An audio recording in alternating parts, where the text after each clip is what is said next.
Let's see if we can get this working now.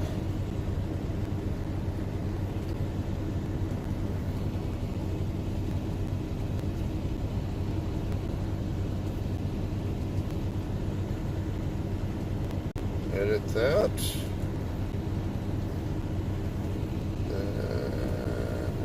one.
I think that might actually work.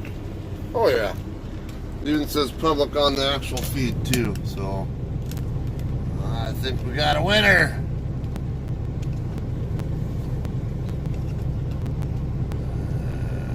Okay, wait. There we go. Alright. And the cable that I can't really do much with, that caused some problems, is the one that's in the way.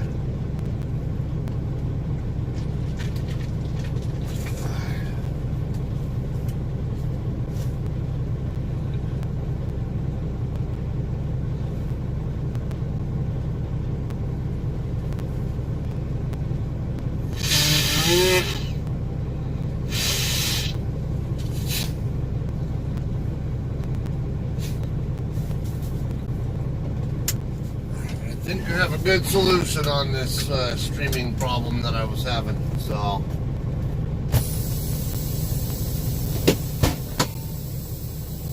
you see one verse is on here now, so it definitely must be working. Alright, I'm about to leave the CNX station in Denison, Iowa.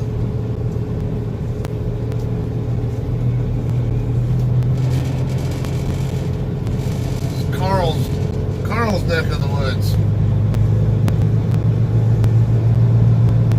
Now we were gonna meet up here, but I don't know how much time I have to. I mean, I don't really have time to wait for him to get here, so.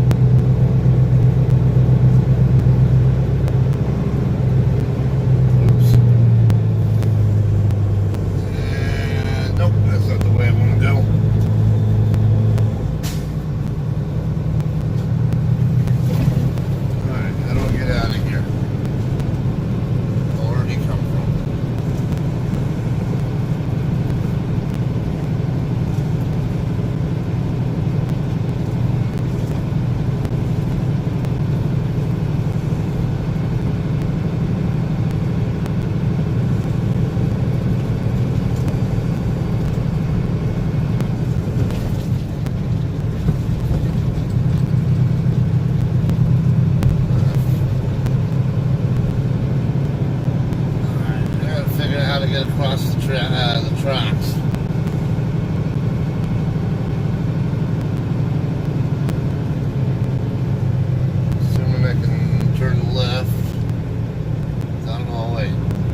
didn't think I could go this way because there's a railroad bridge on the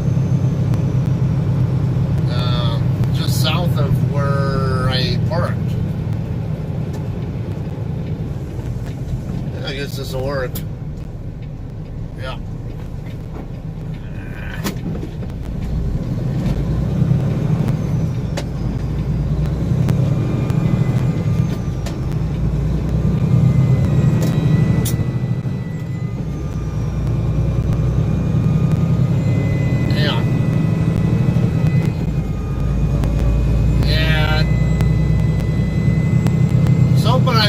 With him here, I just don't know what I have the time to, so because it's going to be about a 3.5 hour trip at least, maybe even 4 to get over there, and then I don't know how long I'm going to have to wait to get my trailer washed out also. What are you waiting for? I have a stop sign too. Waiting for a different kind of stop sign or what?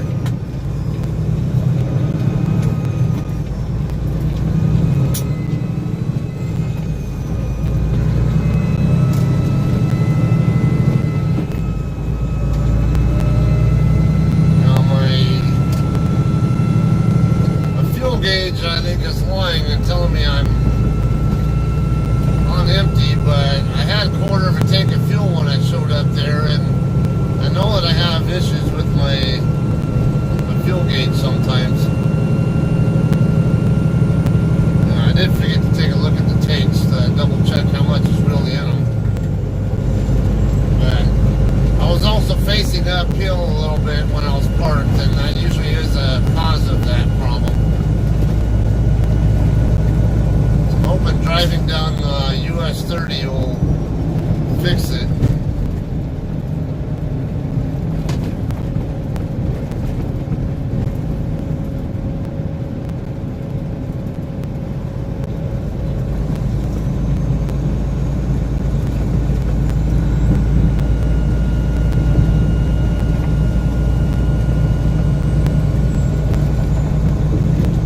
Is Carl on US 30 or is he coming from somewhere else?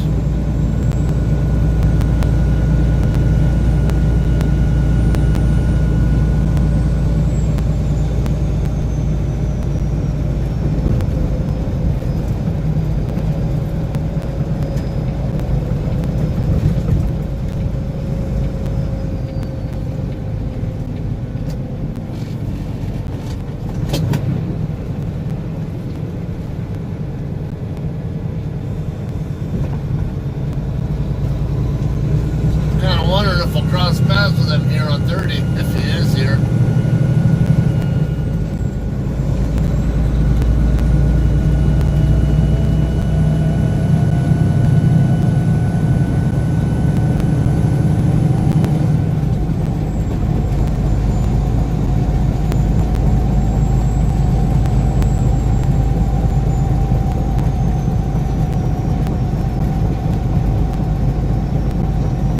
Nebraska, 79 miles. Yeah, I gotta get to I'm trying to get to the Flying J over in, what the hell today? I actually forget the name of that town. I want it's in between Lincoln and Omaha. That's where I'm planning on getting fuel.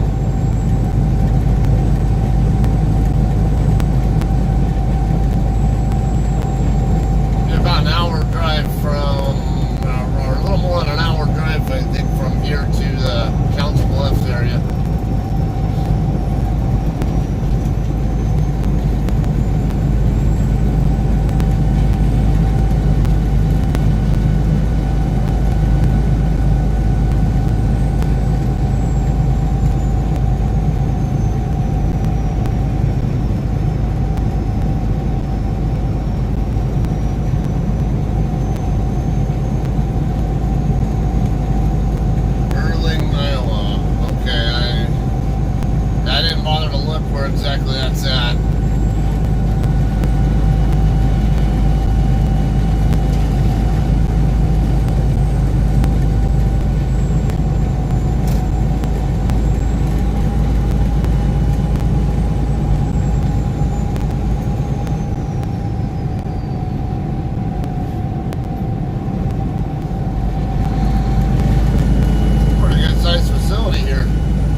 pretty good visual landmark to work with.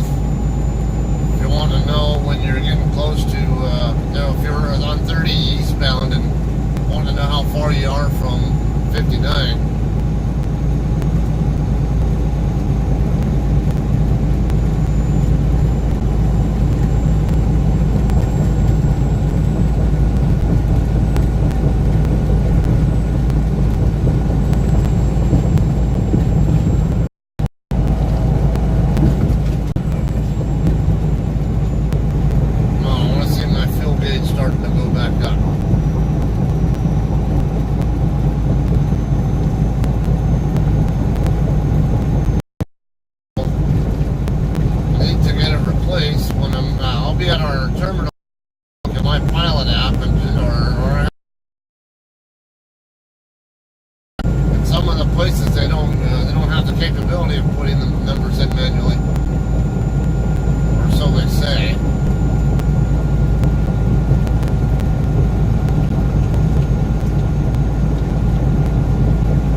First time ever on this section of 30, and I don't know. I just know that I'm going to take 30 straight across to I-29, and then take 680 around the Omaha area.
Doing any phone calls today.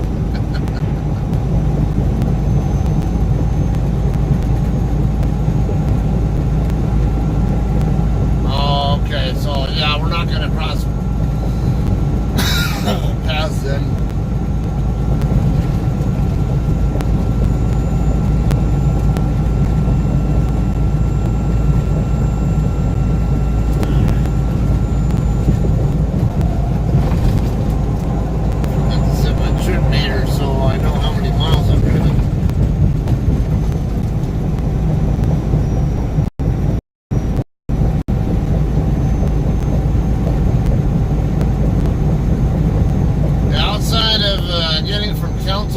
Over to Grand Island. I'm going to be spending a lot of my time this shift on U.S. highway or state or U.S. highways. The more direct route is to just take 80 all the way across to 45 to 76, and then 76 down into Denver, and then 70 across to I-15. But Problem is we're not allowed to run I-15 west of Denver this time of year.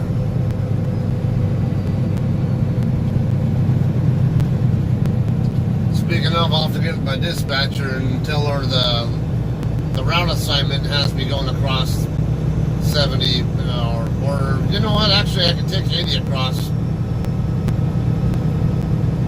Yeah, I guess I can always do that too. It's 50 miles more if I take 80 all the way across the Salt Lake City area, and then go down 15 from there.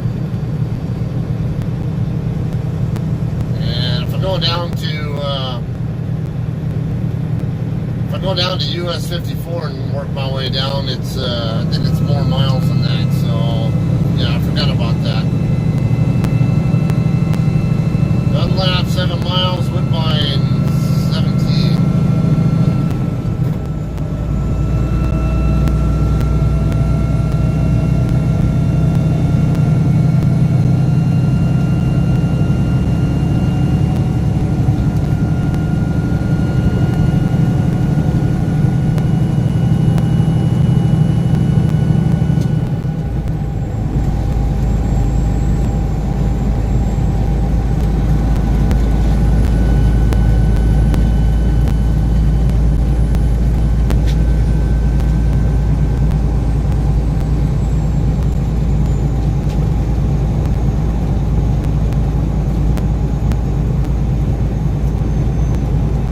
Getting it. It's warmer now than it was earlier. When I got there last night, it was like 12, 13 degrees, I think. It's 20 right now, and it was actually 20. I think I was saying about 24 or so when I was leaving the spot. It's good to be getting a little bit of. Well, no. Couldn't be it. I might have been getting some shelter from the reefer truck that had parked next to me. That could have been a reason why it was indicating a little warmer, but still, the temps were in the teens and low teens when I first got into Denison. And I even seen some temps down in the single digits before I got to that point, like about 8 degrees or so.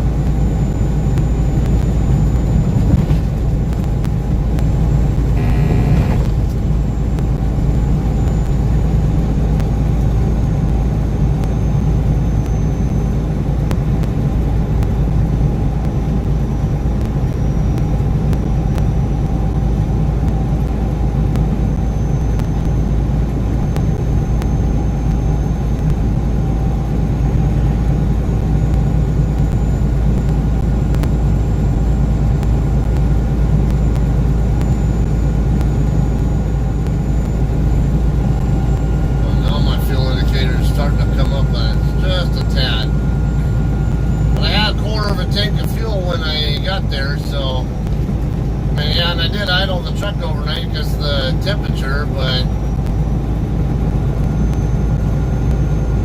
I know from the amount of fuel I probably burned, it couldn't have been that much.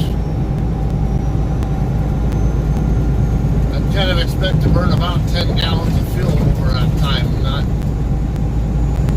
not as much as it's indicating.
has disappeared that I needed to change the name and setting and all that of the video stream.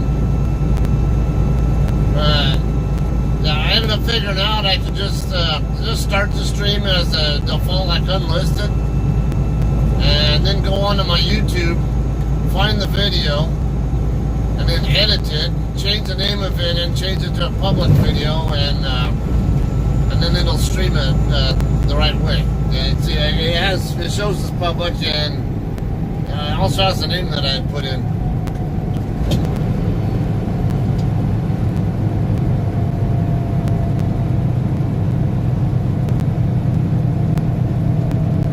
Alright, stay around 37.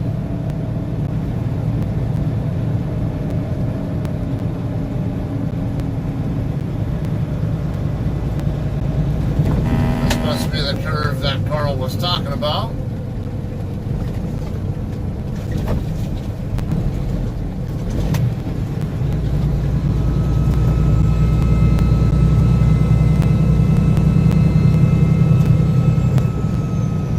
Yeah.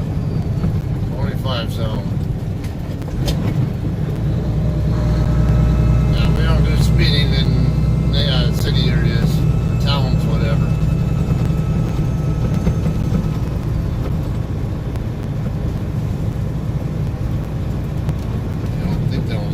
I didn't see any stops in there.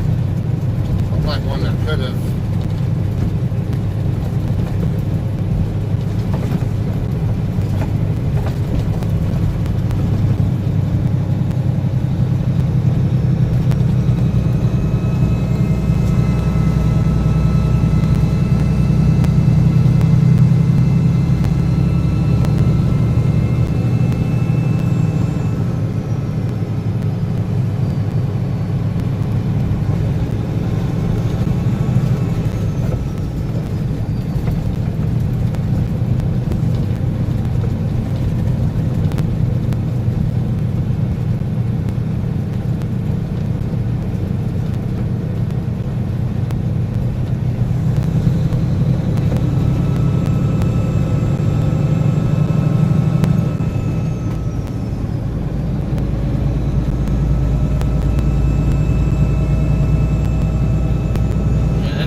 Check weather and road conditions in Wyoming before I commit to which route to take.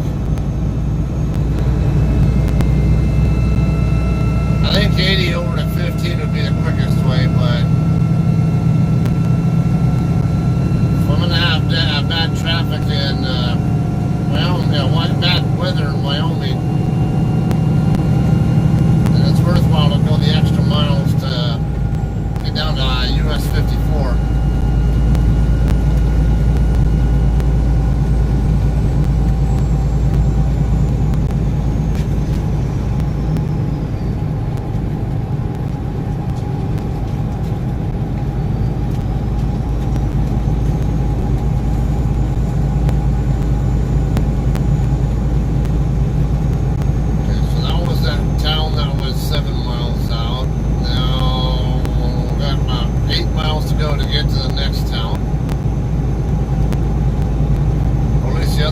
Advertised on that sign.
consider stopping at the Pilot in Council Bluffs.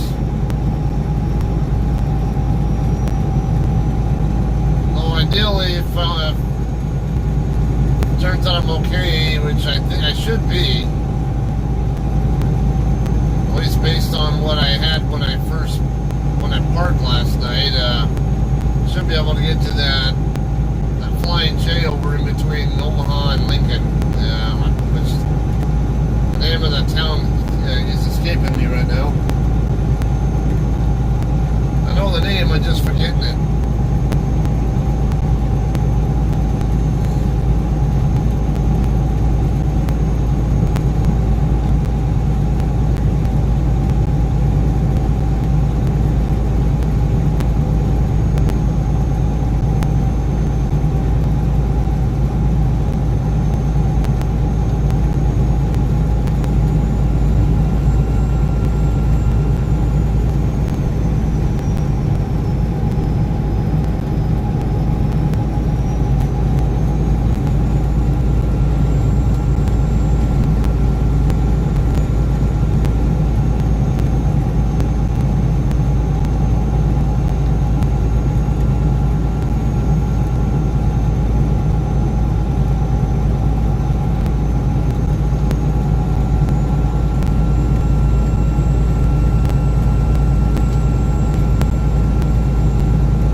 Conveniently get my trailer washed. There's one on the, what's that, US? I forget the highway number, 283 or whatever the hell it is, and right there in Grand Island, straight up the street from where the Flying J there is, that I can get washed out at. But the question is how much of a line am I going to have to deal with before I can get into there?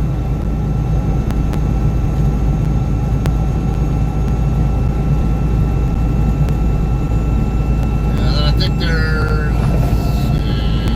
I want to say there's another place across, Grand Island Express, right over by the Tyson plant. And they do washouts there. I guess that's always an option, and it's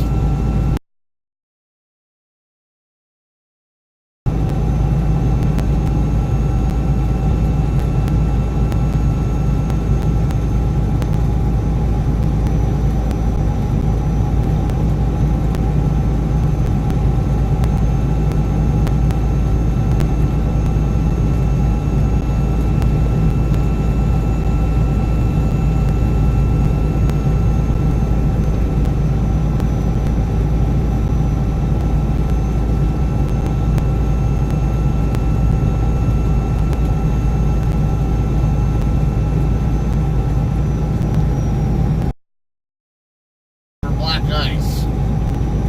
Well, the road's like really good and dry right here, so. And then again, I've seen black ice in seemingly dry roads too.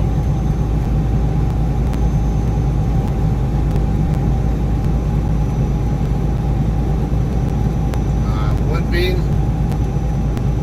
Just get into the the east end of Woodbean or Woodbine, however you want to pronounce it.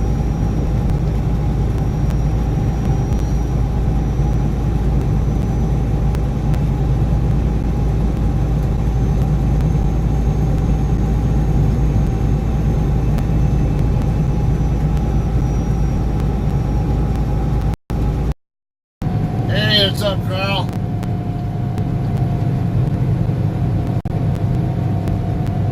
Are you in Denison now, or what?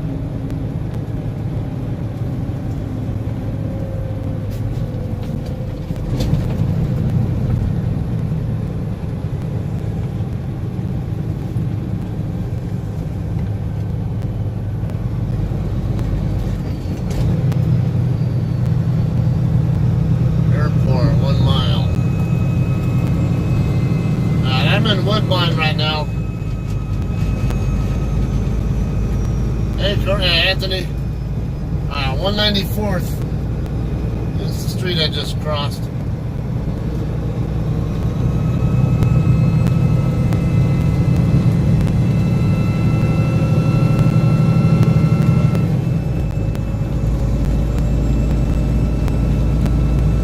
Logan, 9 miles, Missouri Valley, 18. And mentioned another town in Nebraska further up. I think 33 or so.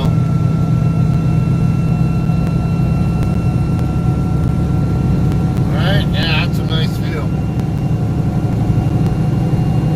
A little more cloud cover going, toward the end of the horizon would be nice, but definitely nothing to complain about.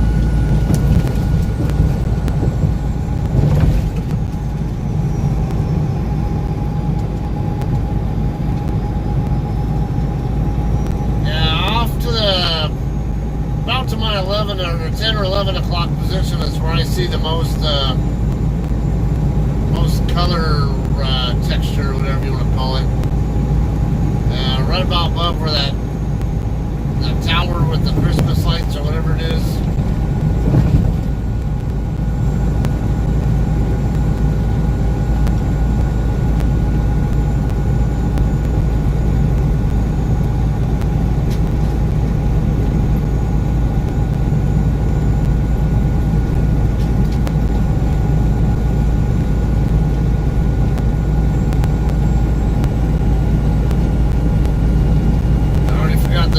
Towns that I'm coming up on next, but I know I'm about 7.5 miles away from the first one.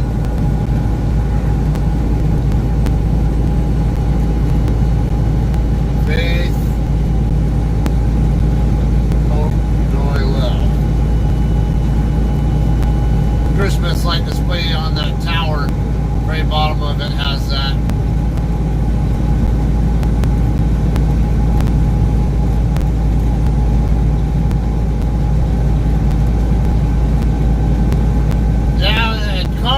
Actually a pretty good little place to stop at. I mean, the CNEX station isn't much, but the Walmart's right there also, and got other places nearby as well, like the McDonald's and all that, like you're saying. Now that was a good pick, and I was down to about I think just under 20 minutes left on my clock by the time I got there. So I really wasn't going to get any further than that.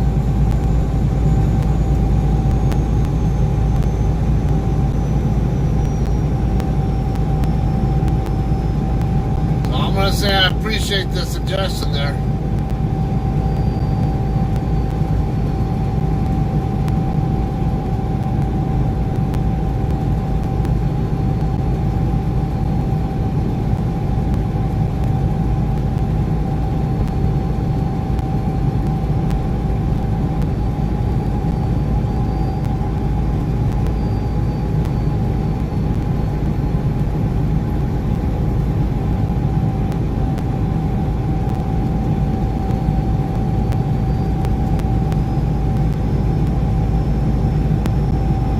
Solar project east of Barstow gets approval.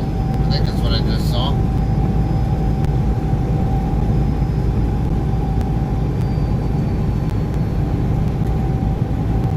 But there already was a solar plant out there.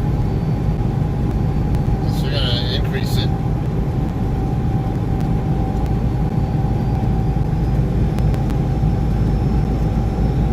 Hey Anthony, no, I'm actually picking up at Lineage Logistics. I might wash out over at Grand Island Express, right across the street from Tyson. Unless I find somewhere along the way that is just as convenient. Logan, 4 miles. Yeah, I thought I'd be, usually when I see Grand Island, I'm thinking the same thing, Tyson, but yeah, apparently, I mean, I'm sure it's still Tyson load. It's just the product is actually at the Lineage Logistics facility up on the north side of town and not the Tyson plant.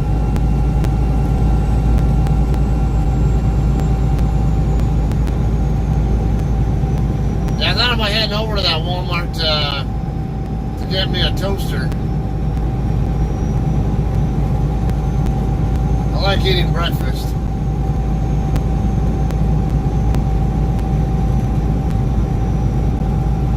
And I ended up getting some, what was that? I think pumpkin butter. I think that's what it was. Yeah, when I left the shipper in Heavener on the yesterday morning, they had jars of pumpkin butter and some other stuff. I'm like, oh, I could go for that. I love me some pumpkin.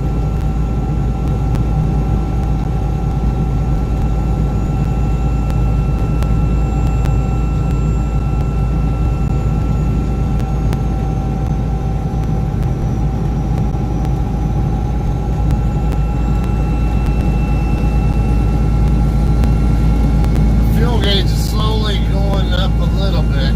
Not much, but it's still in the red, but like I said, I'm pretty certain that's erroneous information. There's no way I can go from a quarter of a tank and then idle overnight and burn that much and burn a quarter tank of fuel.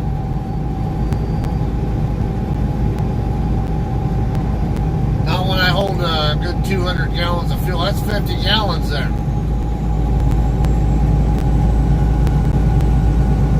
In the ballpark.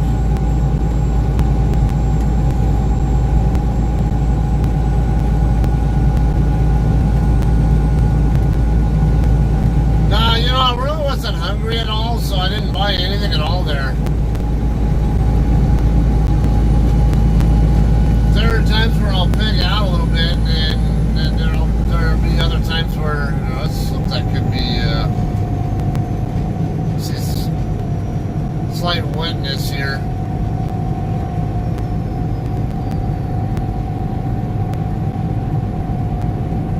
Take it a little bit easy, slightly, just in case there's any black ice.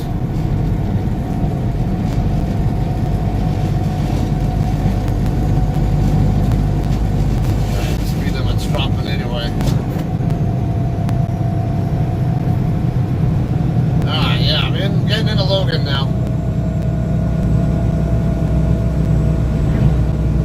Logan, Iowa, for those of you guys who aren't familiar with the area here. Westbound on US 30.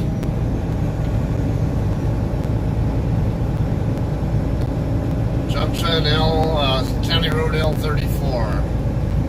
BB Town.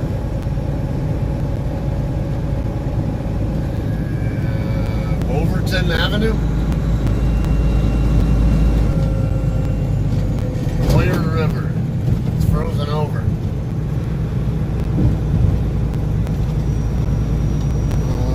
South side of it looks like it might actually not be that frozen, but north side is just snow covered, it looks like.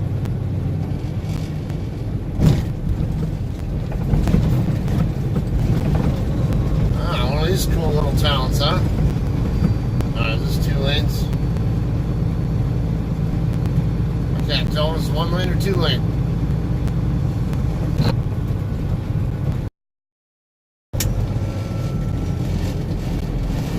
The problem with the fuel stops is I can't use my card half the time because it doesn't, it's not functioning. Left turn to stay on 30.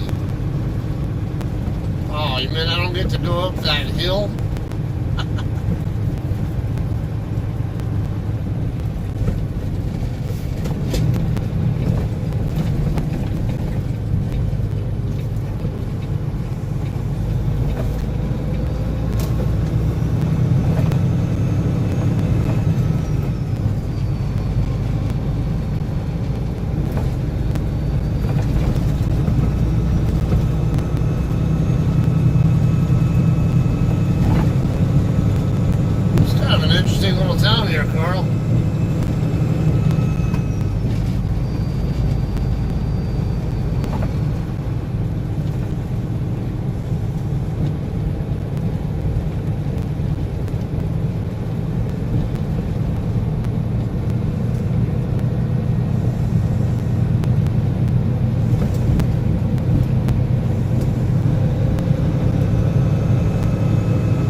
Missouri Valley, 8 miles. Blair, Nebraska, 21.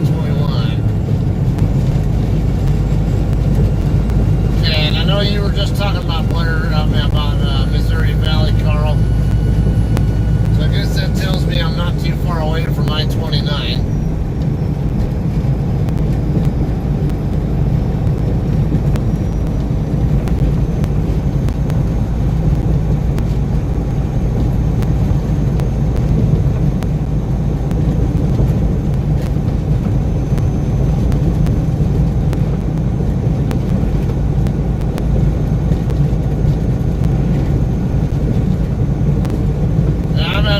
Once I get into the Brenner to actually go pick up without stopping somewhere, I'm gonna have to double check the map to see how exactly I need to get to that lineage facility.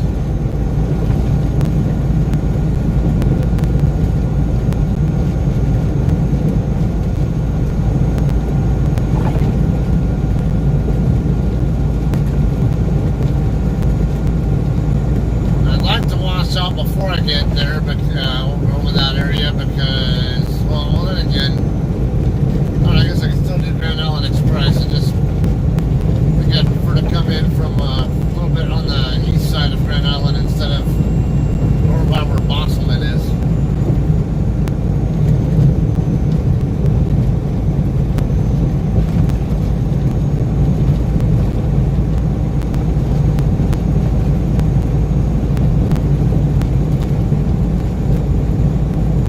Never a concern about me needing to watch speed, because I don't normally speed anyway. I might usually go a couple miles an hour over, but usually not even 5.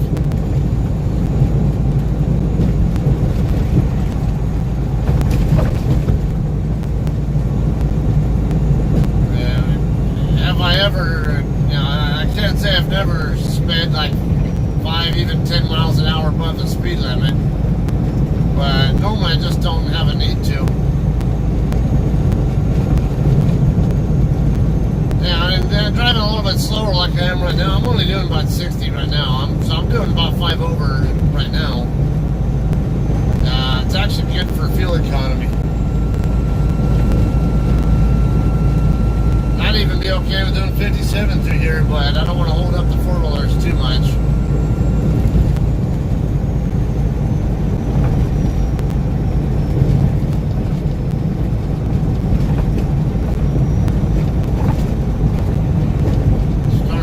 Past the cloud cover, apparently. It's starting to go from covered to totally clear skies up this way going as I get closer to Nebraska.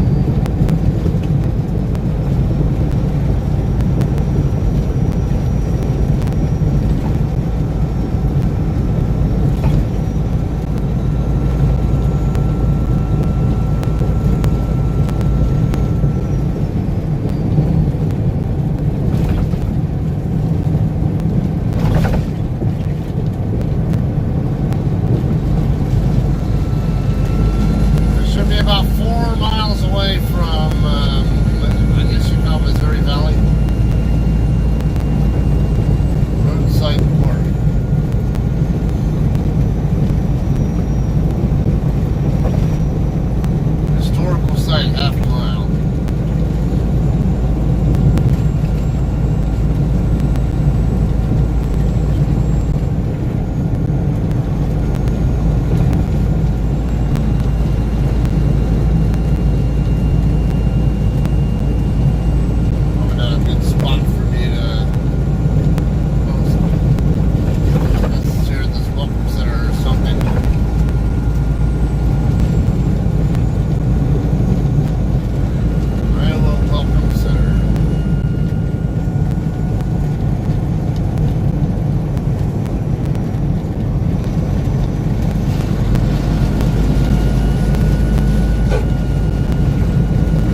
like the northern Iran or whatever.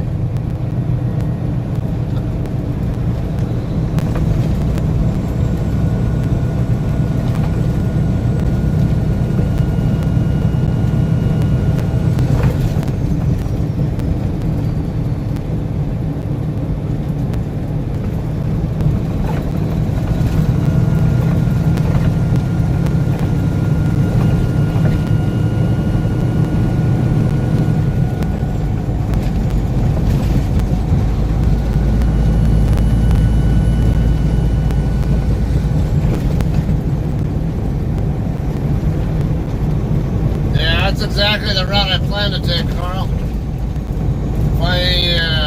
If my fuel gauge cooperates. Considering going down to the pilot over there at Council Bluffs, so just in case, but I'm gonna try to get all the way to the Flying J off exit 433.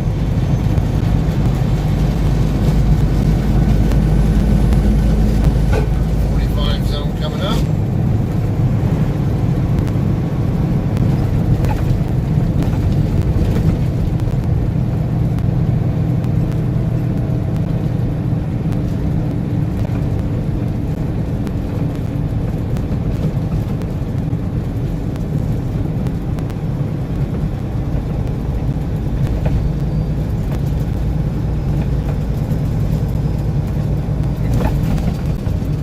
Church of the Nazarene. They don't have a normal steeple. They have one like a Mormon church has. Interesting.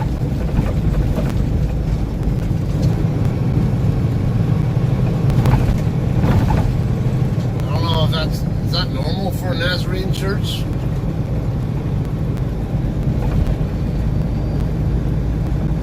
Welcome to Missouri Valley.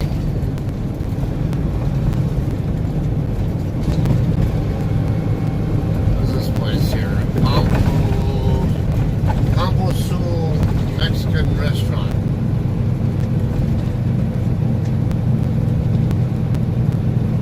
Blue Camp.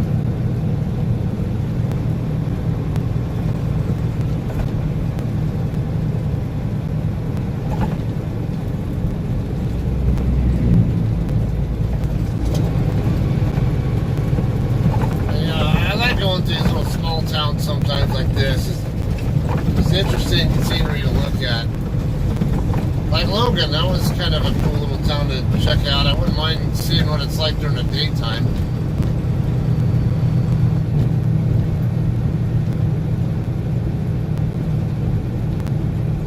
Yeah, that house has all kinds of mining plants all over it.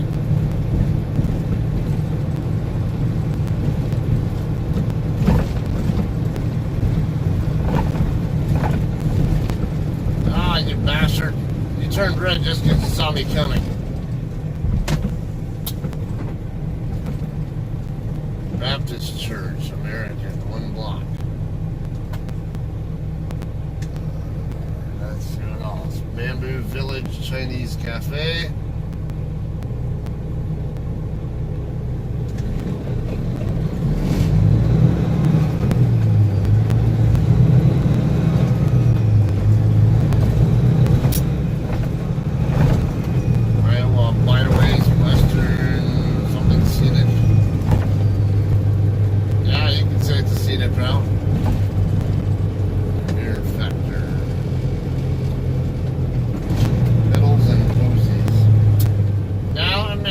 These little towns where it looks like you can walk around and, you know, sometimes they're misleading though. Like you go through Barstow or the downtown Barstow, it looks like an area where you can walk around, but no, I would not do that. Plenty of homeless and drugged out people. Morning, Samuel.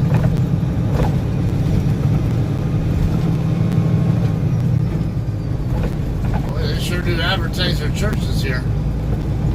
United Methodist Church, turn right on the last one.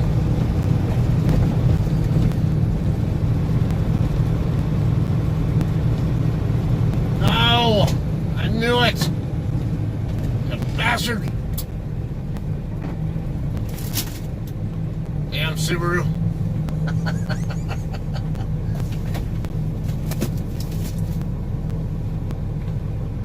Pizza Ranch.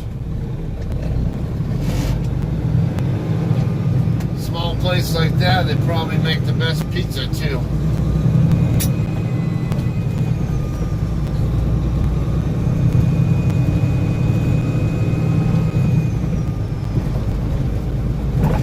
Fort Atkinson, yeah, I am into history. Used to not be, but my time in the Air Force taught me that I didn't appreciate history enough in school, so I'm always into learning something new.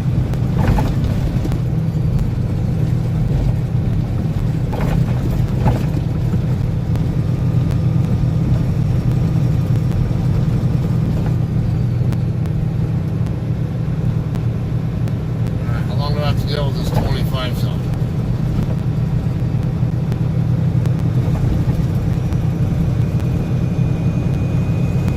Engine rights, is that what, did I see that right? Alright, you don't get to keep me down to 25 after that.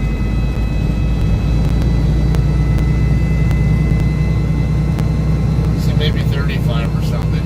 Yeah, I'm not going to do 25 through here though. Oh, go up to 45 now. Okay, I think I see I-40, yeah, I can see I-29 now ahead. Not much traffic on it, but it's there.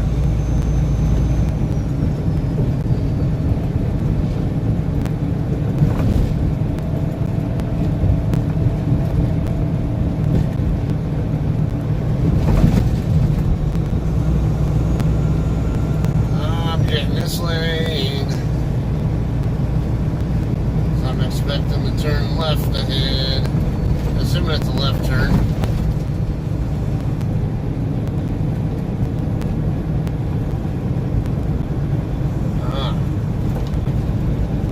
Must be the place you were talking about, Carl. Uh-oh. It's a cloverleaf ramp. Okay, when I said cloverleaf ramp, if anyone who might not be familiar with what a cloverleaf ramp is, this ramp coming up here is a cloverleaf. If you look at it overhead, you know, well, I mean, this is actually a hybrid overall, but because you see how it's a standard off-ramp on the southbound, you know, the off-ramp is, but the northbound, you go through the loop. Well, on interchanges where it's loops all the way on every side, that's called a cloverleaf. If you look at it from a satellite view, it actually looks like a cloverleaf. Look at Barstow Road, I mean actually Linwood Road in Barstow. That's an example where they have both a cloverleaf and a diamond setup. Diamond setup, if you just, it's where it's all standard interchanges, whatever. And yeah, and then from a satellite view, it actually looks like a diamond.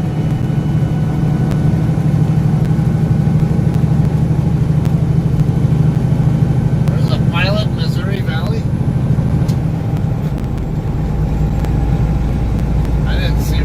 There was that. There wasn't one on my. There wasn't one on my Pilot app either. The only ones I saw that were along my route.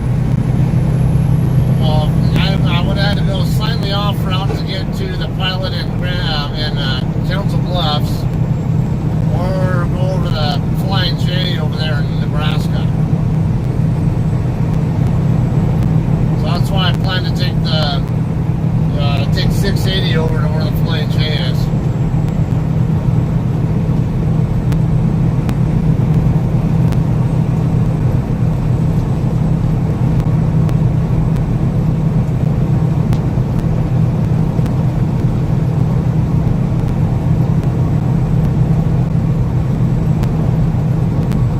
I've done about 45, 50 miles, so it should be about halfway to the Flying J. Now I can run 70 miles an hour and can get there a little bit more quickly.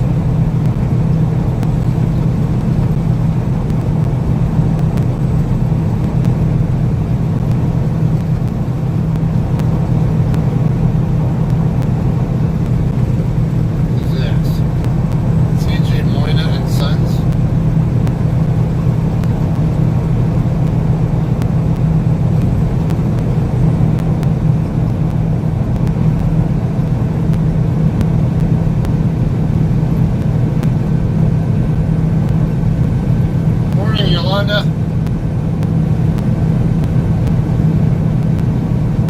Alright, 72.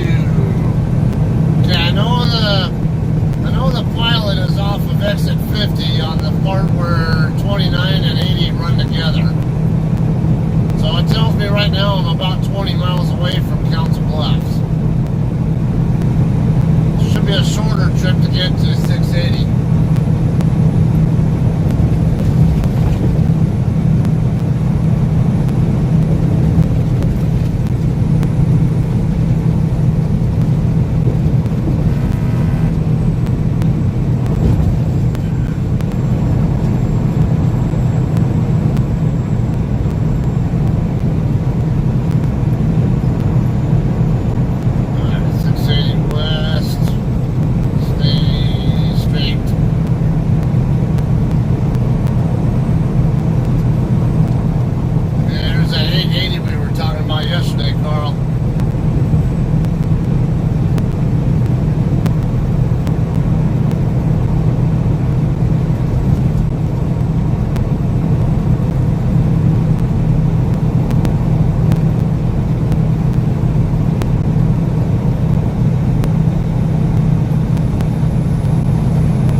Be in the 60-ish or maybe even 55 range, whatever. I don't know, 60, whatever, because I know on the I-80 side it's exit 50 where the flying or where the pilot is at. Pilot and Sap Brothers and all that. And the reason it's exit 50 and not exit 1 is because when two interstates converge and they run together concurrently, the north-south freeway is the one whose exits take precedence.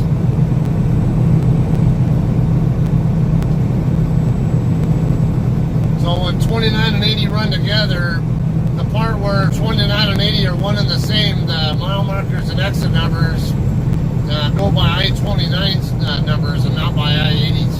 Then when they split back up, it switches back to what they were, or would have been.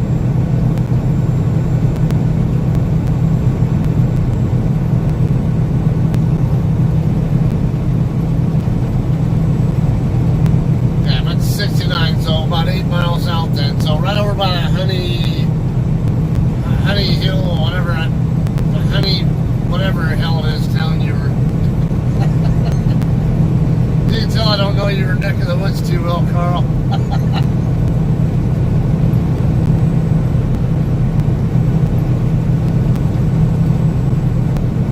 Oh man, you know what? I could even head down to Council Bluffs anyway and wash out over there at the Sap Brothers, because they have a dedicated washout lane.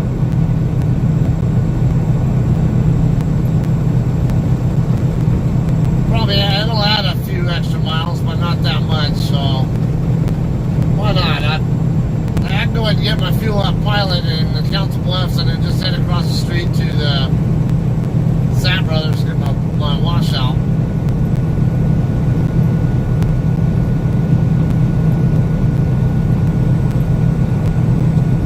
Plus, I'll have the peace of mind of not having to worry about whether I can reach the Flying J.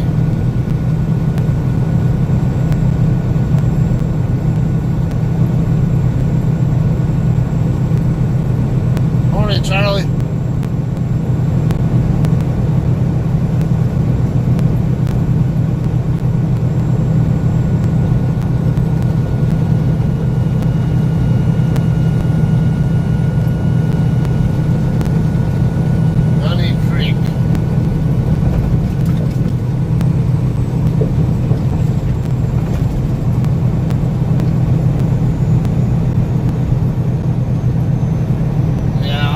Get the washout and fuel over here in Council Bluffs.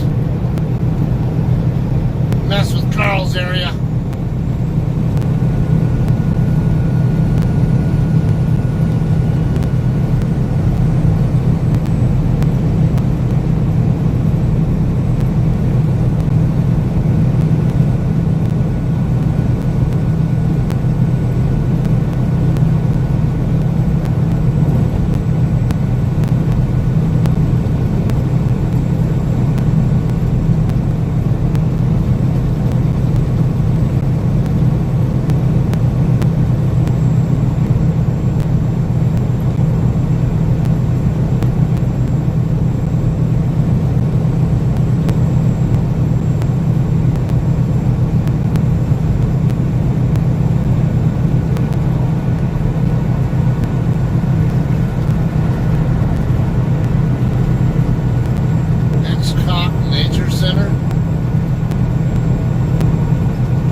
Coming up in half a mile. It's just, I don't know.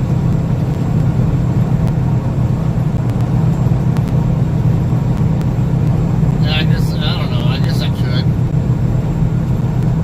Just gotta get, pretty sure I can reach the fuel spot. Why not? Yeah, I know. Can't make up my mind which way to go. I get washed out plenty of places. I've actually never bothered to take 680 before. I've considered doing it in the past, but I mean, I've always come across 80 and usually always elected to just stay on 80 and not use 680.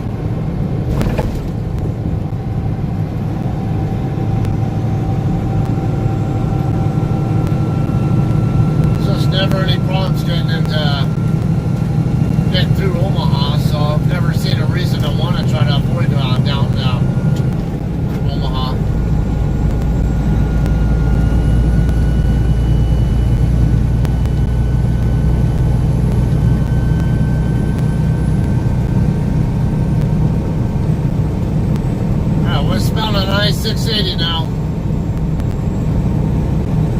Gonna go around Omaha and get back on I-80 West. Make a fuel stop.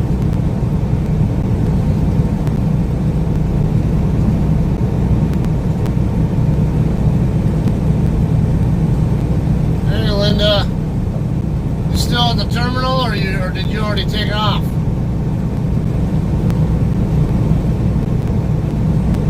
Right, a whole bunch of you guys were over there yesterday.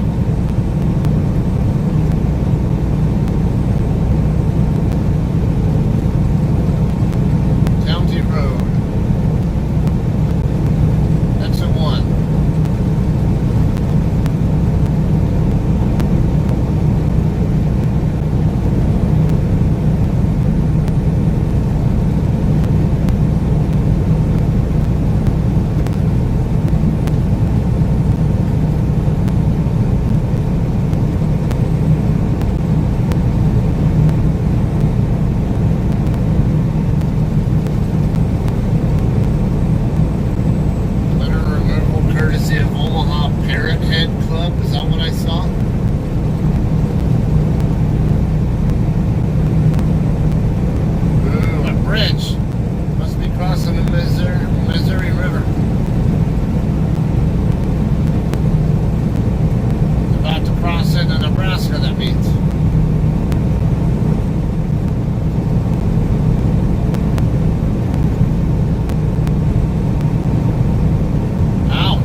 It's only 22 miles from, or 21, 22 miles from the Nebraska, from the river to the exit.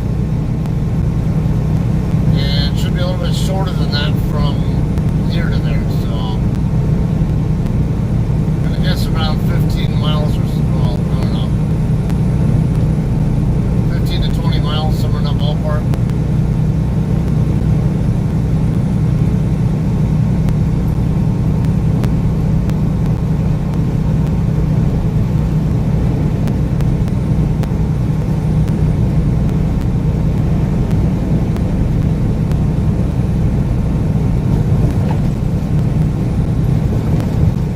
Difficulty they have finding my veins is why I don't give blood anymore. I tried doing it before, but first time I ever tried to donate after I had been in, I had to wait till I was in remission for at least 5 years.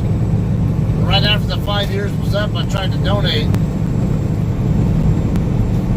and they couldn't find my vein, and they stuck me once and couldn't find it, and then they stopped, and then I guess by their rule, they're only allowed to stick me one time, so they said they couldn't do anything from there. I'm like, well, so you just wasted my time coming here because you couldn't find my vein, and you can't look at, you can't stick me more than once. I don't get that.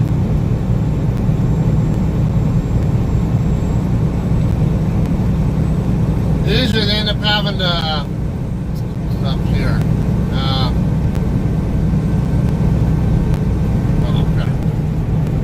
Trying to push. Oh, she hit the wall.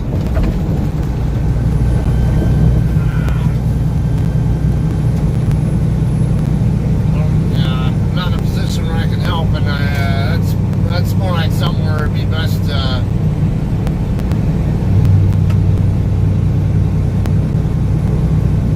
let law enforcement know that there's some disabled or someone that had an accident there and is trying to push her car out of the way. I don't have much left on my headset. I'm going to double check.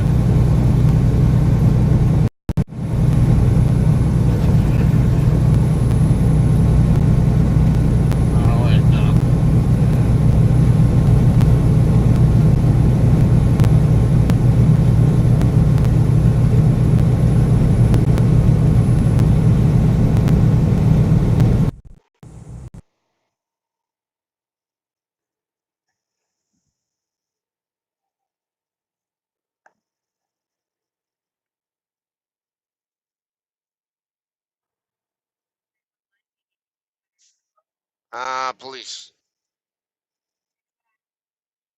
Westbound I-680.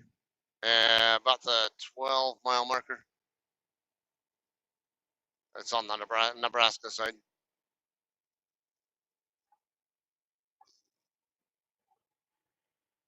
Um, yeah, I couldn't tell you. I'm not from the area. I know I was around the 12-mile marker though. Yeah, it was a small car. Looked like the driver ran into the barrier. Yeah, front end damage. She was outside the vehicle trying to push it out of the. It was partially in the #1 lane.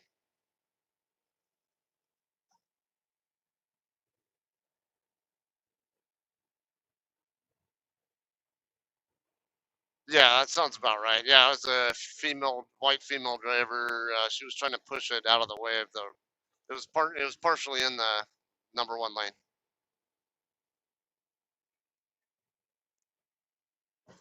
What was I didn't quite remember. It's kind of a darker colored coupe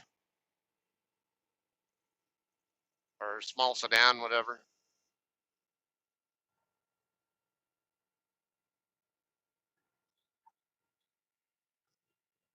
Correct.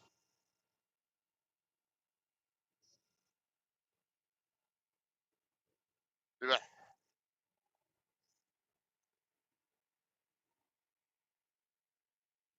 that's correct. You're welcome. Bye.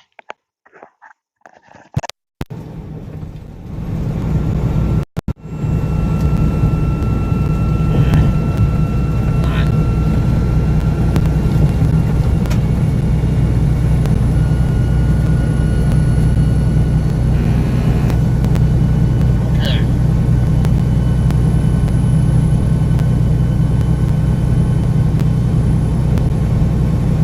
About a little over 5 miles ago to I-80, I assume.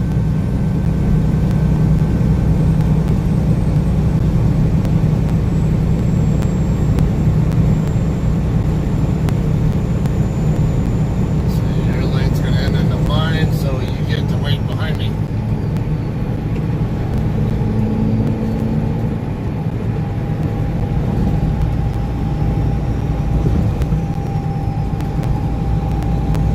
Okay, apparently they had a call out already on that car, but I didn't have a lot to work with. This dude was in that area. Someone had crashed in a median, but so I let him know the driver was partially in the #1 lane and trying to push the car out of the way. It could be a dangerous situation there. Just takes someone not paying attention or a drunk driver or someone texting or something to crash into you and kill you.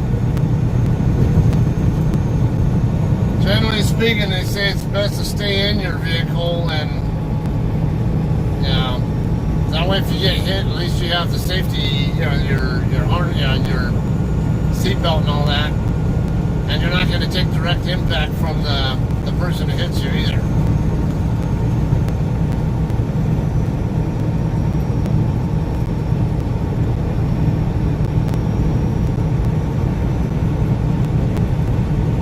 I'm going to be there next week myself, Linda, because I was requested to go with Shay to the quarterly dinner. I don't know what that's all about, but what's her name? One of the vice presidents of operations. I keep forgetting her name.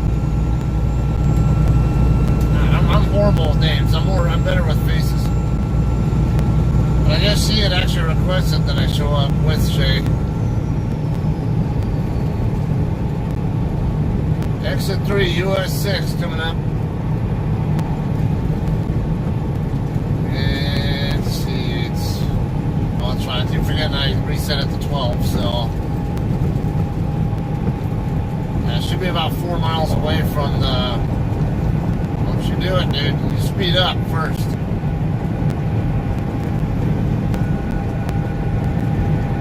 They don't want to be merging in just feet ahead of me. That's just stupid.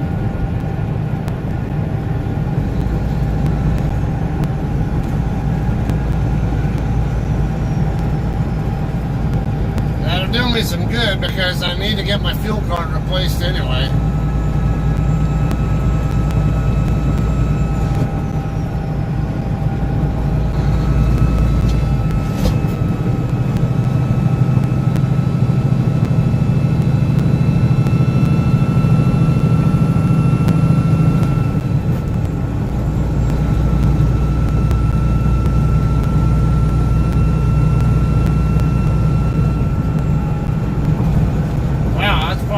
Time I've seen queued up traffic in Omaha.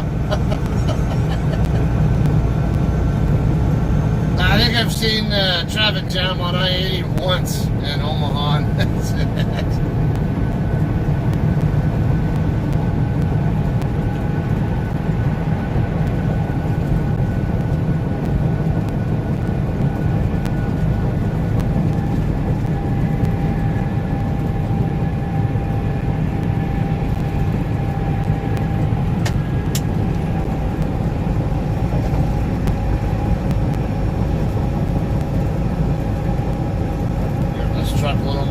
Because too much risk of merging traffic, want to cut in between us or something.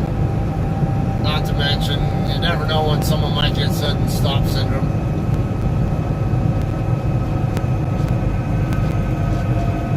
I'm trying, but he's slowing down too now.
This Charger suddenly darted out from right behind me. I couldn't see him.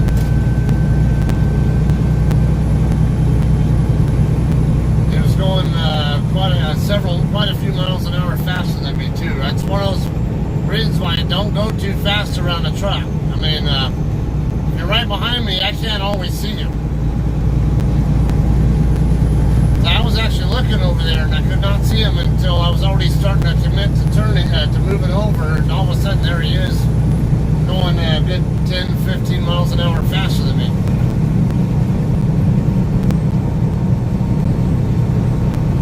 Oops, somebody else eat it here, or was that car already here? No, they got a flat tire. Well, I'm sure they weren't intending to park it there still.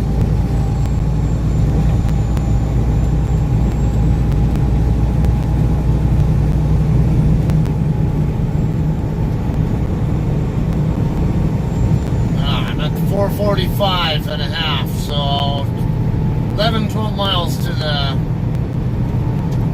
Flying J.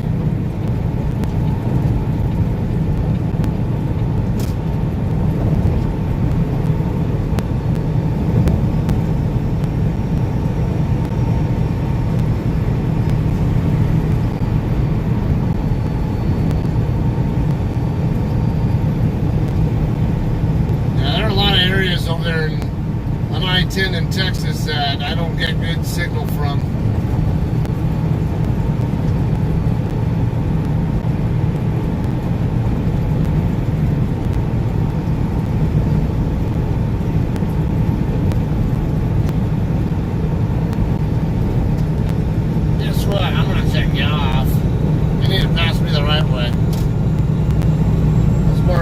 didn't move over earlier because I was worried about the traffic on that transition road.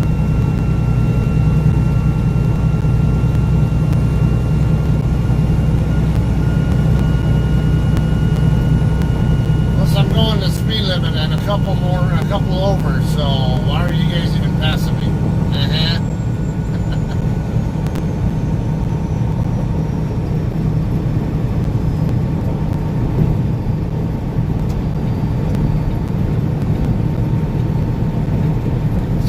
Go around me just to sit behind the car in front of me. Yeah, that makes sense.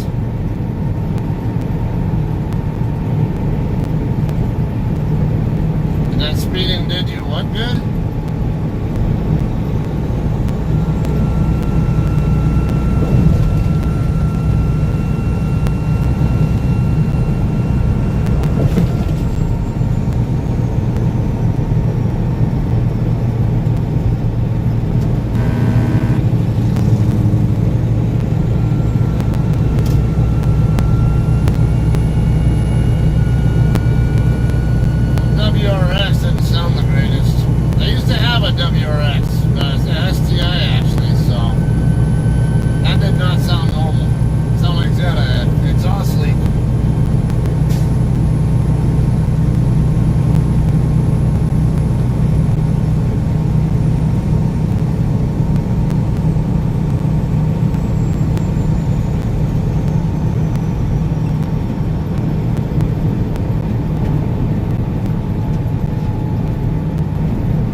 Billboards.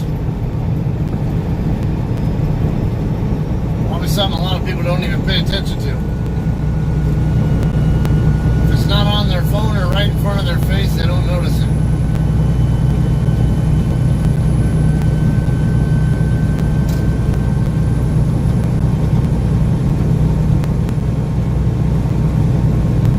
Hey, Lisa. Yeah, that solution that I told you about on Messenger, that was exactly the fix.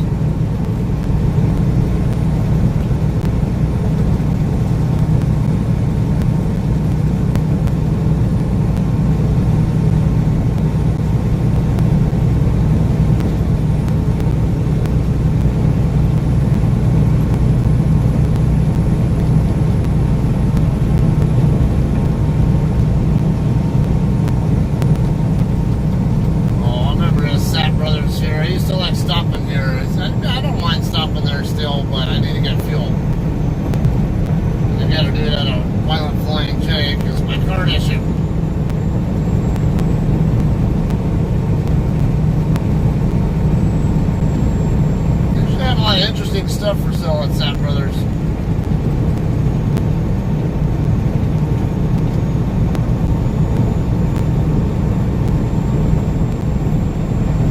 $439. Well, I'm at the 440 right now, but highway up to Gretna is coming up next.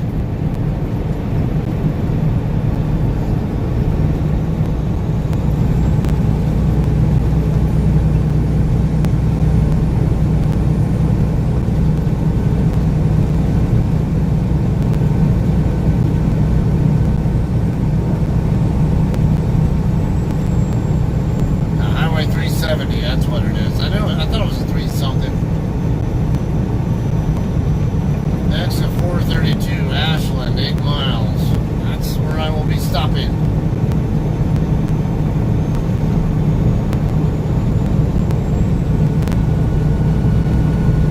It's a building there up in town.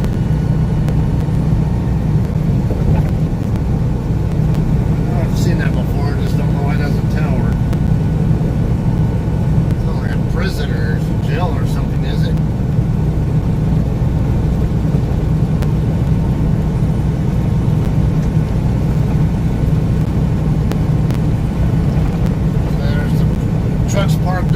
on the west end of this Walmart. That's what I like about Nebraska and Wyoming there. The Walmarts actually, a lot of times have parking specifically for trucks available. You just don't see that in other areas.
Somebody answered your question. I don't think you saw it or something.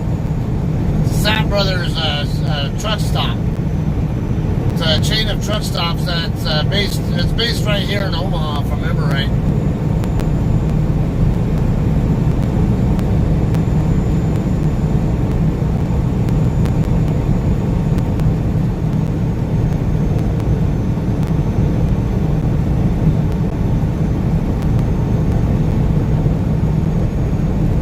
One of the big name companies, but they're not small either. It's they have a number of truck stops, mostly across I-80. Like they go all the way out to Salt Lake City, and yeah, they go east as well. I'm trying to remember where else I've seen them, but yeah, they're particularly noticeable along the I-80 corridor.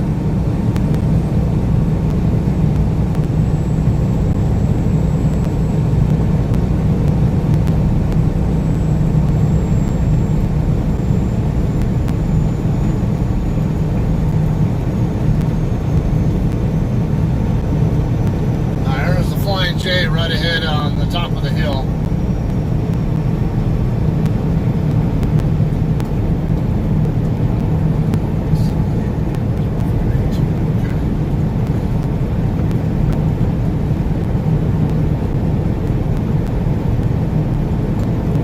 Apparently the Streamlabs support person who was helping me with my problem, I really liked the feedback that I gave him last night. So I got a response back, and he really liked the feedback, especially on the screen capture part of it.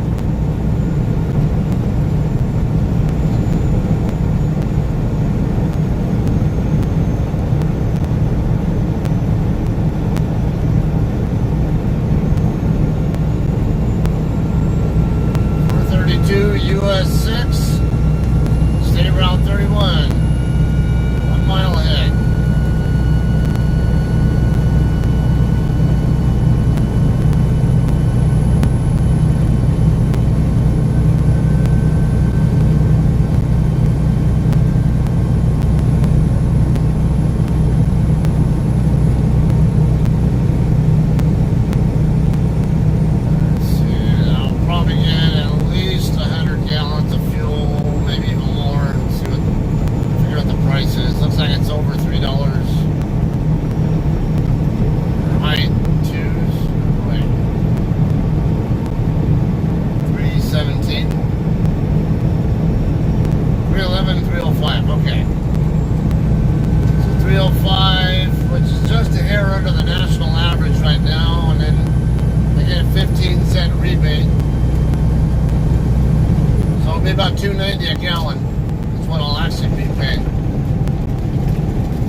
never actually stopped at this Flying J before. Been by it many times, but it just never stopped here.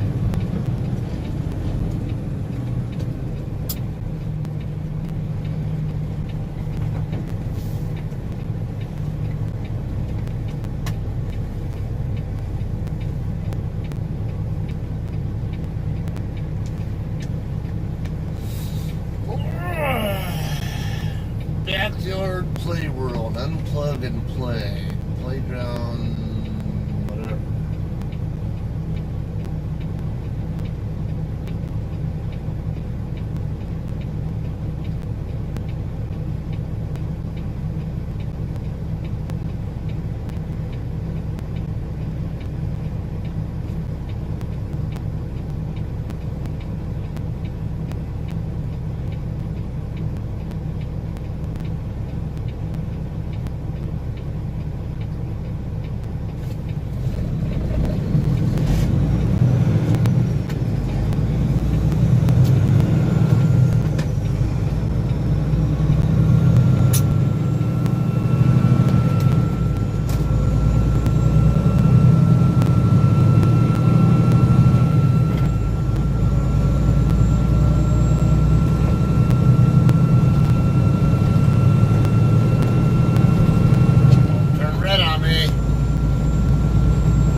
Tanks here since don't think I'll get better price along the way, the rest of the route.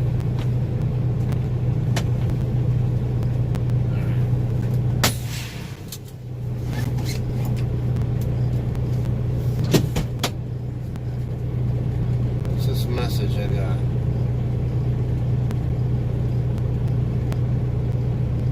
Probably a speeding thing. Yeah, that's all it is. Alright, set up my transaction.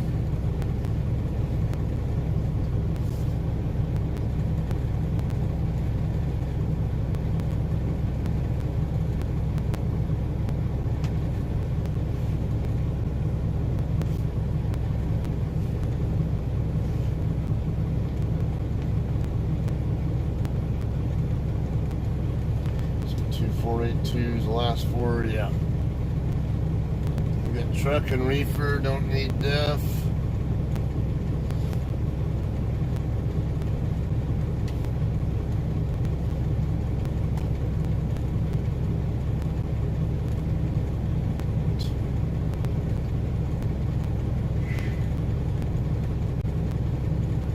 I don't need cash or products.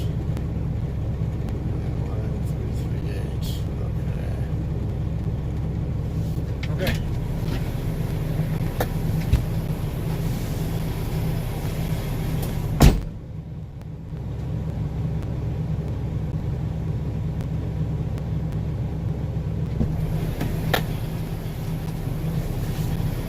Back up a bit just in case. I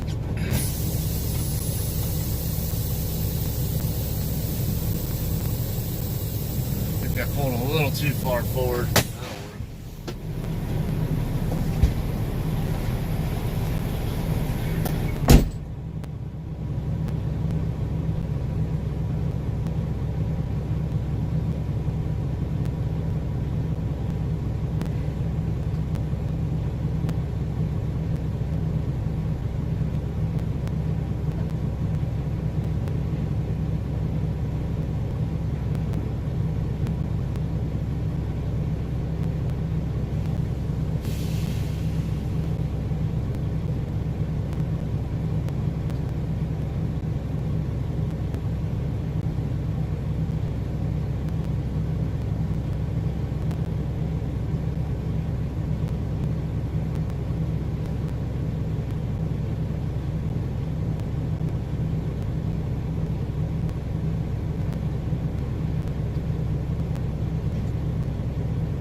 thing is slow.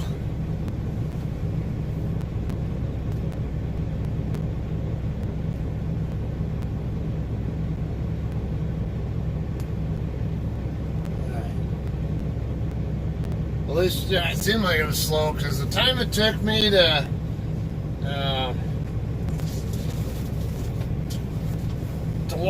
clean my windows and all that. Most places, by the time I'm done doing that and I get back over to the passenger side pump or dispenser,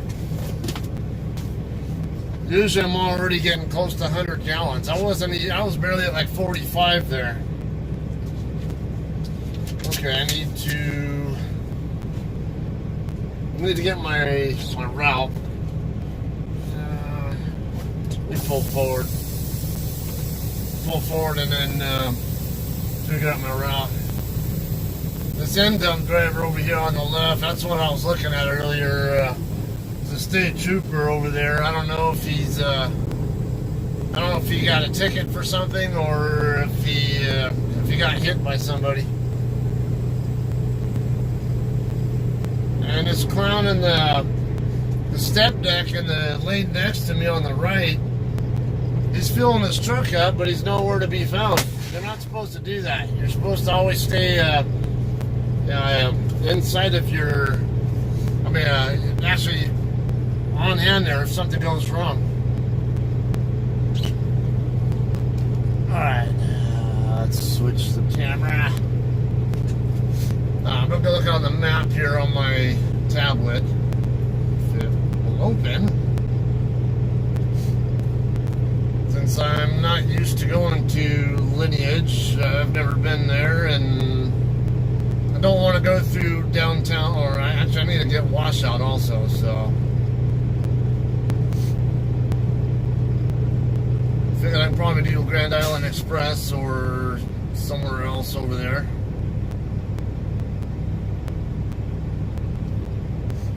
Well, I guess 34 straight up to 281 would be the...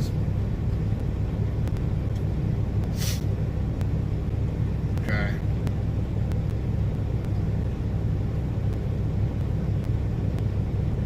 Okay.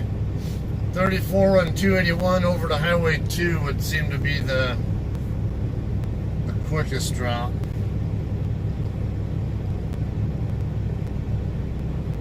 I could also take Highway 2 over to 34 and head up right past the Tyson plant. Or JBS, that's what it is. JBS.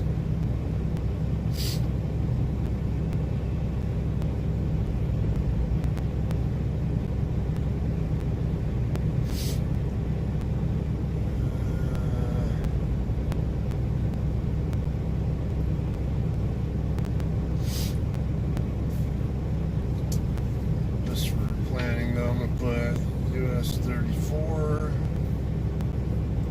US 281 north,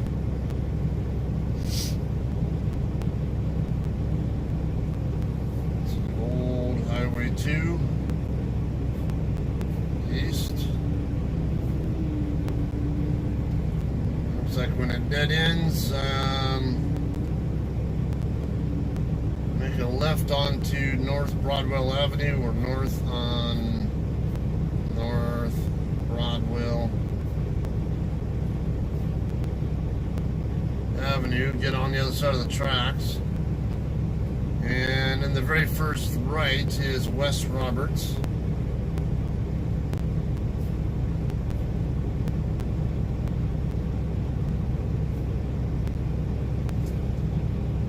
And looks like the last building on the right. Okay, they have docks on both the front and back of the building, it looks like. That has to be a live load. That can't, there's nowhere to park trailers, it looks like, so yeah, I'm gonna assume that's a live load.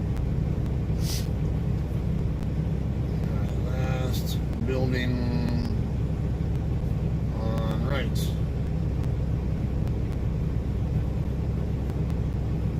Okay, now we're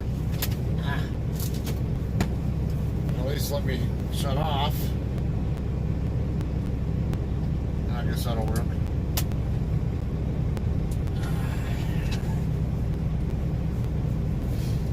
Let me see if there are other places I can wash out along the way that don't require me to spend that much time off the road. So switch over. Come on. All right, there we go. I got to go onto my Trucker Path app. Now, see, this is where having the screen capture working the way I want it to would be nice, where I can show you guys what I'm doing here and how this app works and how I can use it.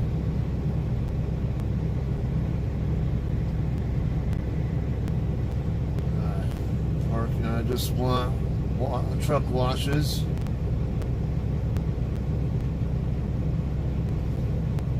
I don't have other stuff up. I don't need Peterbilt shops. Just want truck wash.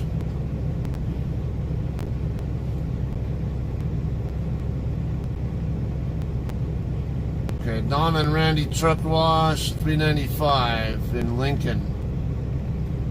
That's one option. Of course, also got York.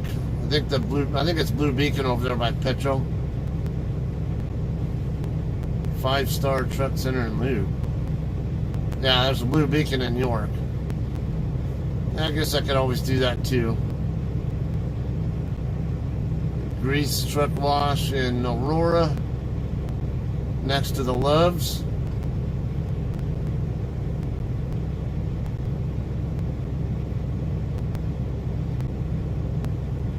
And that's not too far away from Grand Island either. Alright, so I have some good ideas on where I can get wash out without deviating from the course I want to take to the shipper.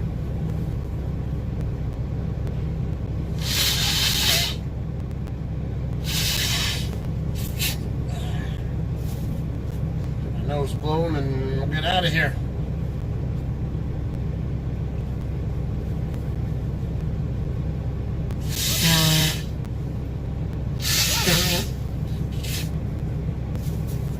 Okay. Got the 432 in Grand Island. I think it's 312 or something, if I remember right. So about 120 miles, a little bit less than 2 hours. But I gotta get fuel. I mean, not fuel, but washout. Denver Meadow Lark Transport.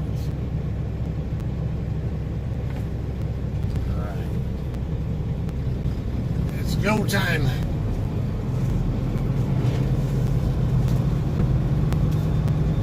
Okay, so this white Freightliner over here, I think that was him. Yeah, the white Freightliner, he's got an end dump trailer on him. He's the one that had the state trooper there. I don't know what the trooper was. I think it was just, are you parking or? I don't know if he's trying to turn around or if he's just going to lollygag or if he's actually going to leave the lot. I don't want to go around him until I know exactly what he's going to do first.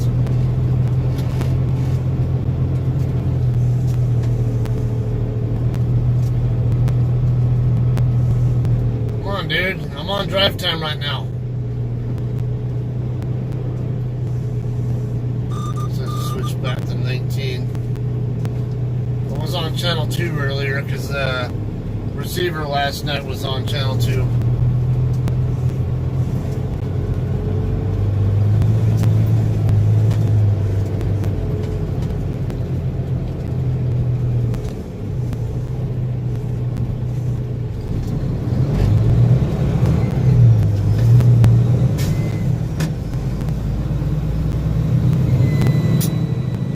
Holy jeez, can you be any slower? This guy might be loaded, but it's like, God, can you be any more annoying? I'm in a truck and even I'm annoyed.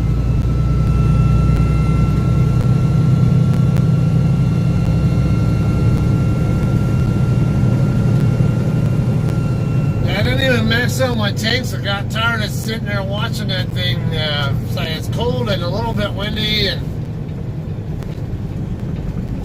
I'm really questioning why the hell is it taking so long to get fuel. I'm burning up on duty time watching it.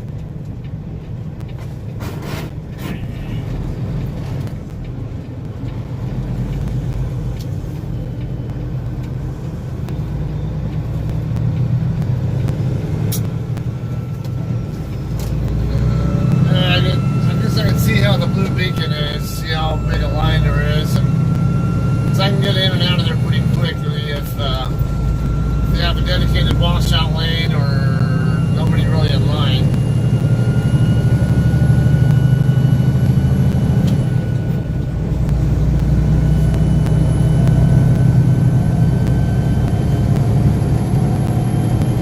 New York, I believe, if I remember right, it's a 360.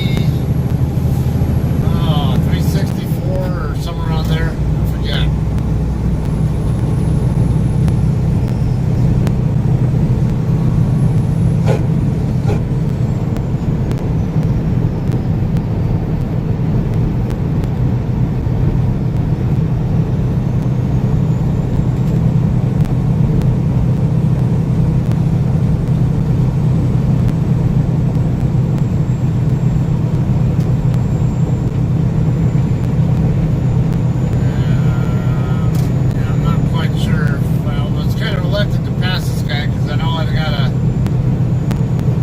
Station before a hell of a lot longer.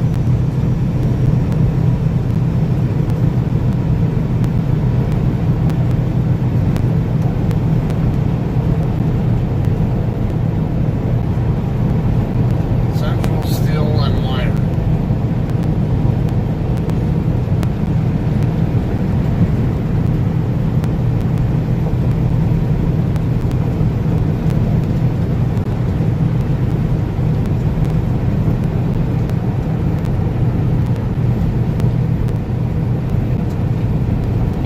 Pass me on the right, you dipshit. This way, and you're so damn close to my trailer that I'm worried that you're gonna try to do it. Back off. Back off.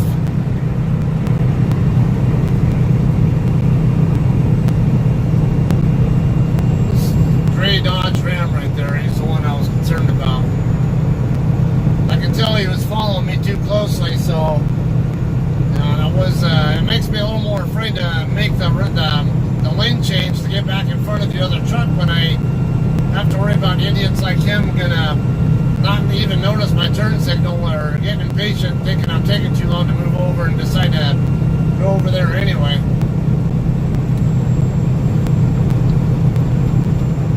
And anytime they do that, they suddenly dart out at at a moment's notice. Stupid, stupid, stupid.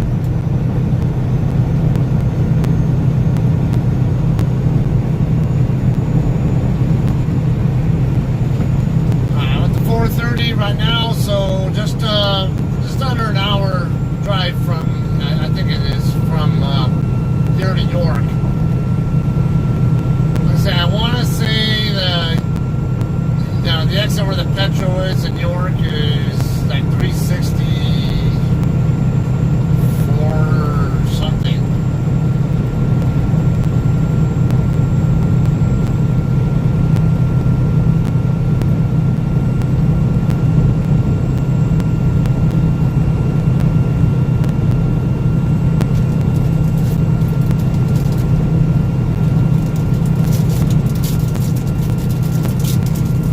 Man, me some donuts.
back in.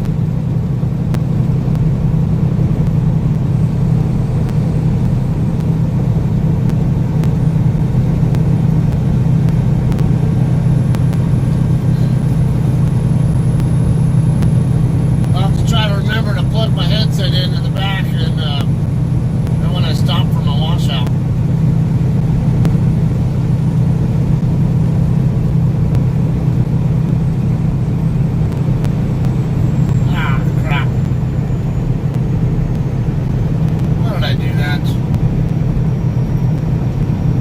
Even bother to fill up my reefer tank. Can't believe I did that.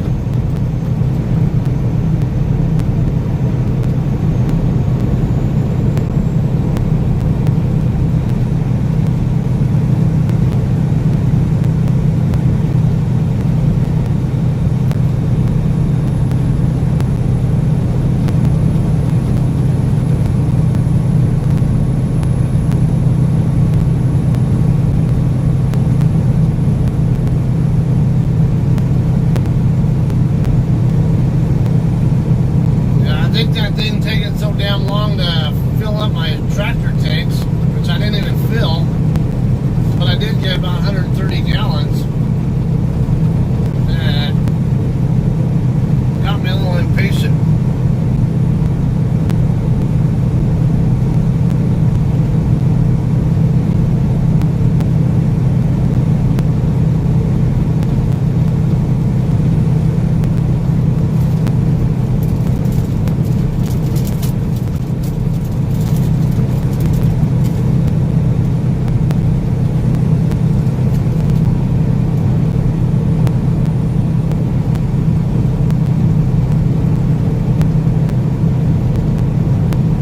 Truck stop in Denison worked out pretty good. It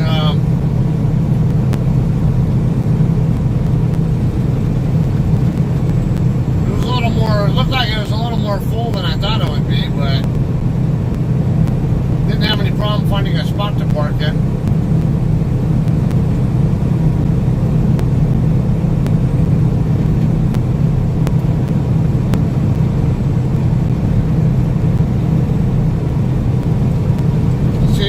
As small as the place is, they still have a driver's lounge there too.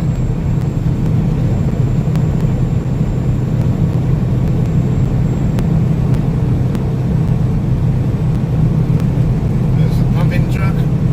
Yeah, I think that's what it is. A cement pumper going the other way.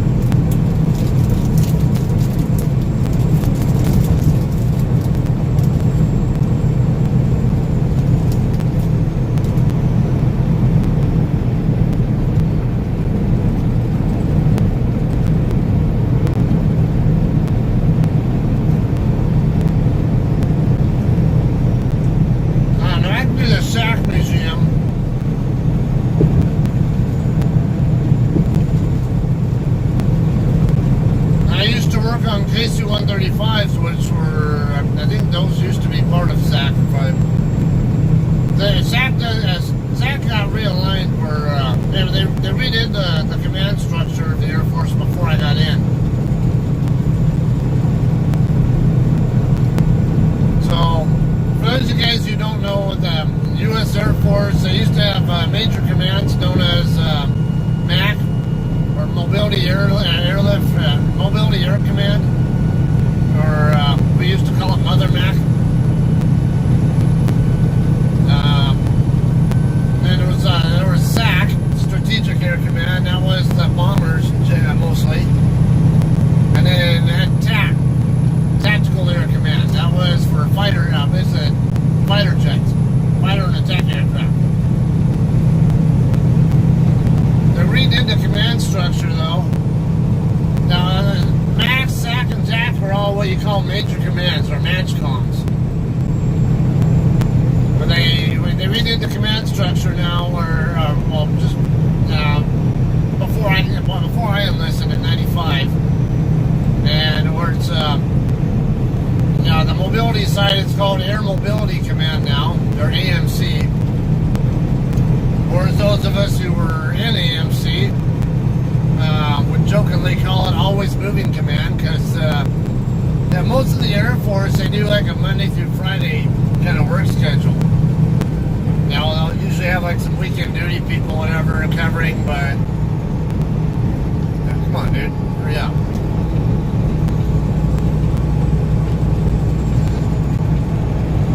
Thanks for moving over so I can get over. Jackass.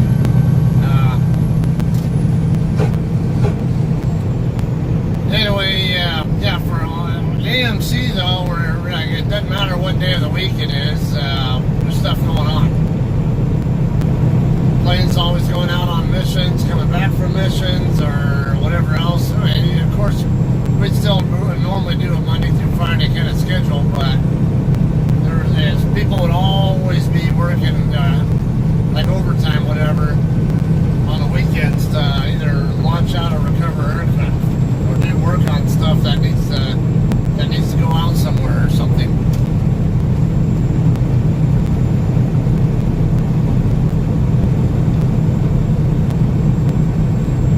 And then let's see, the tactical aircraft are now in what's known as Air Combat Command, or ACC.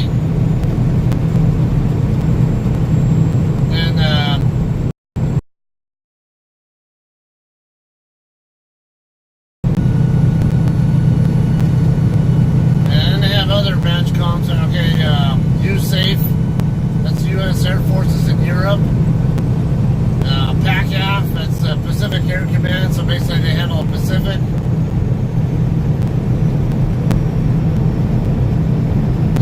Special Ops Command, AFSOC. Way station coming up 2 miles. So those are all what we would call major commands, or MATCOMs. So as basically the Department of the Air Force, it breaks down into those MATCOMs primarily, and then each of those MATCOMs breaks down into different wings. The wings are basically the bases.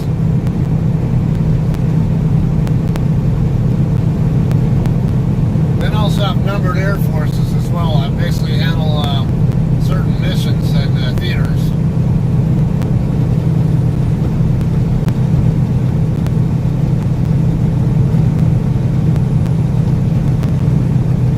Way station is open. State Capitol and University of Nebraska. Lincoln, that's at 401, 16 miles.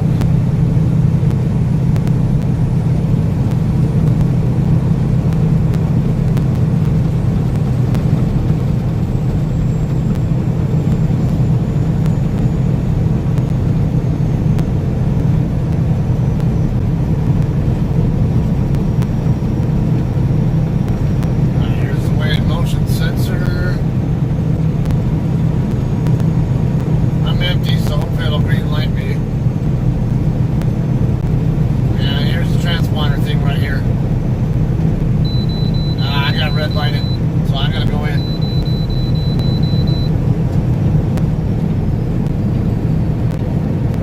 What?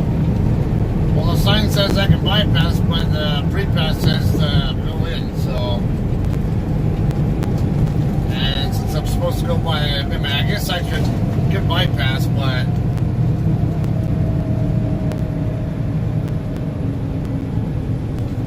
it says to use the pre-pass system, so pre-pass system says I'm red lighted, I'm going in.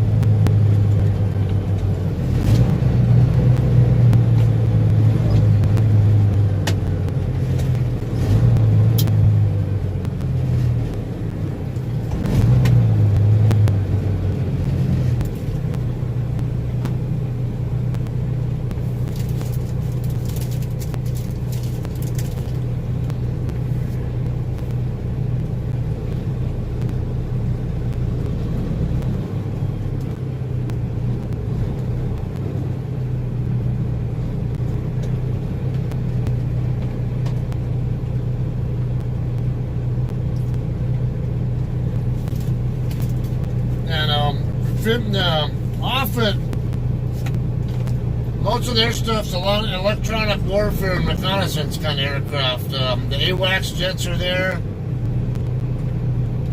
if I remember right, and then They also have RC-135s, which are reconnaissance basically 135s that are reconnaissance mission.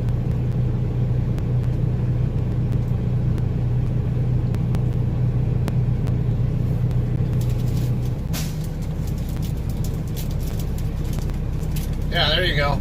Spies in the skies.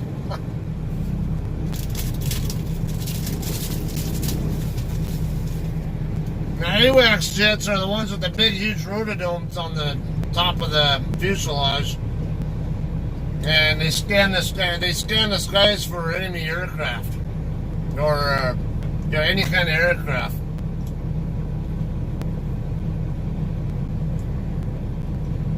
AWACS stands for Airborne Warning and Control System. So they can provide command and control also for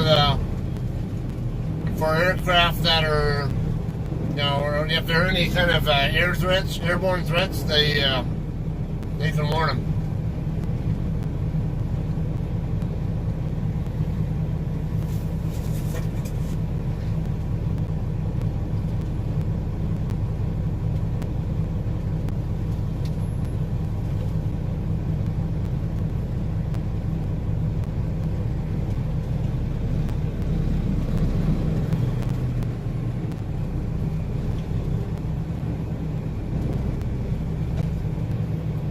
Yeah, I'm not sure they'd worry too much about inspecting me though, because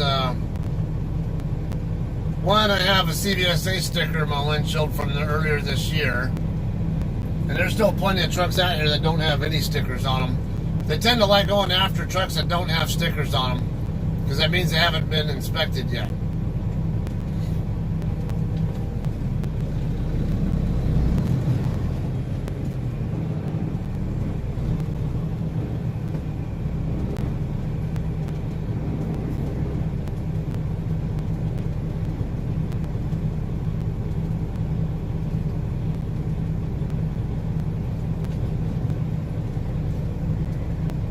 Yeah, I'm on the way station over in by Lincoln. Pulling an empty trailer. I don't think they have an empty line here, so I don't. I think I'm stuck. I'm gonna have to go across the scale with an empty trailer.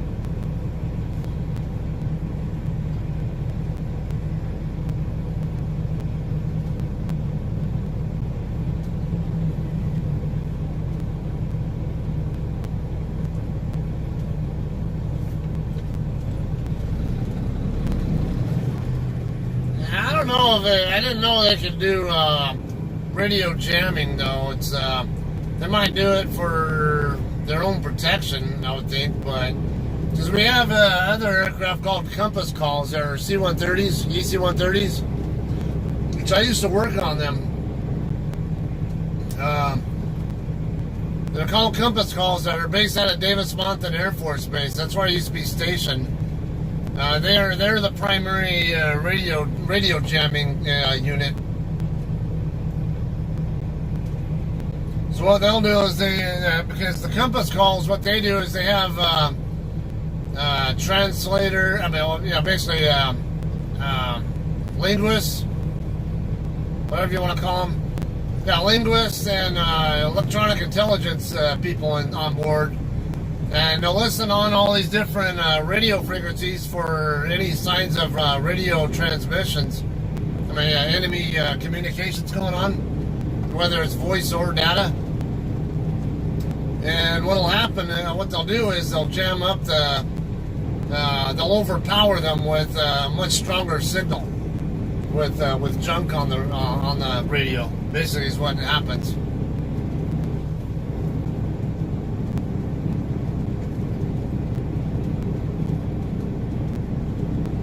Not to read up on that AWACS thing. I wasn't aware they could even block radios. That's not their primary mission. They're more about the scanning the skies for enemy aircraft.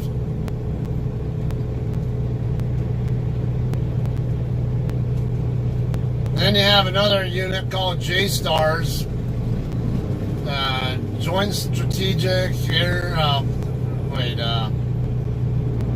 Reconnaissance Squad. I forget what the exact wording is, but now they're based over in Robins Air Force Base, Georgia. They're basically like the ground version of AWACS. They're the same kind of aircraft, but they have a radar on the big radar unit on the bottom of the aircraft that scans the ground.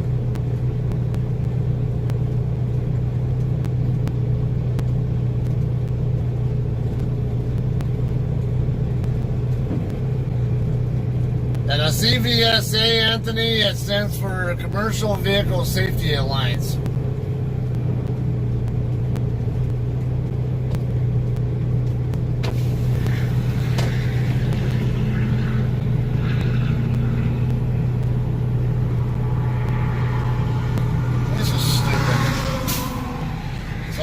Me to completely weigh a freaking empty trailer.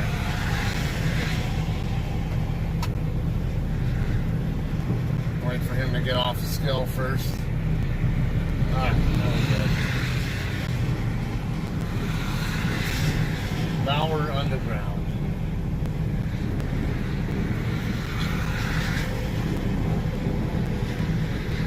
Quite a line of trucks there. Stock front axle gear.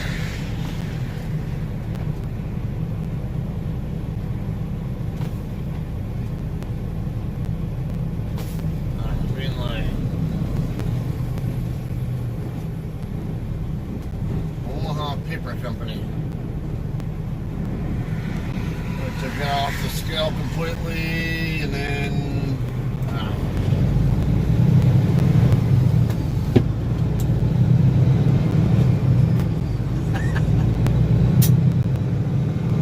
there you go. Yeah, I'm loaded with sailboat fuel. That's it. I'm maxed out on sailboat fuel.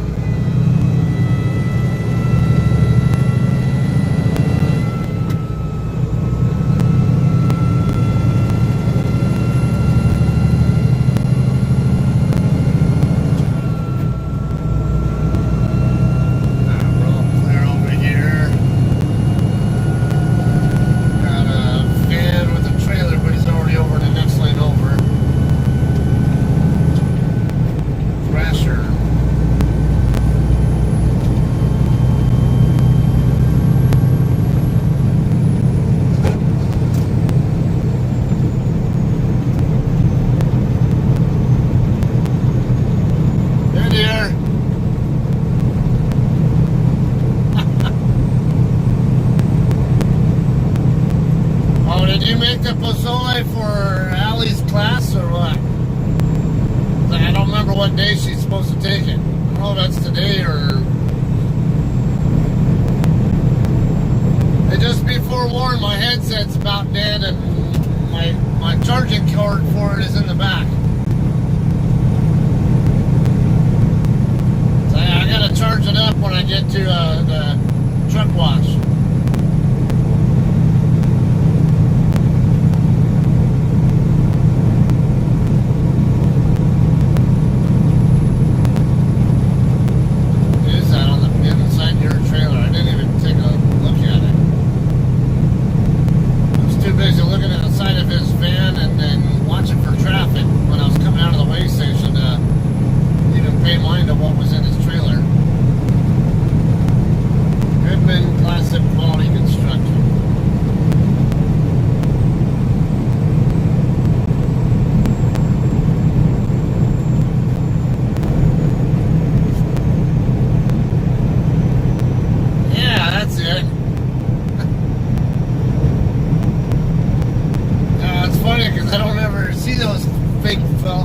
Fake cell phone towers, whatever, except in Cali.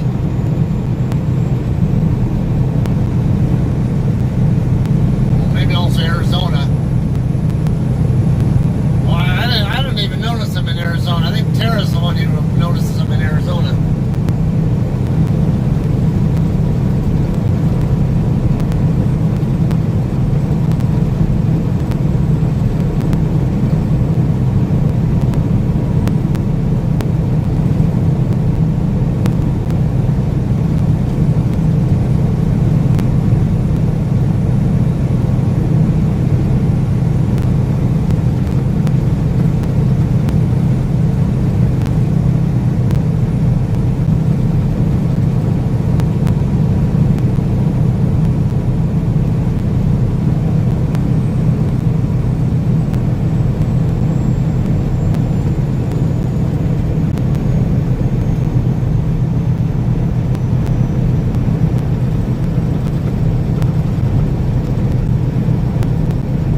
teammates are going to enjoy it.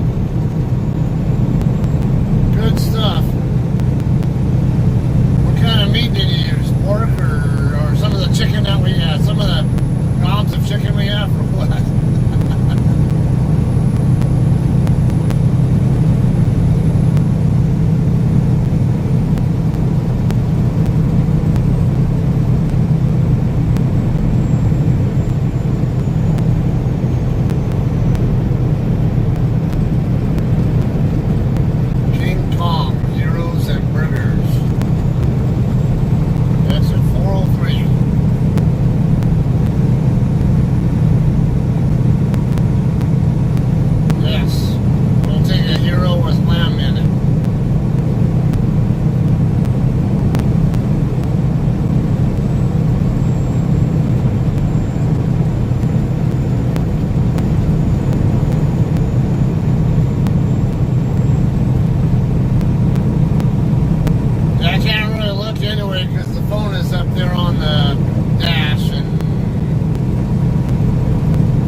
Roughly 45 miles to get to York, I think.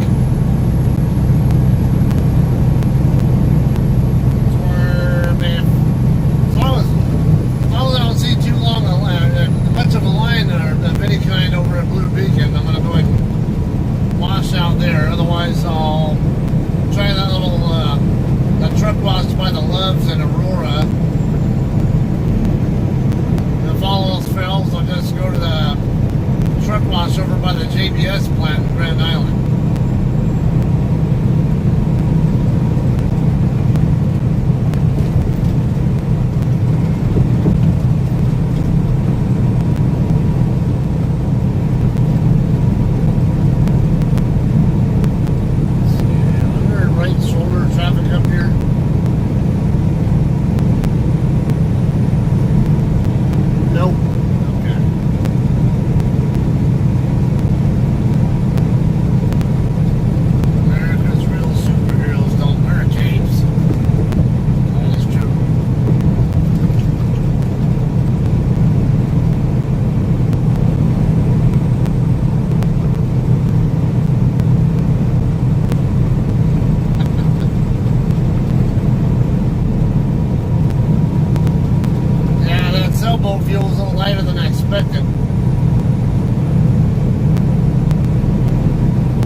base Italy. On the other side of the flight line, there was a flight kitchen over there, and then this place called Greek Heroes. And I used to like going there for my lunch breaks, and oh my God, that food was so good. But man, it always gave me some heartburn too.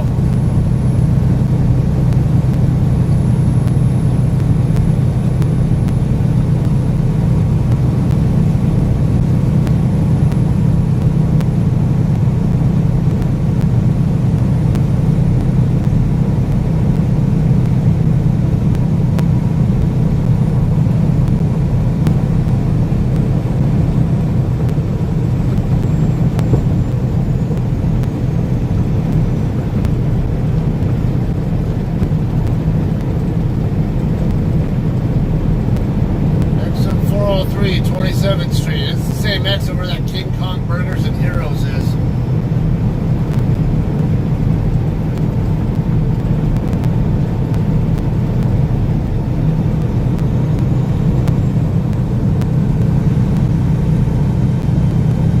I don't know what they have for truck parking off this exit though.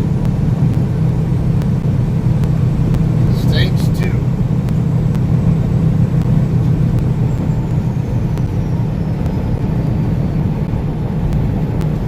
Let's see what do they have for parking here, Carl, for trucks? Anything?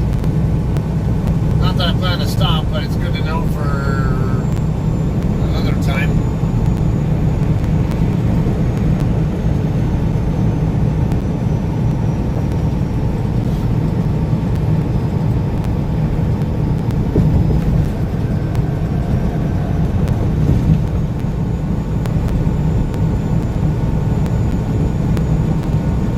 I'll tear up garlic. Where's this King Kong? Oh, I see the King Kong thing over there. Can't tell if there's anything suitable for truck to park in though. Oh, I do see a couple of trucks parked over there by Cracker Barrel. Okay. The Cracker Barrel's right next to the King Kong Burgers, it looks like.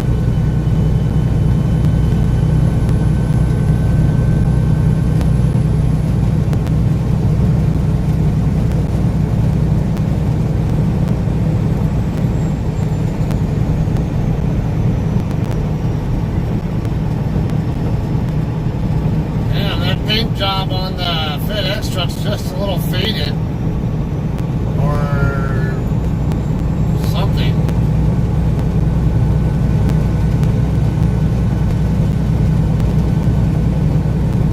That's just X. It's no longer FedEx, it's just X. Somebody's X driving it.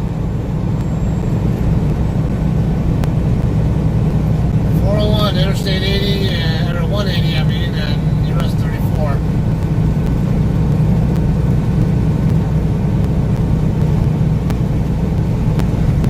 I'm gonna get by FedEx because, that's why it's covered in snow or ice.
you know, there's not even that much traffic out here right now. I know the main concern with, you know, the reason why people, trucks like to be in the middle lane is to stay away from the on-ramp and off-ramp traffic, but come on. Traffic's not very much right now. You can easily move over if you need to, and you can still stay out of the, stay over for trucks that, for faster traffic. Like this Marvin truck. He's going to want to pass this van a little bit.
Over here too. I think it's over by the truck stop.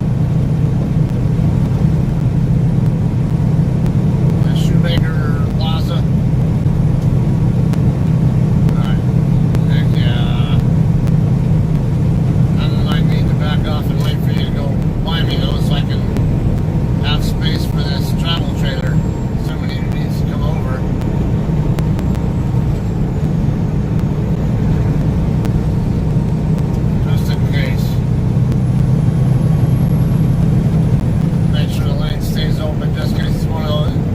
In case this guy's one of those last minute, oh my god, I'm in an exit lane.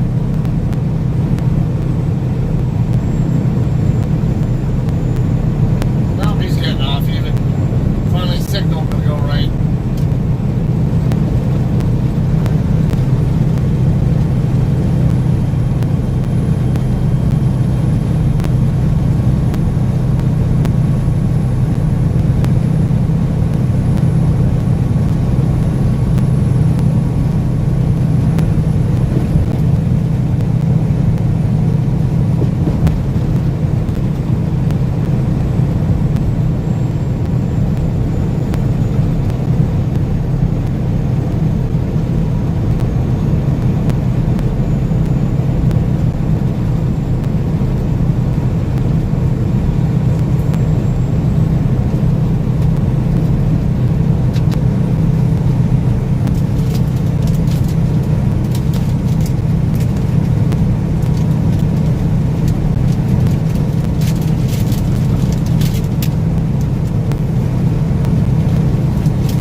make sure it was clear.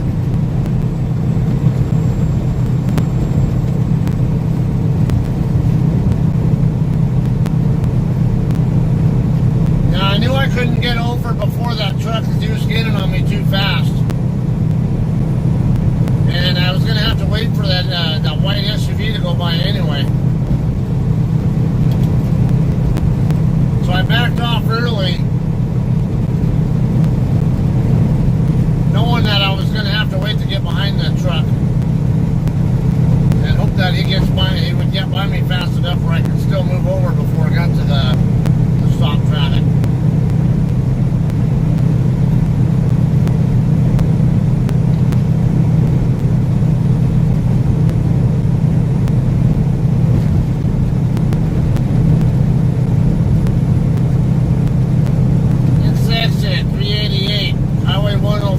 Pleasantville and Crete.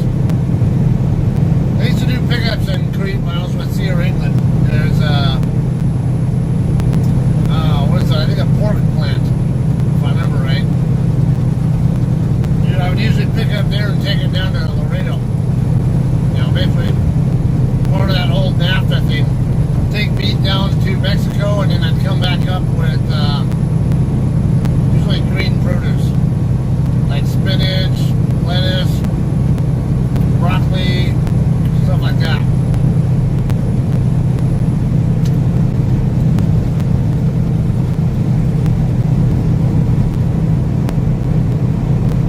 At JCT, we do sometimes go to Laredo, but it's very rare. We don't have a lot that we do down there. In fact, in the almost 2 years that I've been with JCT, I've never once been to Laredo. I used to go there all the time with Sierra England, but I've yet to ever be in Laredo even one time with JCT.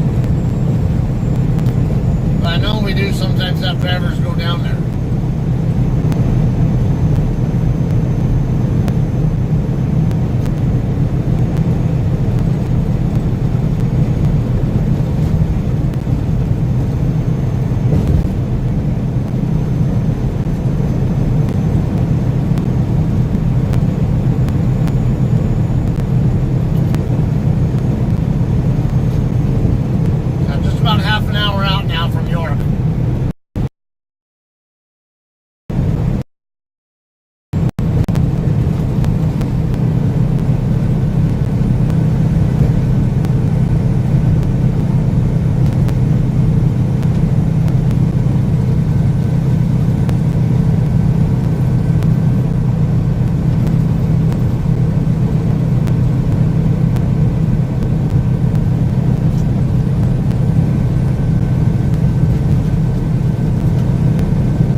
See what kind of stuff I have queued up on.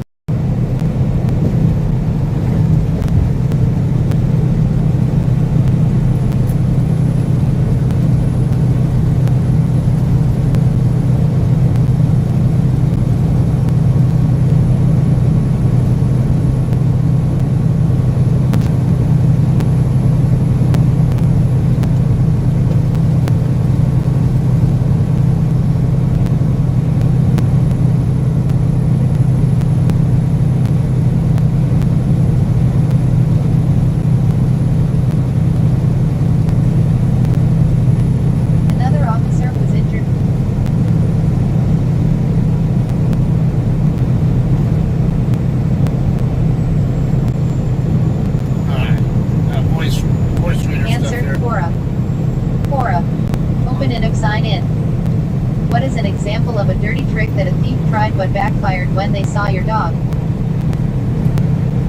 Chad Huggins. Answered November 23, 2019.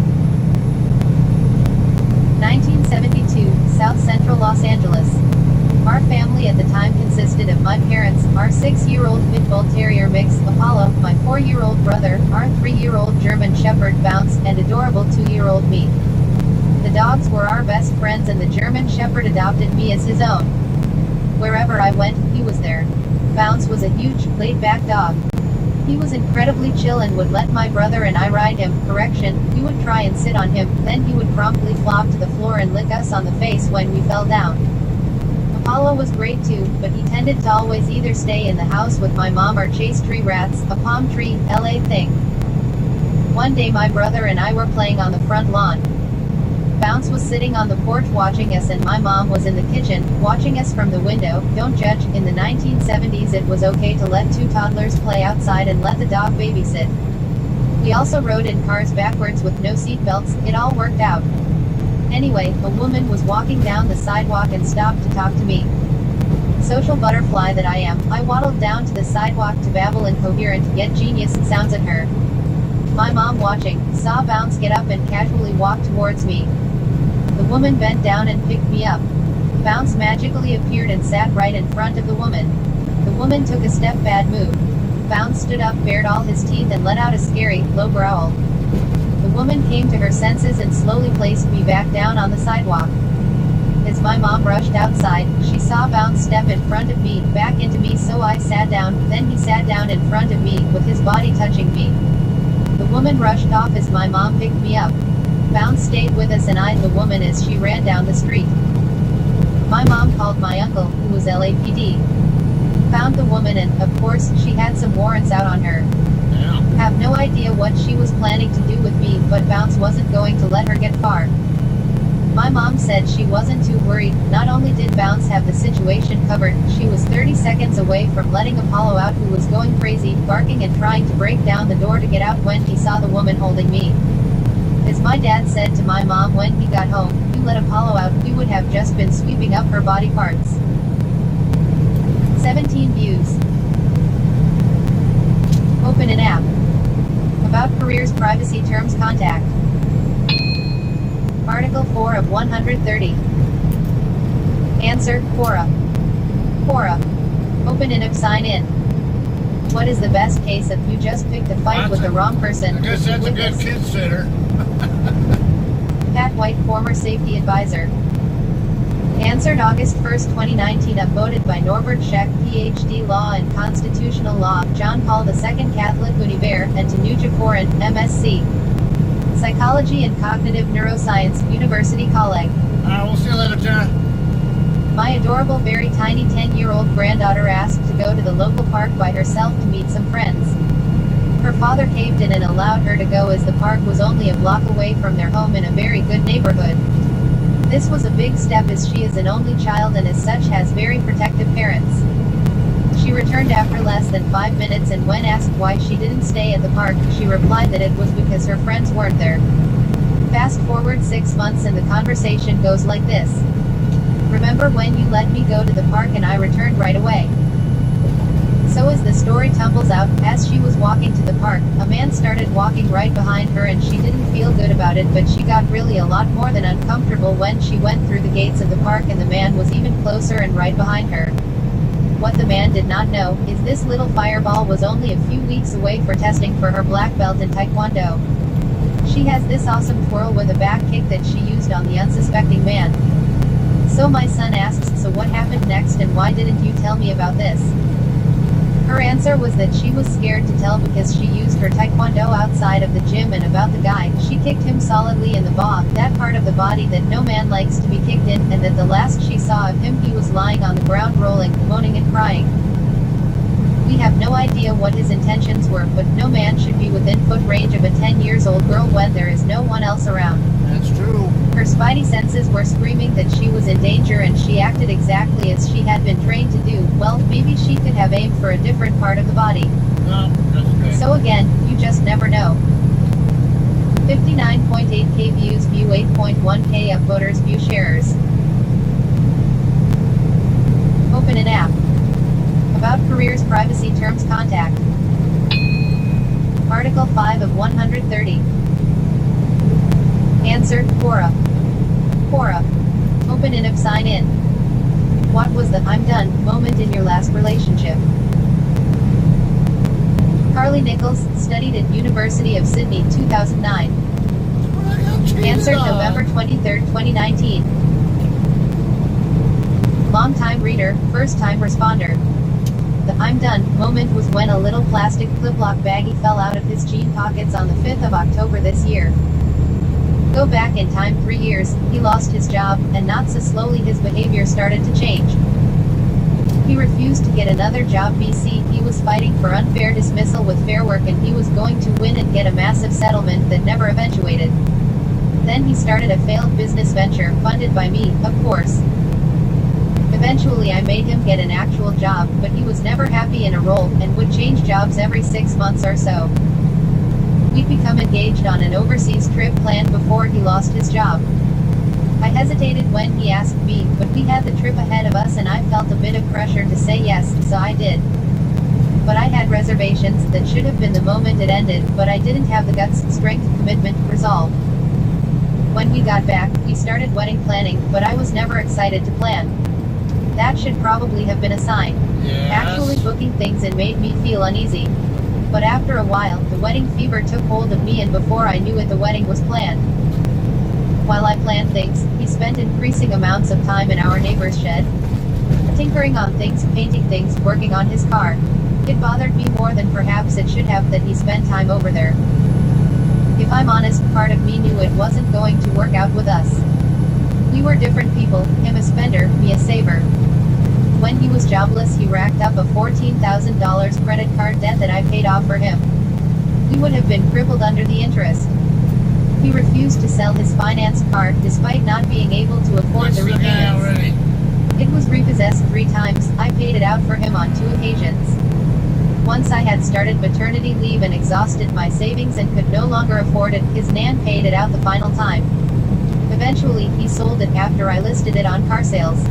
But he was so despondent about it, he believed it to be the only thing he had in his life. His car was his identity. Meanwhile, I never seemed to support him in the way he needed.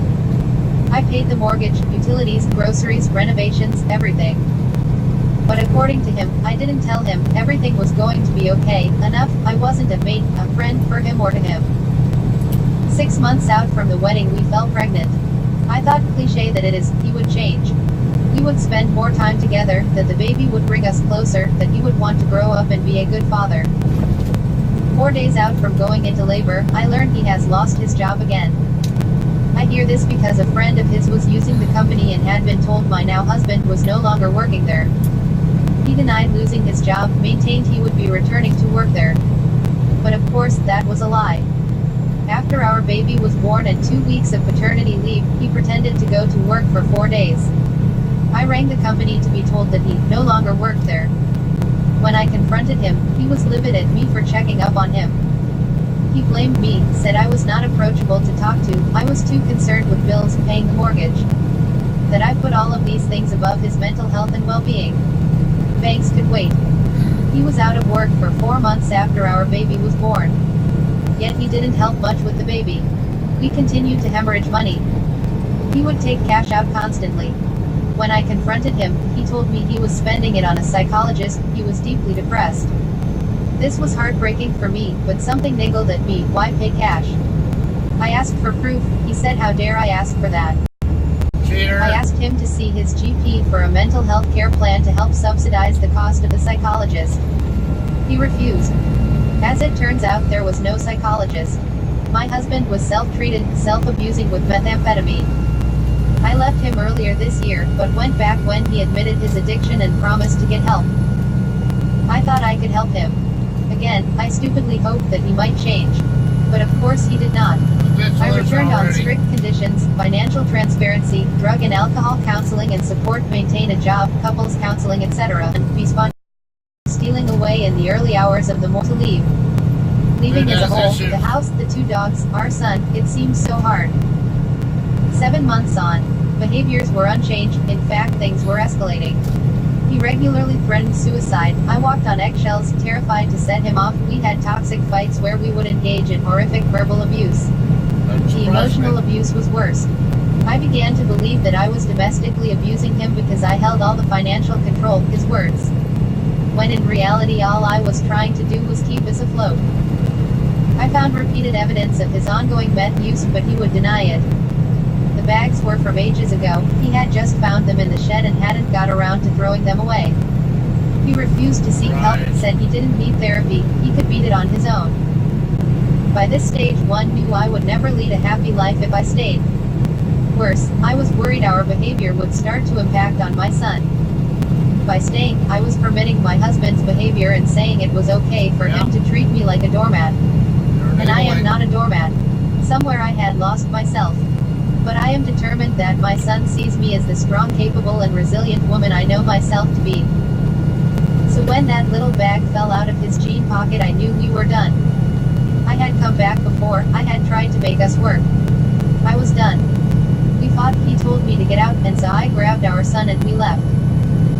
It's been almost 2 months, it feels like pushing a rock up a hill a lot of the time.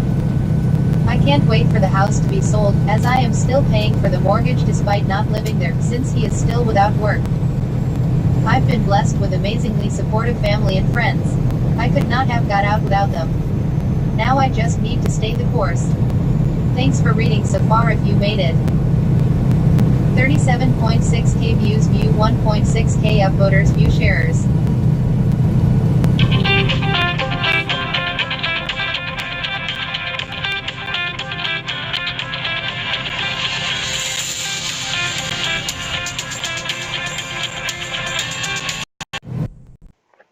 Hello. Yes, it is. Good. How you doing?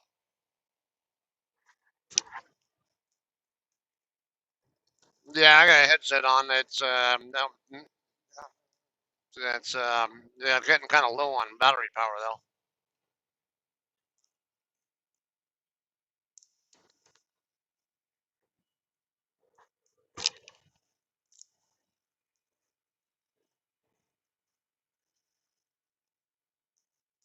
Oh, it's really good. They were fast.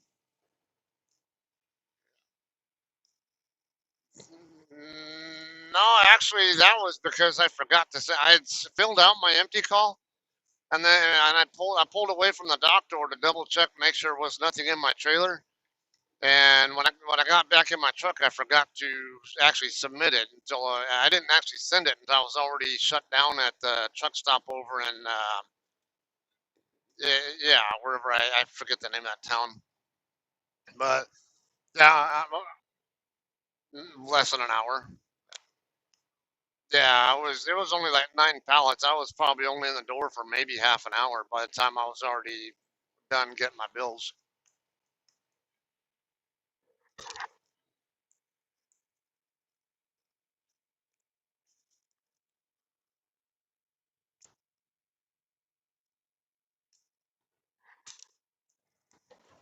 What's that?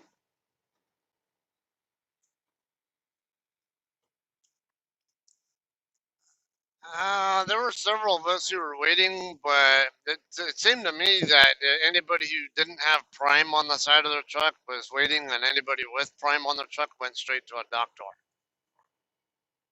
It's like, that was the impression I got.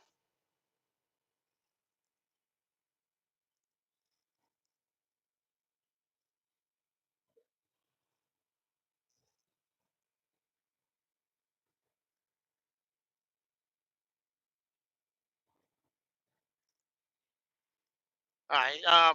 Speaking of now, OK Foods, aside from waiting to get to a dock door, once I was in the door, it was super fast. The 9 pallets, it only took the time it took me to go use the restroom and then come back to my truck. They had already put in all. Yeah, they were only like one pallet away from being done, and yeah, I was only in the truck a couple of minutes before they told me to pull forward.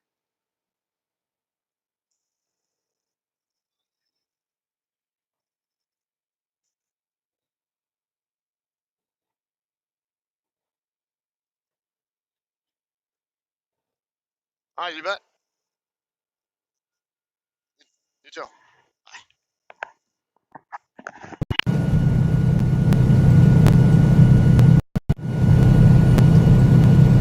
right, so that was one of our, I think planners, whatever.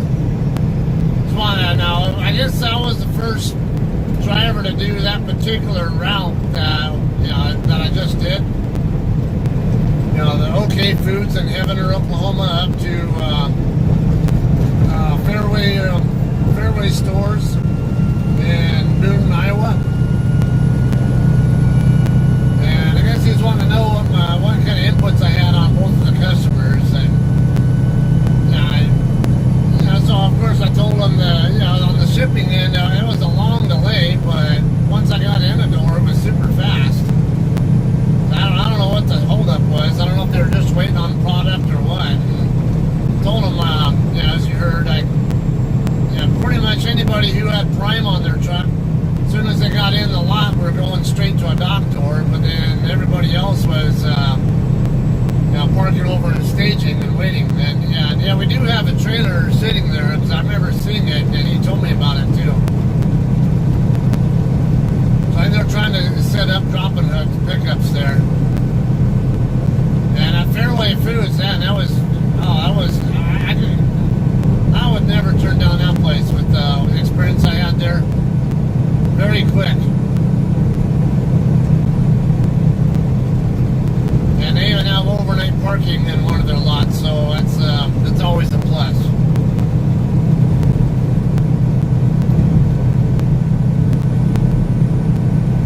59 miles to Grand Island.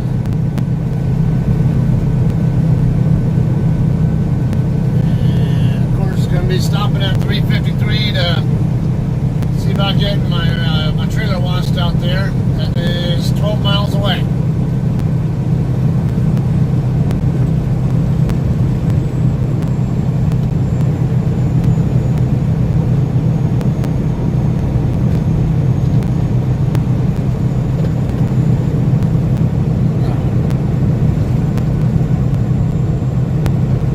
Open an app. About careers privacy terms contact. Article 6 of 130. Custodian arrested after alleged threat to Northern California high school. Weapons cache found. Mercury News 7 hours ago. Police arrested 36-year-old Brandon Williamson of Fort Bragg in a felony stop on Maple Street around 11 a.m. November 20th, after Williamson, a custodian at Fort Bragg High School, allegedly made threats against the school deemed serious enough for a law enforcement response.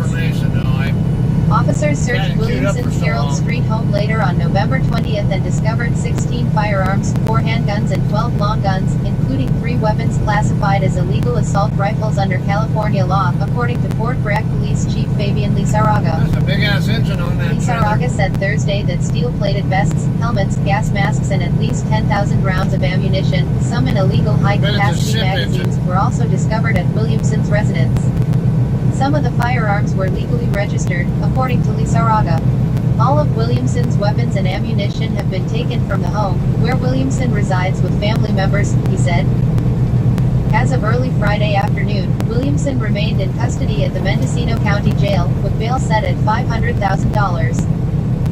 Lizarraga said Williamson's family is incredulous at the alleged threat and is cooperating with law enforcement. According to Lizarraga, police took Williamson into custody about 11:55 a.m. November 20th, after being informed of the threat by school district administration the night before.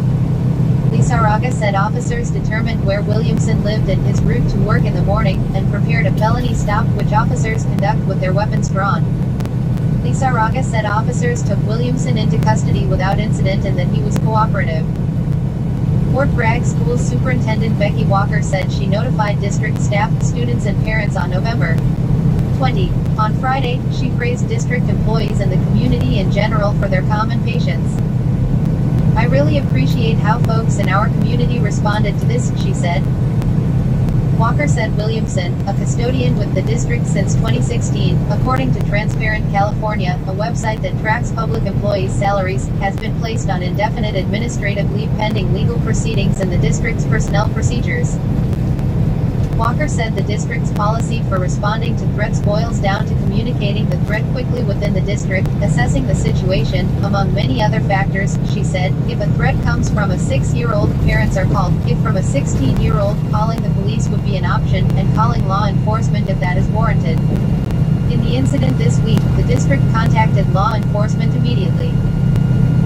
On November 21st, the Fort Bragg Police Department issued an update stating, to clarify questions that have been raised by the community as to why the high school was not placed on lockdown, representatives from the school district administration and the Fort Bragg Police Department assessed the threat and determined that there was no immediate danger to students or staff on any school campus.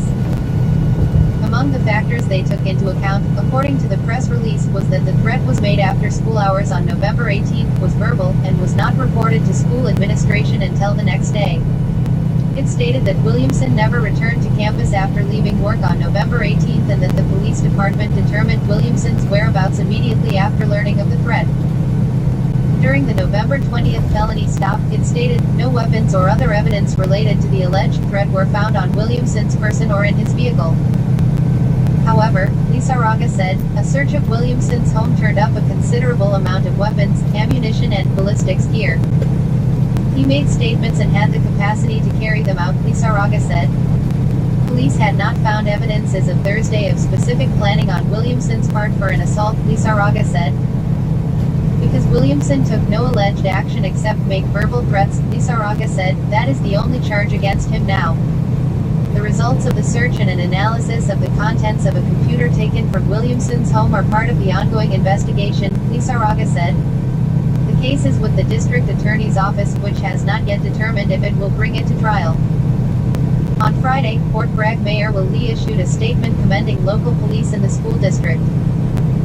I'd like to thank our school staff and our police department for their quick work ensuring that the scene was safe at the high school and the surrounding neighborhood. Following the protocols in place for handling criminal threats on a school campus kept our students, teachers and staff members from possible harm. Our great police officers, acting very quickly, apprehended the suspect and placed him under arrest. I appreciate our police department's dedication and law enforcement expertise in these times of increased threats to our community.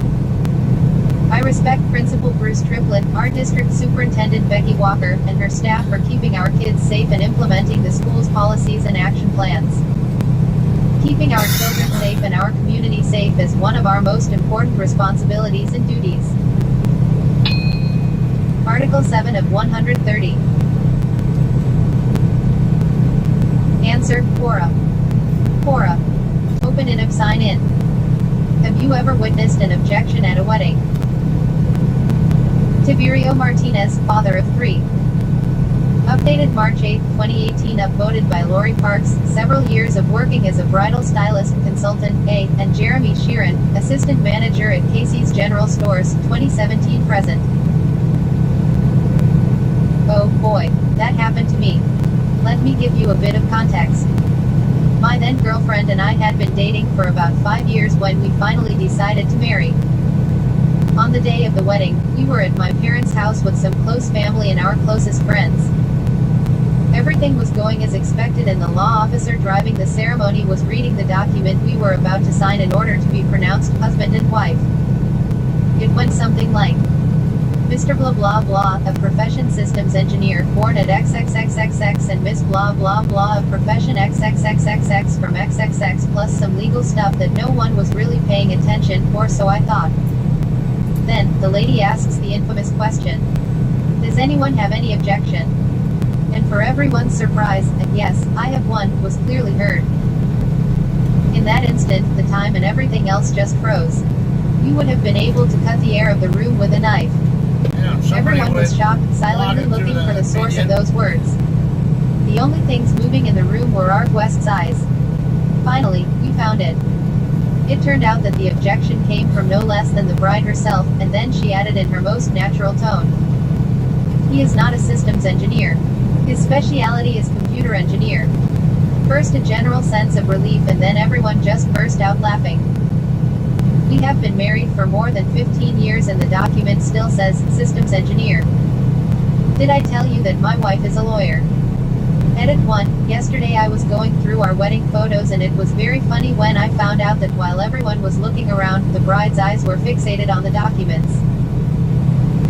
842.3k views, view 71.1k upvoters, view sharers. In other languages. Auf Deutsch, Antwort von Patrick Nold zu. Not too far away from the exit, so I'm just going to shut that off for now.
Star Trek fan?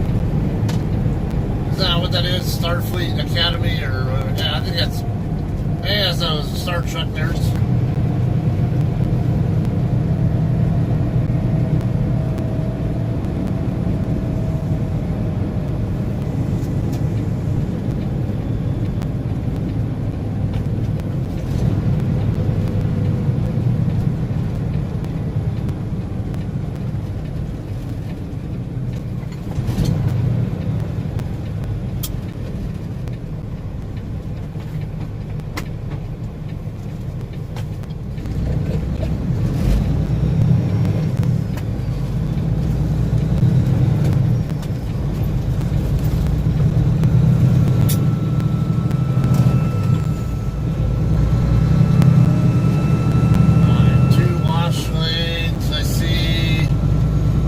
Trucks waiting in line, so let's see how long that line is first. If I don't like it, I'll just head over to where the left is at, not Aurora or something. Worst case, I'll head over to where that truck wash over by the JBS plant. I love how there's no limit line here, so I have no idea where I'm supposed to stop for this.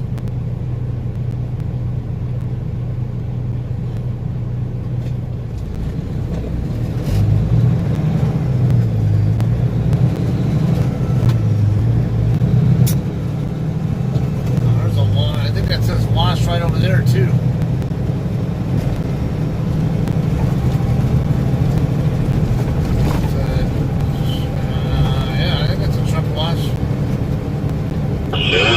$2,000. I can even go there too if it's a little bit of a line there too though.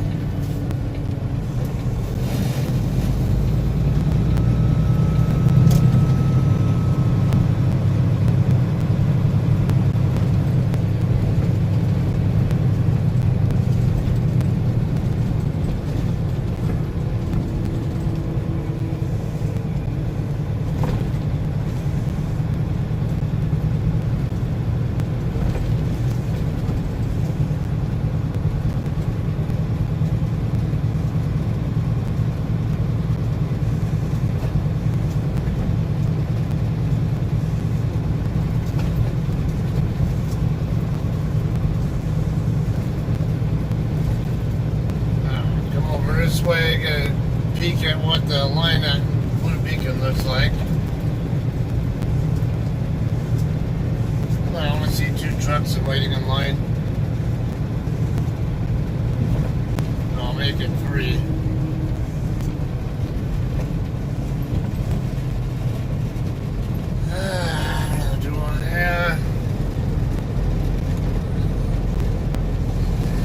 They look like reefer trailers, so there's a chance they'll only be there for washouts. So I guess I can deal with it.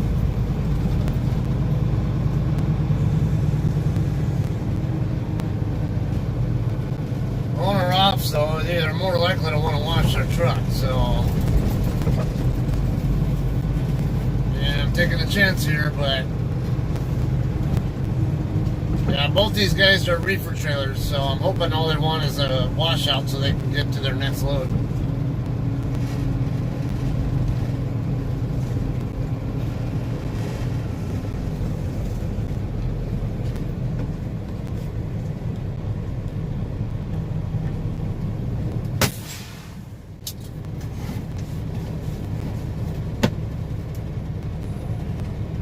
Off duty. Get my phone, my headset charging.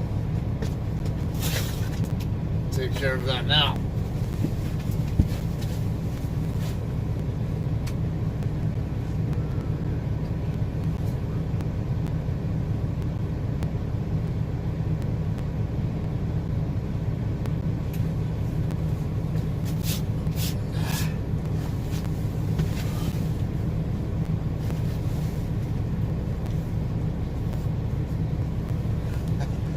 Yeah, I already took care of that.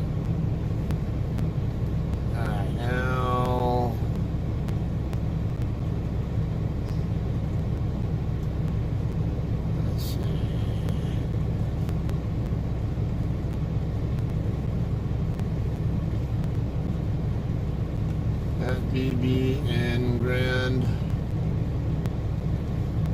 Island. Right now, it said is dead end on charger.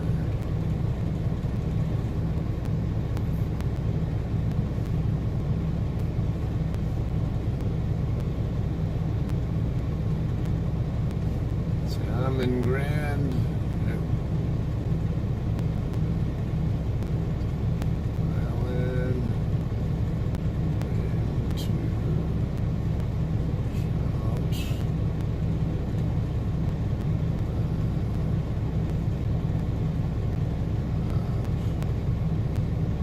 oh, not Grand Island, I'm in York, damn it.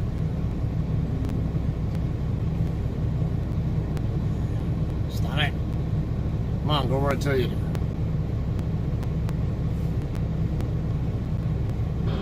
It's Jesse. Never run me. Yeah, I know running slow. Just make it real easy on you and get you going. Yeah, really, truly, they have to learn sooner or later. Yeah, this one's straight to the line up. We'll get off on 140 and I can walk her through it from there. Your heart.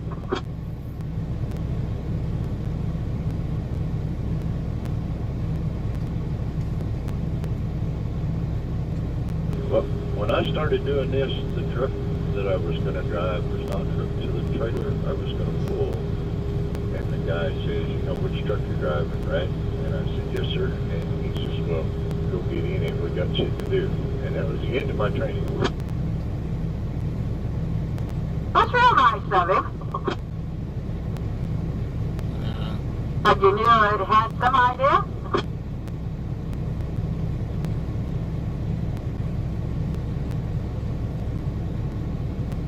From there, loading stuff and calling different guys on the phone, and I knew what they was doing.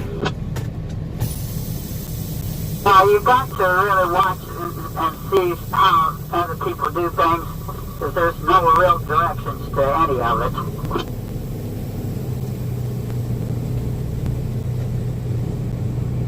Wah, wah, wah, wah, wah, wah, wah, wah, wah.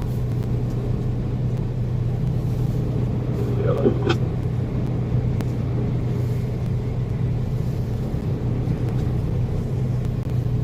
Now, see, both these guys are reefers. Yeah, then again, I guess won't matter, bro.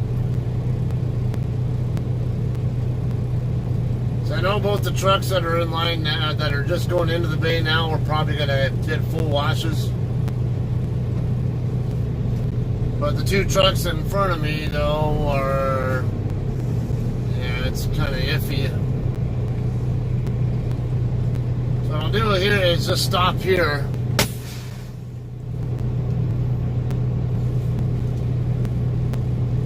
Yeah, I'll just stop here where I'm So we at. got one escort today is going to learn how to lead, which has never did.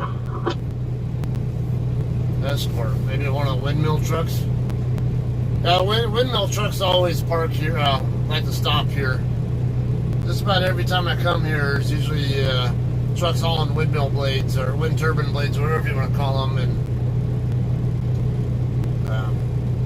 yeah, hopefully these guys are both watching out, though. Yeah, that'll really shorten out the time I have to spend here waiting.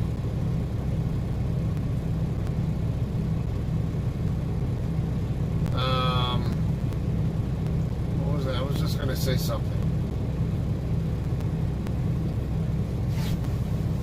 Yeah, can't remember, but while I'm trying to figure it out, I'll check out the road conditions in Wyoming.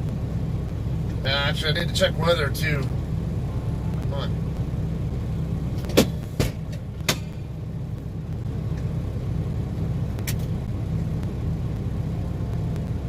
Just get in my login screen, damn it.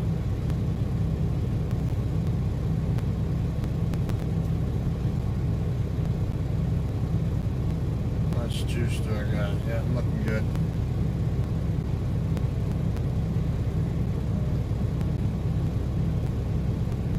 Okay, so I'm gonna zoom. I'm gonna look at Google Maps since it's already open. Pull up my traffic view.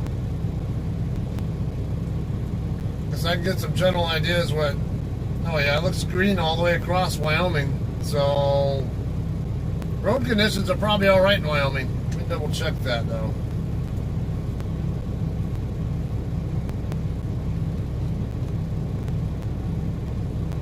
Okay, mostly dry, but in the usual spot over between Laramie and Elk Mountain and Rawlins, got some slick and spots areas with strong winds and blowing snow. It's pretty much par for the course there. Hey, flatbed, you going on north or you need to get on?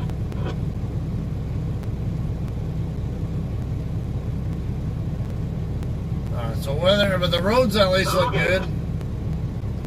I don't know about the weather forecast. Let's take a look at that. Mysterious craters off California coast. Thousands of craters dot the seafloor, and the likely cause is disturbing. Interesting. It's not volcanoes, is it?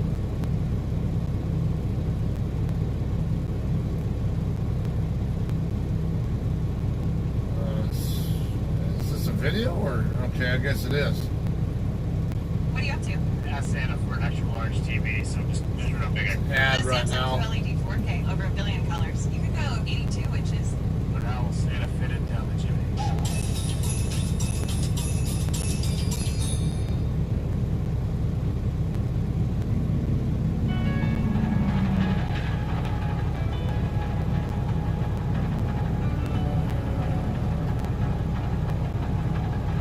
At 10 o'clock now. I could be sitting here an hour with what's going on here for all I know, so I mean realistically it could be closer to noon by the time I even get to large number of the micro depressions contain garbage.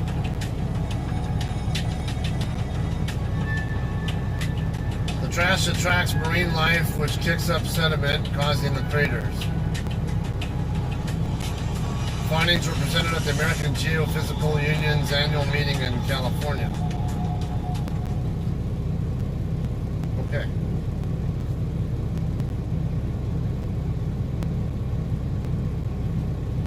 What are you up to? Ask Okay, Santa for I an extra want my large weather TV, radar, so damn it. just measure how big I can. The Samsung QLED 4K, over 1 billion colors. You could go 82 inches. But how will Santa Radar map.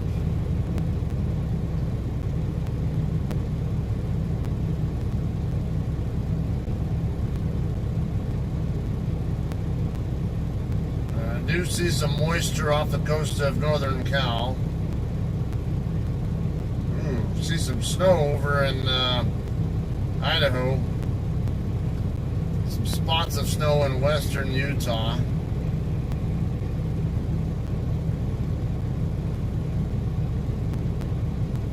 What do we have for future there?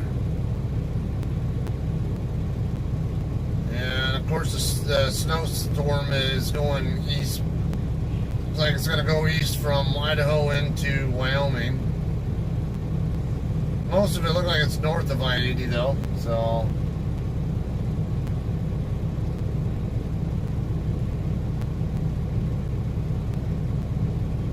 Okay, let's look at future 48 snowfall.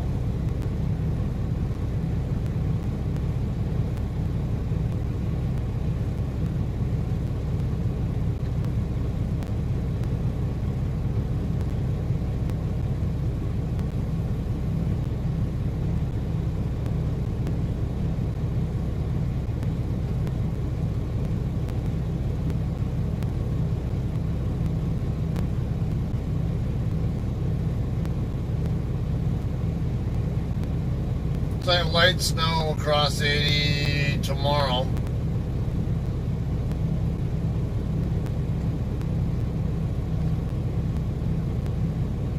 I'll be able to get across, well, no. I'll only get about halfway across Wyoming today. If even, no, not even that far. somewhere in the ballpark of Laramie's where I would imagine I would get to. Alright, so show you what the radar looks like. Okay, this is a future 48.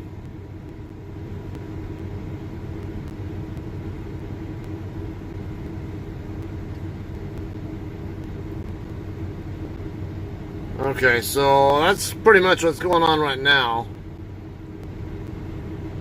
And of course, I'm over here in this area west of Lincoln. I'm gonna go across. I would be going across Wyoming into Wyoming today, but I wouldn't get that far. I'd probably get into maybe Laramie, and then I'd still have another 300 miles of Wyoming to deal with tomorrow morning. So let's see what tomorrow morning looks like. Okay, this is about 6 a.m. tomorrow in Wyoming. So it doesn't really look like much. I mean, maybe a spot of snow over here. Where's that at? South of, okay, south of Rollins. Maybe get a touch of it right there in the Elk Mountain area. But look like it'd be mostly clear all the way over to the Utah line, though. Probably expect, now that's not very heavy snow, that's kind of light. The purpler stuff, that's a heavier snowfall, like right there, that's heavy snowfall. So I would want to watch out for that kind of stuff, or even more the dark purple. That's a lot.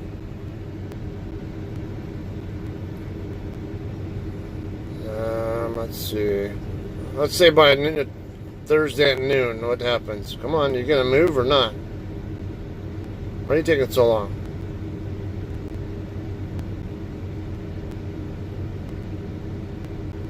Alright, come back.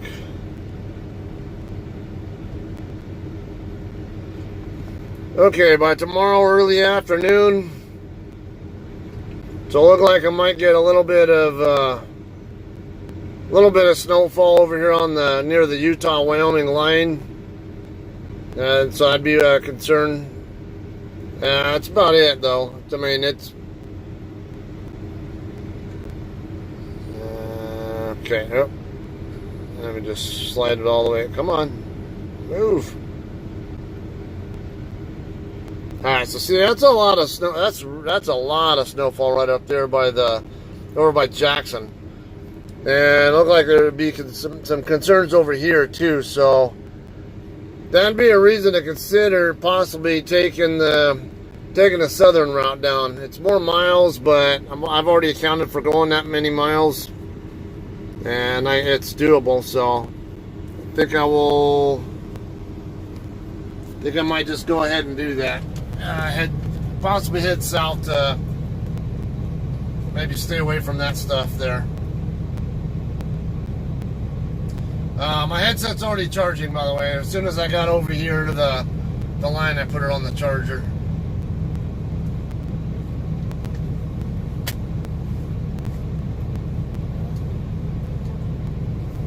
Mess up my USB port, so I'll leave that. Alright.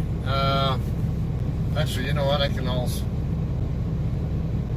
pull up the map so you get kind of an idea of where I'm heading. To get from here to the shipper, show you.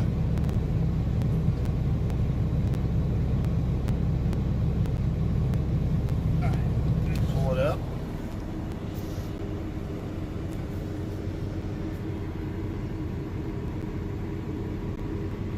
Alright, so I'm right here. It's only about 40 miles down I-80 to get over here to Grand Island. What I'm going to do is take the Highway 34 exit. That's where the Flying J is. Right here should be where actually, right here is where Flying J is.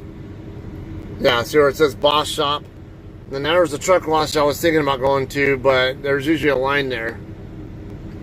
So I'm just going to go straight. Why is it trying to give me a route? I don't want a route.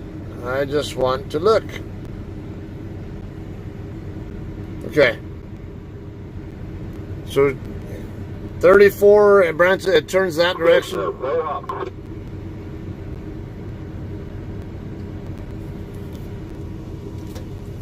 Waiting to see which one's going to open up first. Don't worry about me.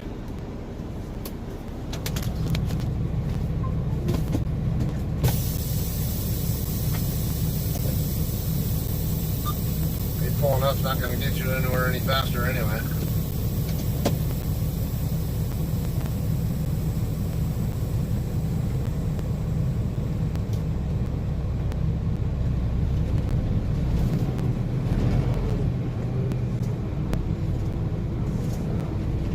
Some of these people, they bitch about stupid shit. So this guy behind me was getting, one of these guys back here was getting impatient, telling me to pull up. So they, why? So you can get to bay before me, even though I got here first? Because I don't know who's going to be done faster?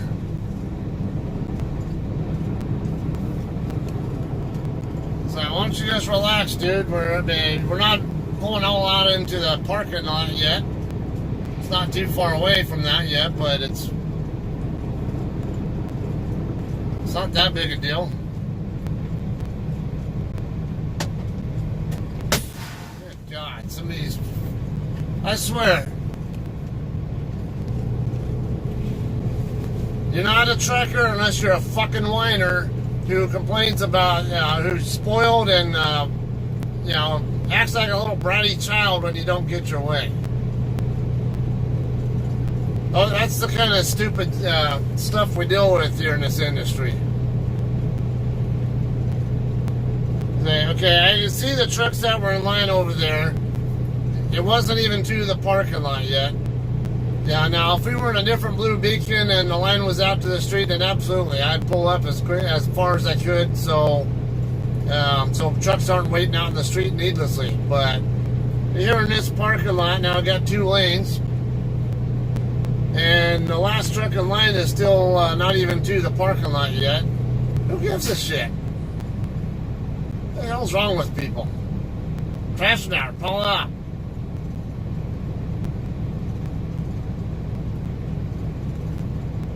Yeah, they're doing a washout on this guy here. I can see them inside his trailer right now, so I don't think this will take excessively long here. If I take the southern route, though, basically what I would do is several different options I had. There's a number of state and U.S. highway options I can use to get down to U.S. 54, and then take 54 down to Tucumcari, and then 40 across from there. Now it will be like about 100 extra miles going that way, and it's so it's I think it was about 1760, 1780, some 1750, more than 1750 if I go that way. It would be right around a little over 1700 if I go straight across the Salt Lake City and then down 15. But let's say I don't want to deal with snow or wind, so I'll just go ahead, and I already accounted for on my trip planning for the miles to get down to Tucumcari, so, and I won't have any problems getting home or to Carson with that load on time, with the hours I have. So and I also accounted for time to get back from Carson back to maybe to Colton for a pickup, and then take it back to our terminal. Because I need to be at our yard next week. So I have the hours to work with to cover all that. It's 3,300 miles or so to get all to Grand Island, to Carson, taking that route, and then back across over to Sapulpa, so I'll be fine.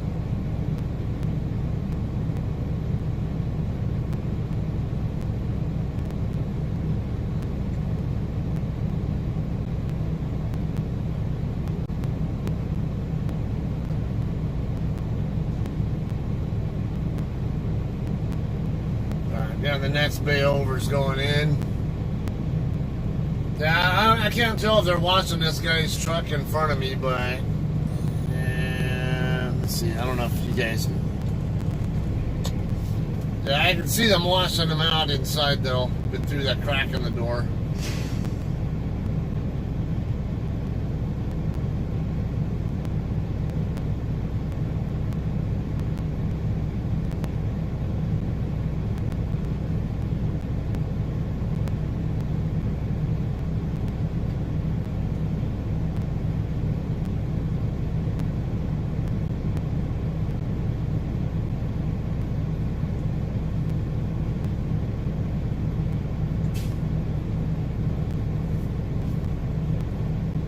I like all these newer apps to get the information necessary for trips across the country. Yeah, I don't use a heck of a lot myself. I just use the Weather Channel, My Radar I like for weather planning also, and then of course all the 511 type apps. And California, there's another one called Cal Road Reports. Maybe when I get to the... I don't think it's going to take too long here, so maybe when I get over to Lineage and start loading, because I assume that'll be a live load, I'll show you the CAD website for the California incidents. I would screenshot the app I use here, but let's see, someone's gonna come out and ask me what I've got going on here in a bit, I'm sure. This guy's looking like he's getting ready to open the door. Yeah. Oh, just to watch out.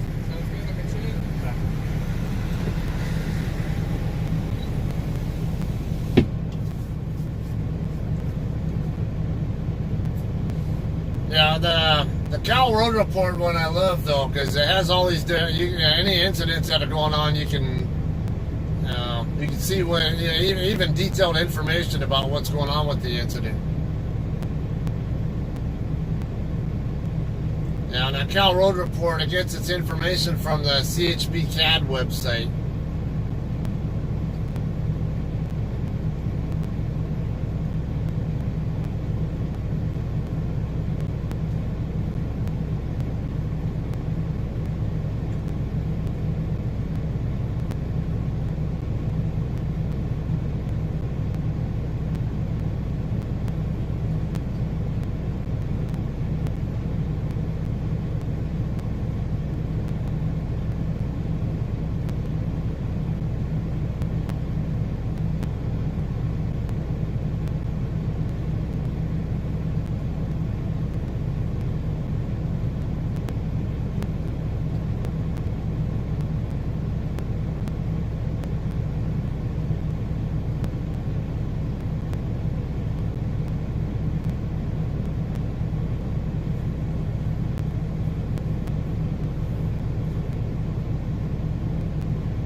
Yeah, I already closed on this. Yeah, this guy's door's already closed, so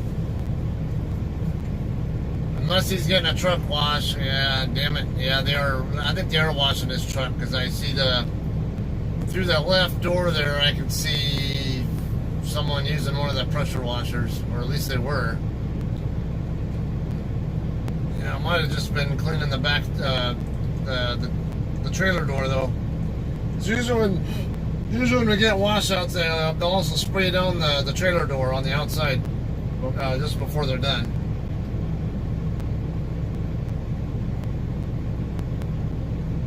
Uh, 25 minutes here so far, not too bad. Kind of anticipated being here possibly an hour.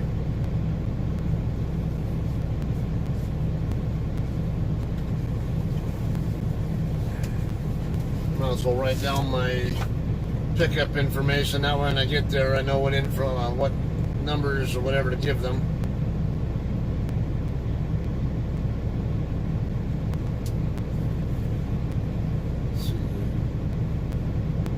PO is 1026.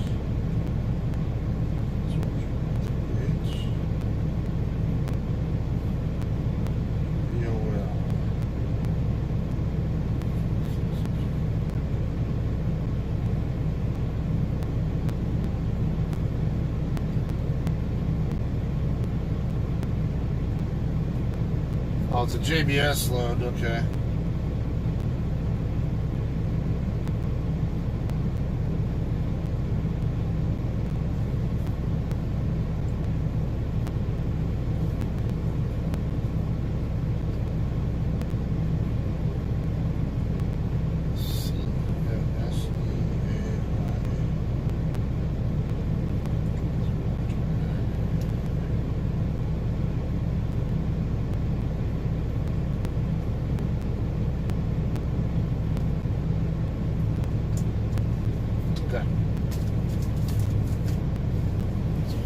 Have all the numbers I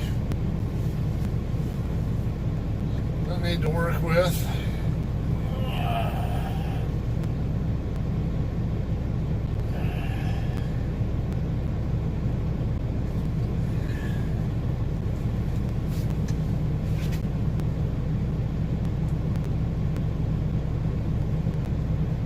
I think they just opened the door on the other end.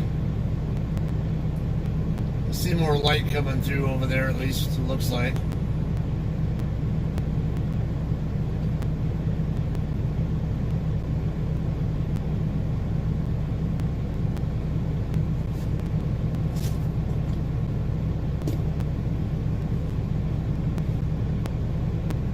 The truck's not leaving yet, but yeah, it looks like this guy's getting ready to open this door.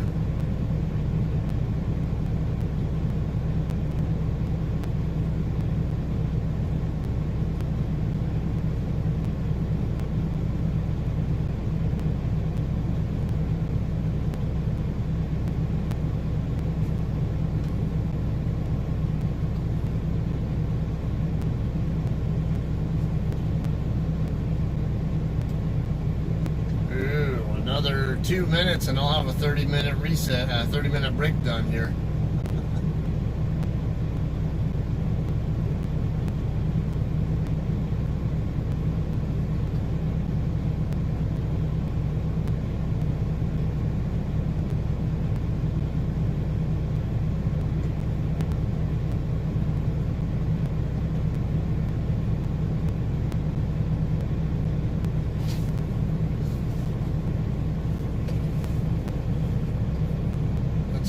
Okay, yeah, he's getting ready to leave now. Let's say I'm wondering if they were just waiting on him to get back in his truck or something.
with all the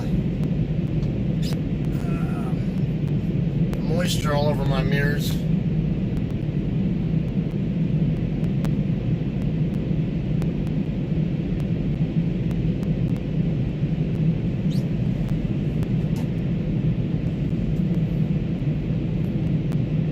Yeah, I don't think I'll have to, let me, since you mentioned that, let me see how much I have.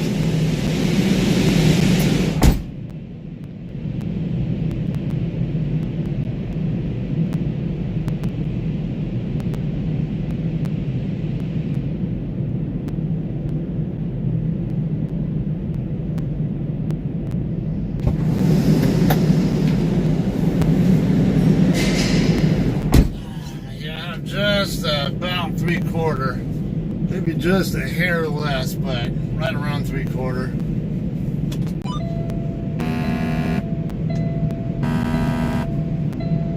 Or wouldn't hurt just to be sure.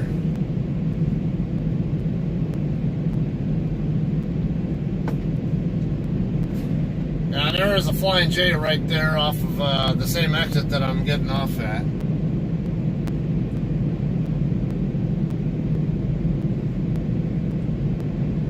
Doors are still open. Thank you. Put some heat on my mirrors since the trying to 2 or 3. evaporate the water that's on there.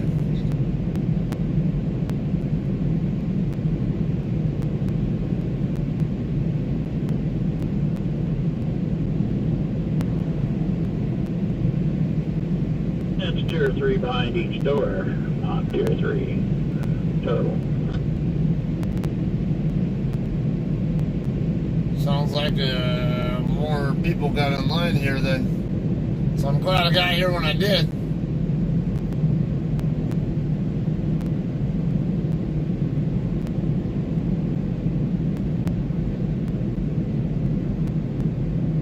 Okay, look like they're done. They just moved the stand away from the trailer. Yeah, they're closing my doors.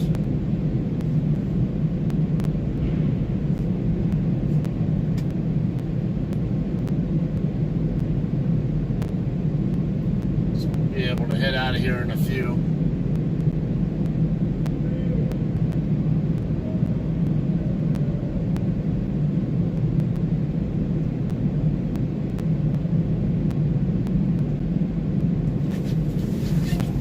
I can get my headset. It's probably been...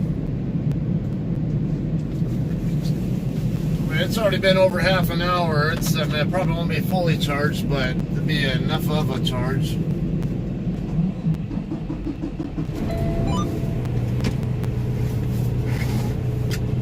Just in case I need it.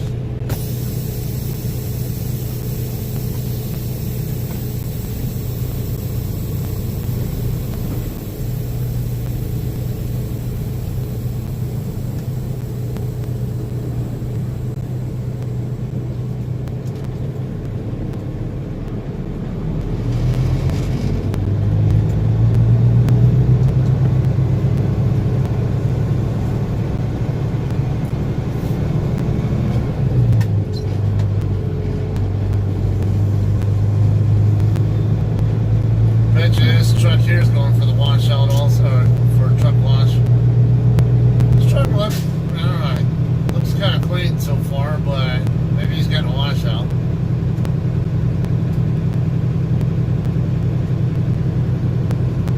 A good number of the trucks that I saw there were reefer trucks, so it stands to reason that they're mostly there to get washouts so they can do their next pickups.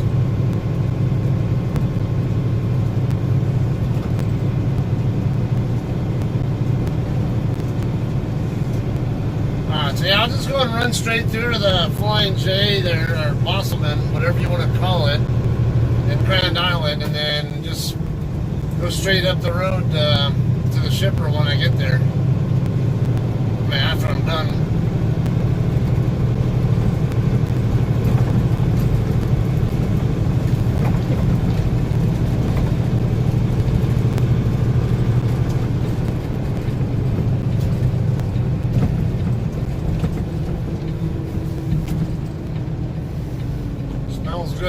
and smelling.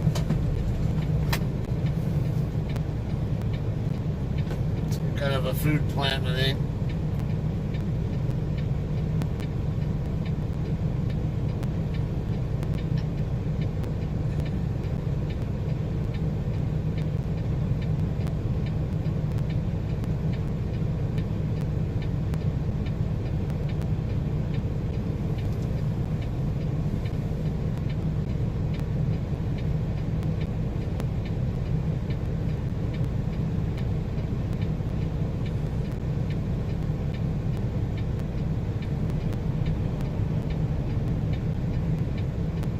Come on, light.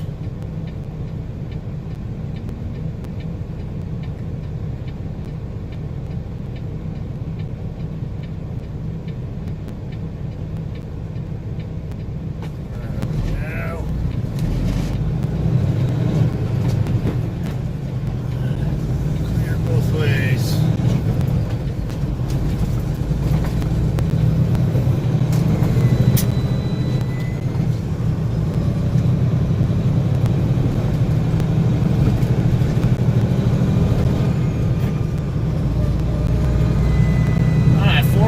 Trip to to the next exit or next stop, whatever.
The windshield when I stopped for fuel.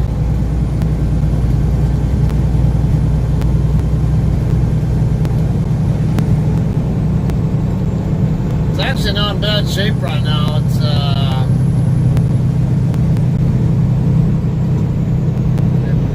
It's a slight bit of butt gut, I guess, on right there in the middle, not too far, basically in front of the phone, but most everything looks pretty good.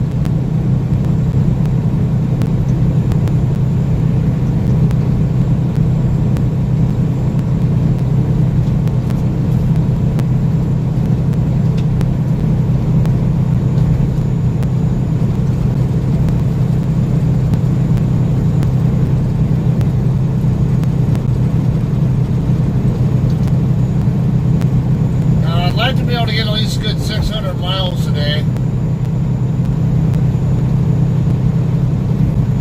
I don't know where that's going to put me. I think it'll put me somewhere around Highway 54. I don't know, perhaps even like Dodge City area or somewhere. If I get somewhere down that way, yeah, because it's over 800 miles to Tucumcari, so I'm thinking it'd be at least 250 miles from Tucumcari, which will put me somewhere in Kansas.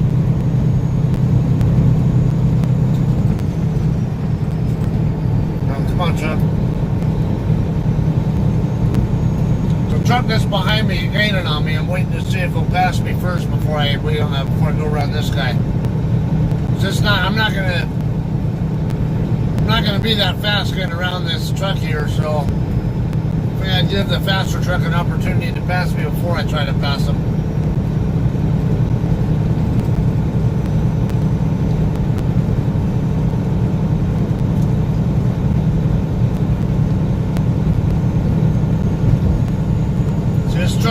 Tammy and I are both doing 68 right now.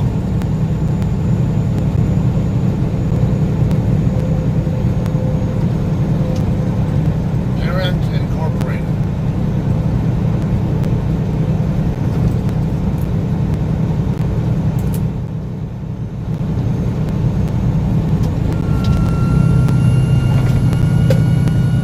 There's a bigger break in traffic now between this guy and the next traffic behind me.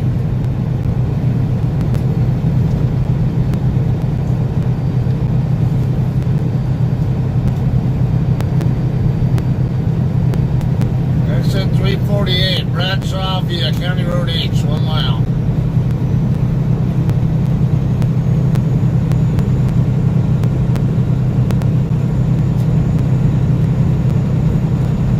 Camper hauling steel, interesting.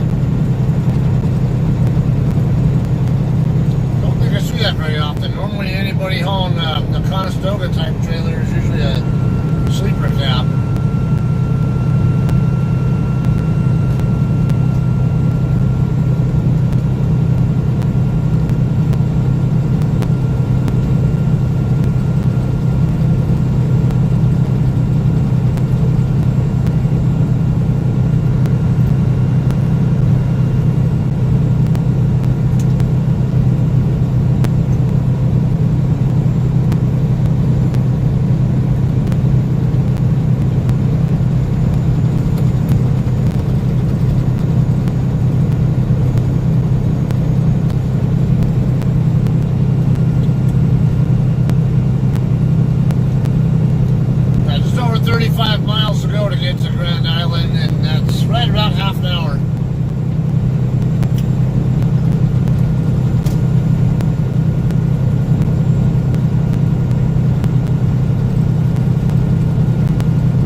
There's a four-wheeler coming up right now. If I was CST or ST, I would have let the car go by first.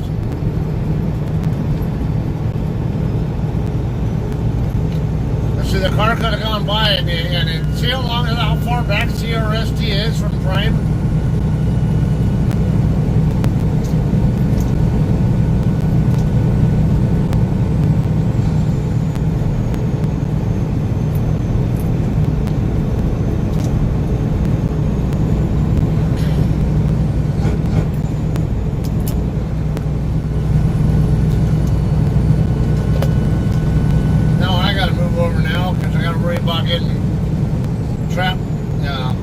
Railroaded by the truck I already passed, as well as the four-wheelers that are coming up.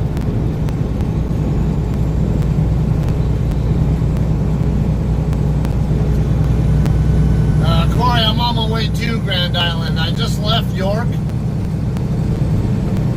and I'm heading west on I-80 towards Grand Island now.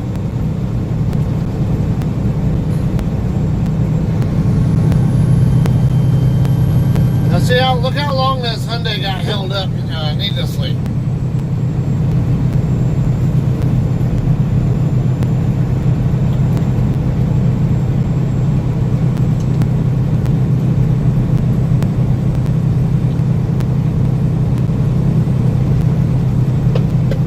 Lots of difference here. I can stay in the lane and try to pass the CRST, but I have a couple of four-wheelers coming up behind me. I'm just going to get in line behind CRST and let these cars go by, and then I'll move over.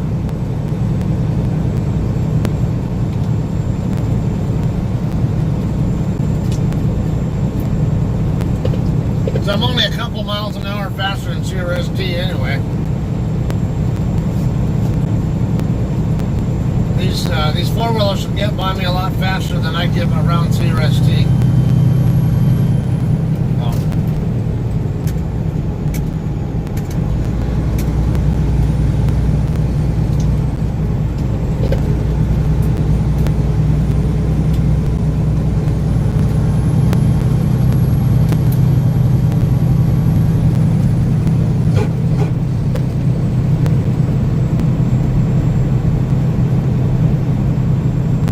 Simpex trucks have an interesting yellow color on them, I think.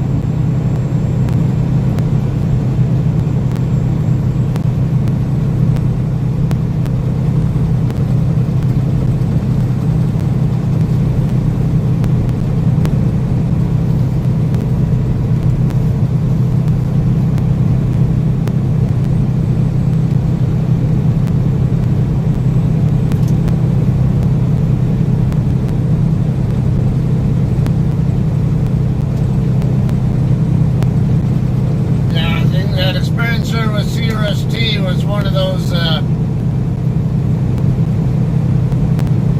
just like that Cora answer I was playing yesterday, or that I wrote on why about trucks going half a mile an hour faster than other trucks and holding up traffic. That was one of those examples where somebody is either inexperienced or inconsiderate or both.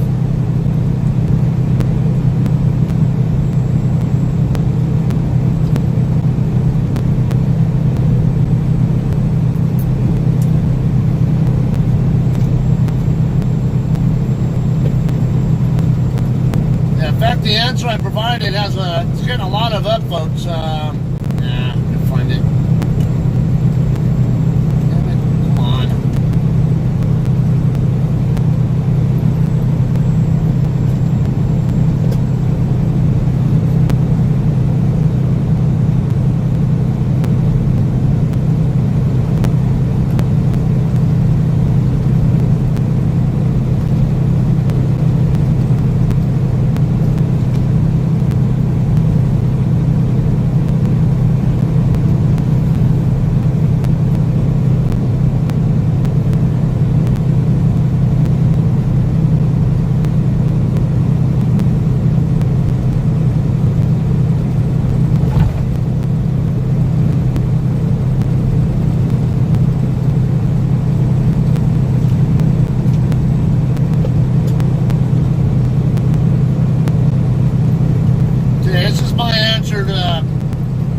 On Cora to that question I was talking about. Whenever it pulls up. Answer, Quora. Quora. Open and sign in. Why do truck drivers going half a mile per hour faster than another truck on a two-lane highway insist on passing the slower truck without speeding up, causing the rest of us to pile up behind them because the trucks are going 10 miles per hour slower than the rest of us? Scott Zane, CDLOTR driver. Answered October 22, 2019. Author has 583 answers and 1.2 meters answer views. I can't speak for other truckers, but I can speak for myself. Much of the time, you are observing the difference between an experienced and professionally minded driver and an inexperienced and or less professionally minded driver. In most cases, you are likely encountering a drag race between two inexperienced and or inconsiderate drivers who are both driving trucks that are governed at very similar speeds. Example, both trucks might be governed at 65 miles per hour by the carrier.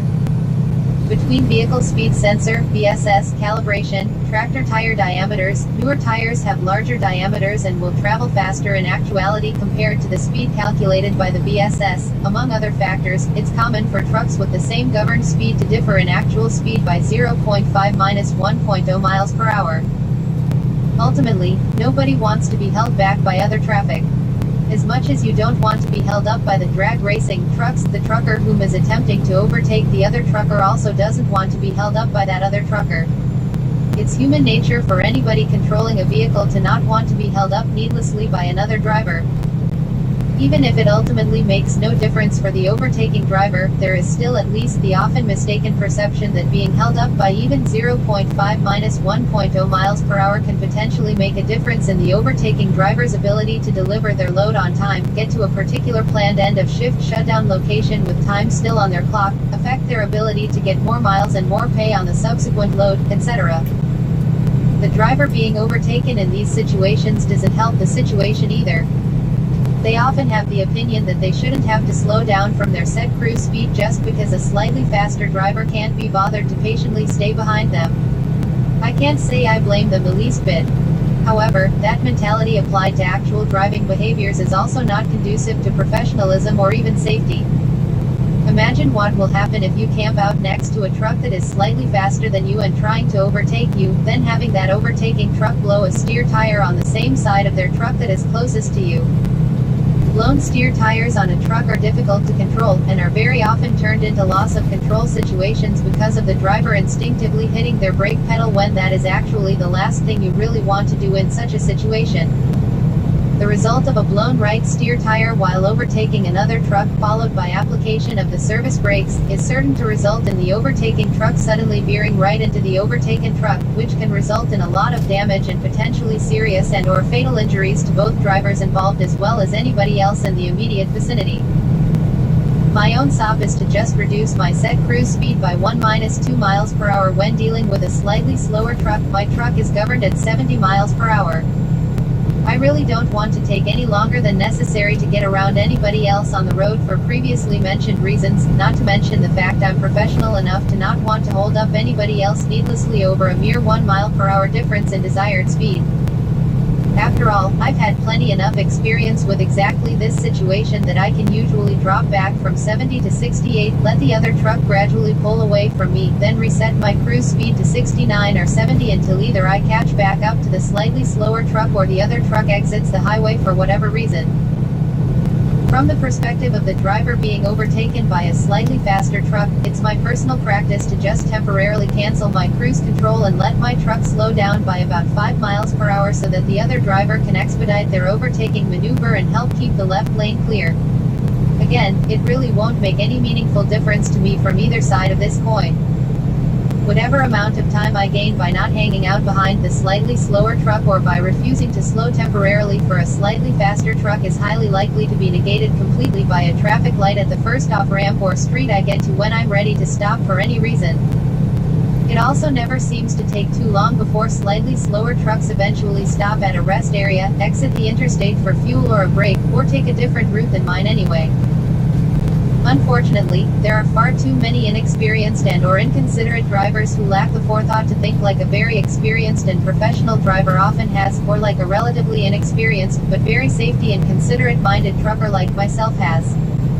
Too much of the "I only care about number one, and number one is me" mentality exists all over America, in any and every aspect.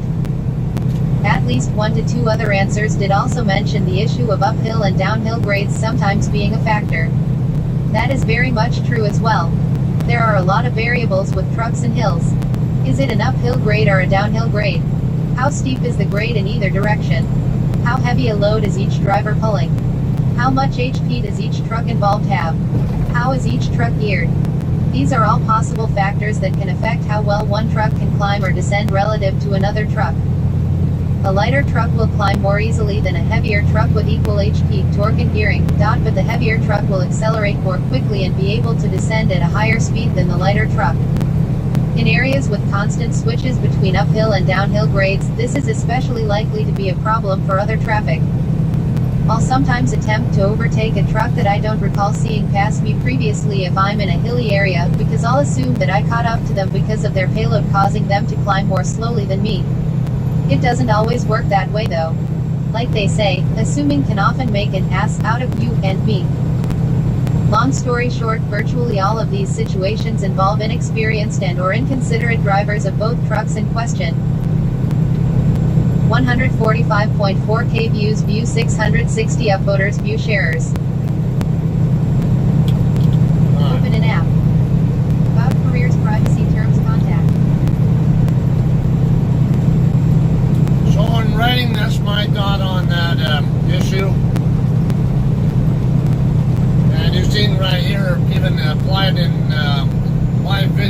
that's how I actually drive too.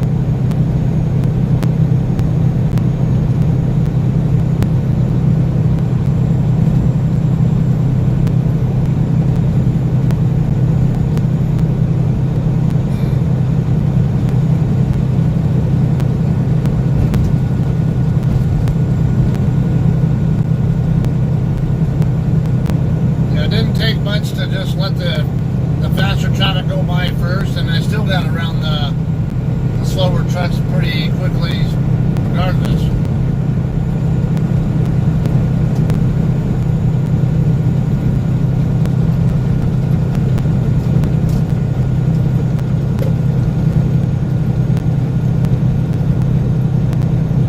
See, this guy looks like an owner off, so he's probably going to get up to probably a faster speed than I'm running.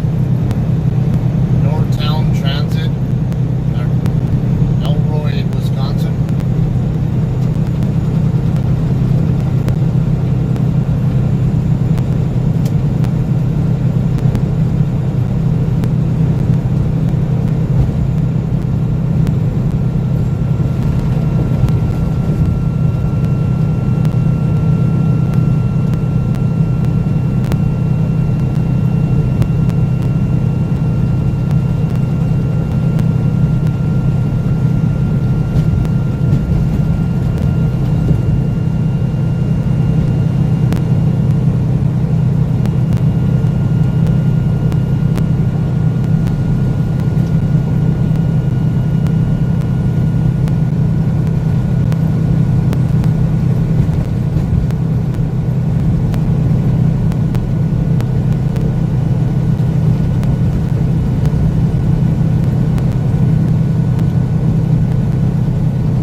case where I want to get around Cedar England, but I see four-wheelers coming up behind me.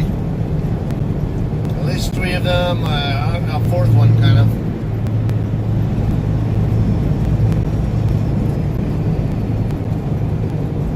This guy's going too slow now. I'll wait for this white car and I'm not waiting any longer. This guy's only doing 62.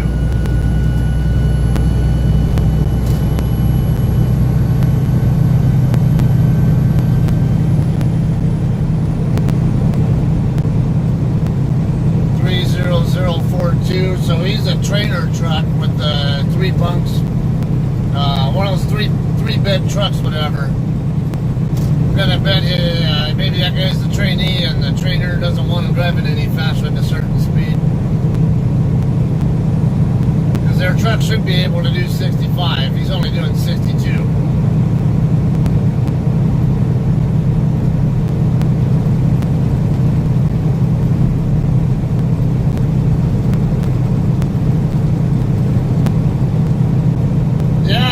You know what? York, UK is basically where the name New York came from. New York, New York City and all that. Actually, originally New York was originally called New Amsterdam, and then they changed the name of it to New York. So basically, like a newer. An American version of York is basically what the thought was, I guess. And of course, because a lot of our own history here in the U.S. actually is very rich in all the British rule before.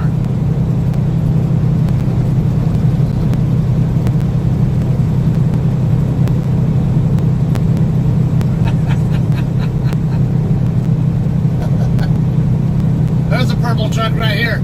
The Prime going the other way. There you go. That's a purple truck right there too. The guy with the freaking crop duster thing, whatever that tractor thing is.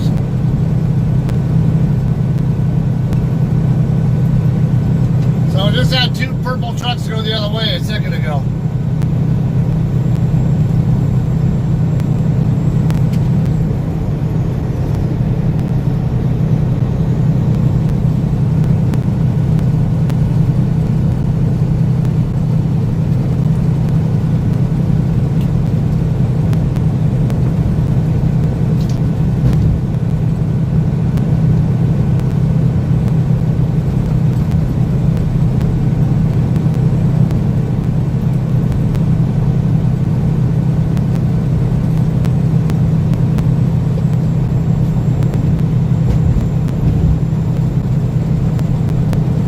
Refresh my memory. What color do you get when you mix the yellow and purple together?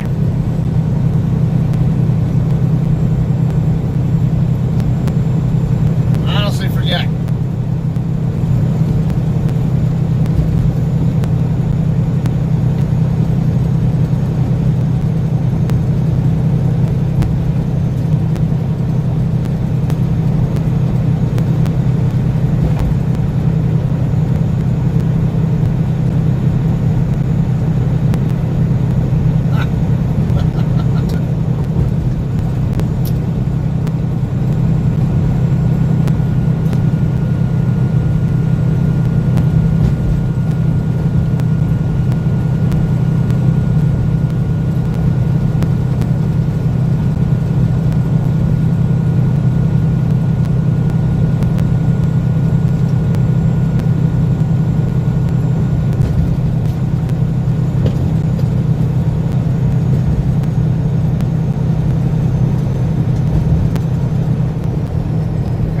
Four-wheeler traffic coming up. And I see a gap. It's not much of a gap, but there is enough where I can let these guys go first, and then I don't know if this it's picking up with the trailer right behind me. It just moved over my.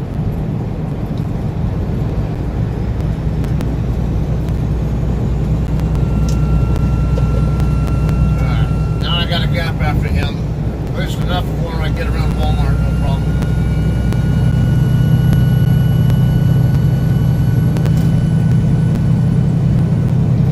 Is that Crete? They're like a Crete truck pulling a Walmart trailer. 9 years of service.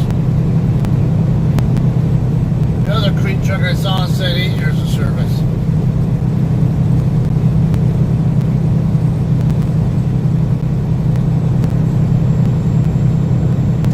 Again, I'm gaining on this truck here, but I got four-wheeler behind me.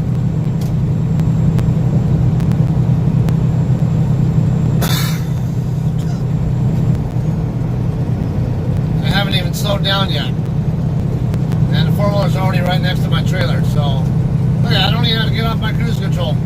Let the car over, and I can still get around this guy without even letting off the gas or the throttle, whatever.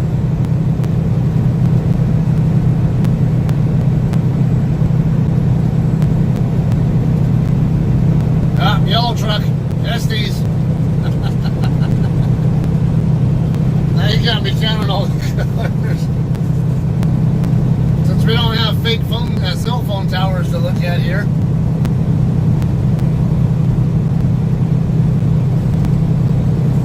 Truck going the other way, I think, was more of a reddish color than a purple, but it could have been slightly purple.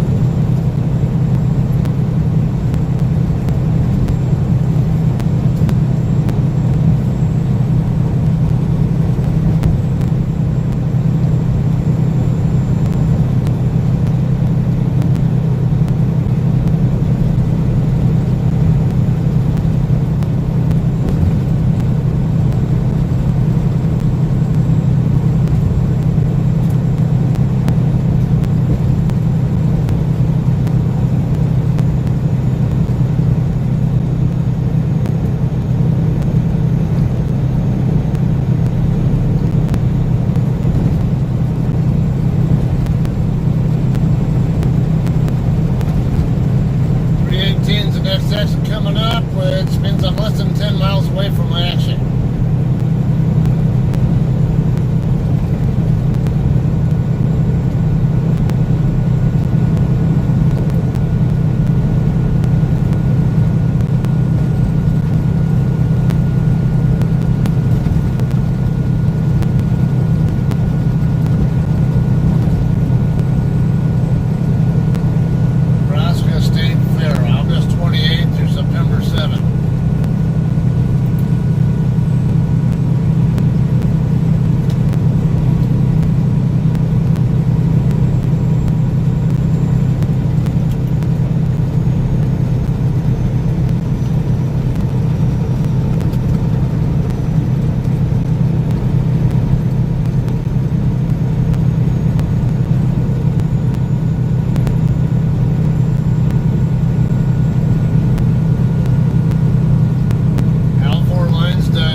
Peterbilt coming up on me.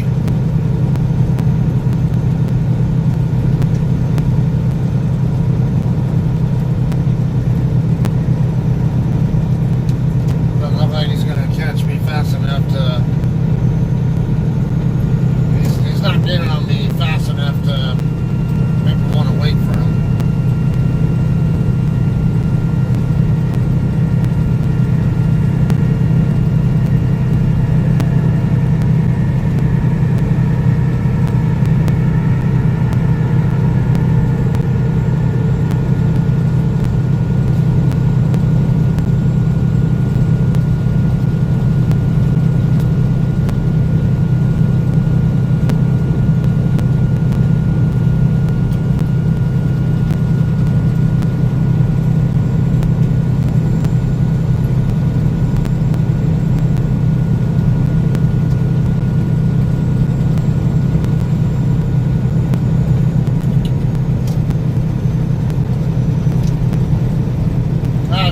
Trivia.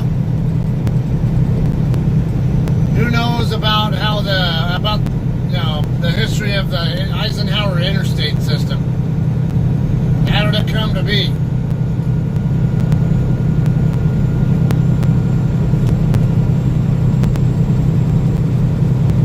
So why did Eisenhower basically start it?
supply missions. So, yeah, that's basically what started the interstate system here in the U.S. It's basically a copy of the Autobahn system.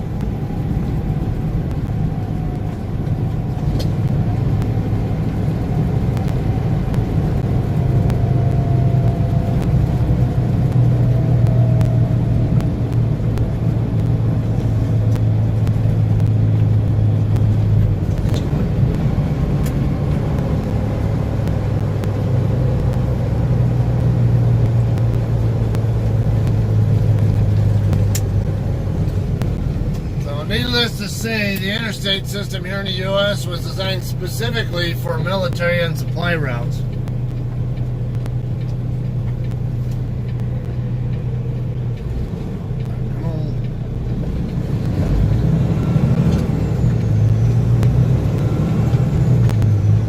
Got a four-wheeler coming up over to the left.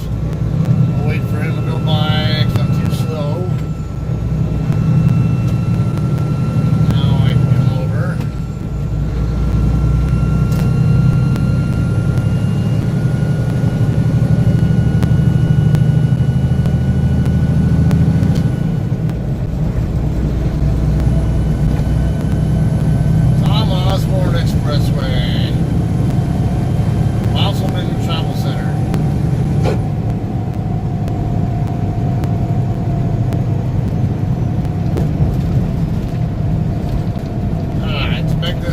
Stop for a reefer fuel just to be sure.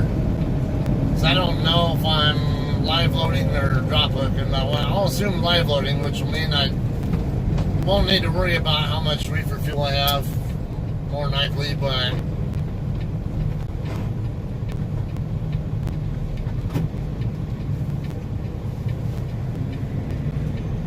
rather I did it and not need the extra than not have enough and be told I need to go back and get it.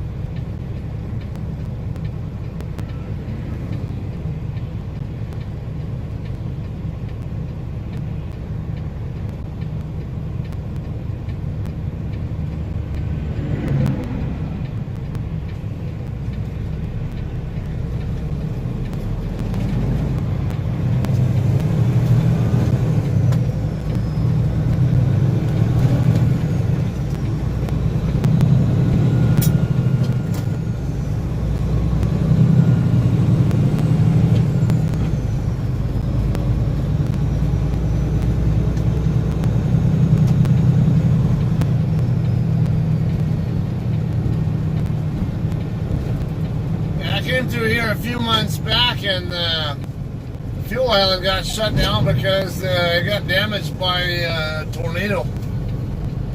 I don't think the tornado directly hit it, but it was come on dude, why do you gotta stop right there?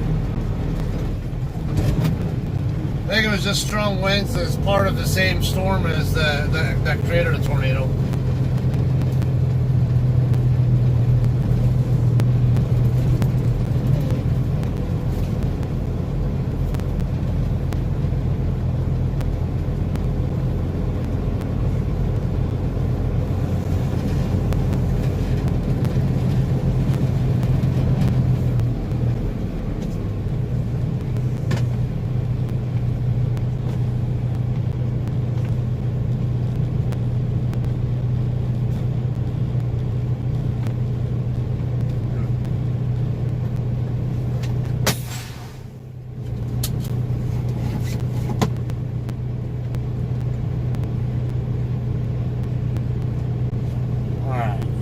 Get this next. Come on.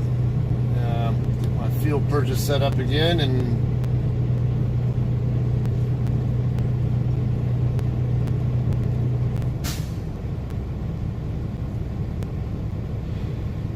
ready to fuel. Okay. Come on.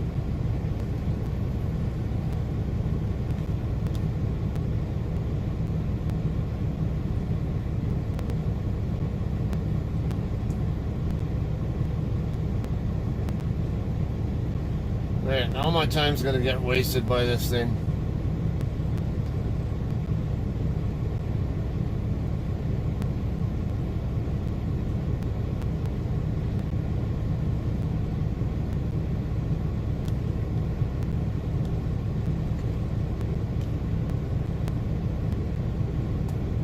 reefer only.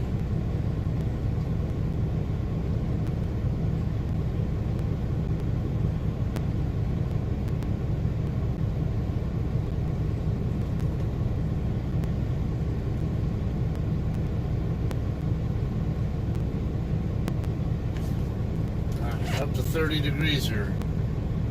425. Okay.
Turned on my reefer unit too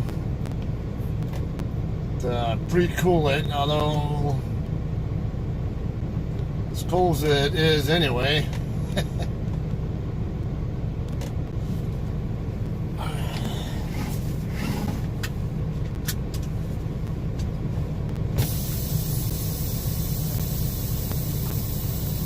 Oh yeah, I got 2 new messages. Fuel rebate sent to my debit card. That's right, my settlement. Delivery appointment for PCC Logistics in Carson is set for 6 a.m. on the 14th. Already.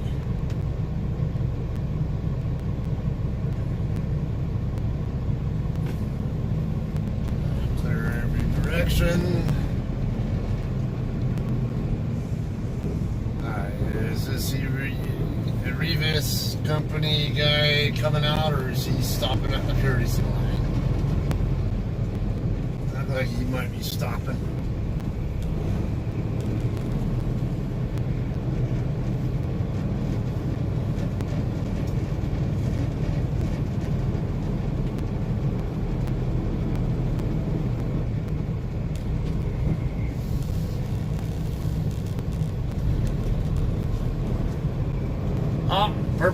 Purple prime truck. There's another purple truck right here. Right here on the left side. Better add those up.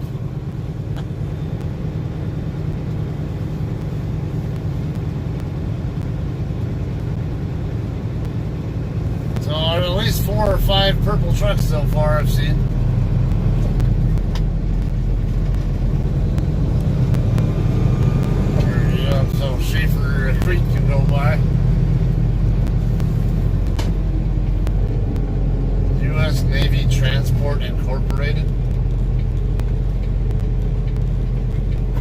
Let me guess, you're a Navy vet. Yeah, anybody know this Bonselman's their truck shop here? Is it just lube, or do they actually do things like repairs? Yeah, they do repairs also. I can't for it. Yeah, I think there's something going on in my book. So I didn't know if they do all that here. Yeah, they use, most of the time they'll let you know right there at the office that they should be able to take care of it. You run off any here. Alright, heading up to 281.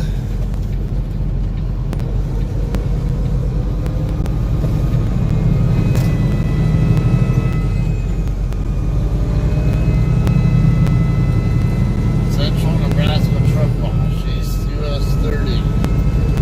Next to Wilson. So there's at least 3 truck washes right here in town. See, there's a truck wash right here. This right here on the right side, 24-hour diamond truck wash. It's like only one truck in line either, 2.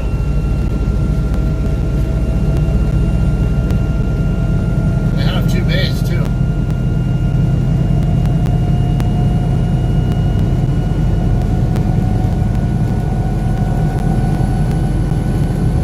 Not to mention one over by the JBS plant.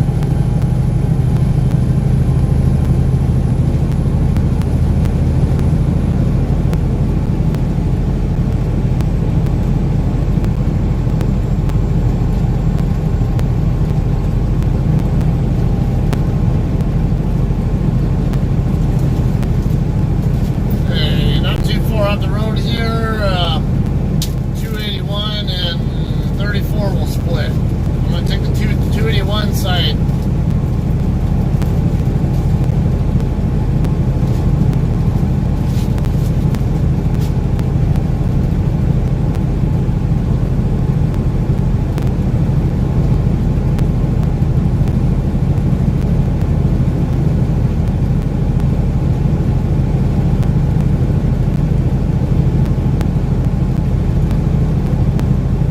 And I like the idea of a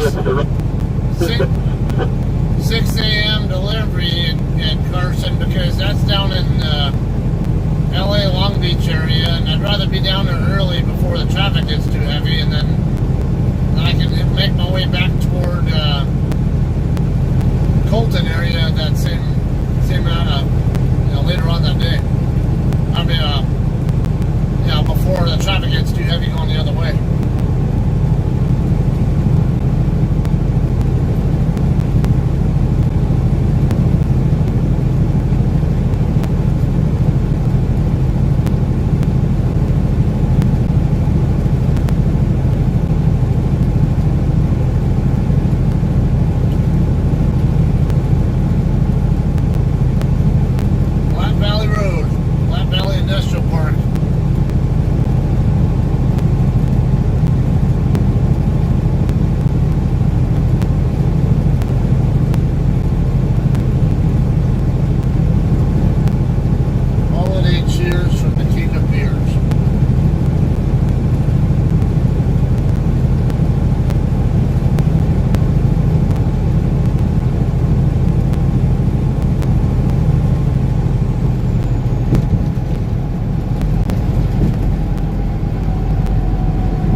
probably go that way, but I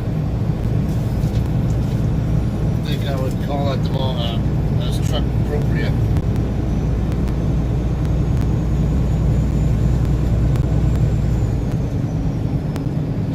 For Old Highway 2.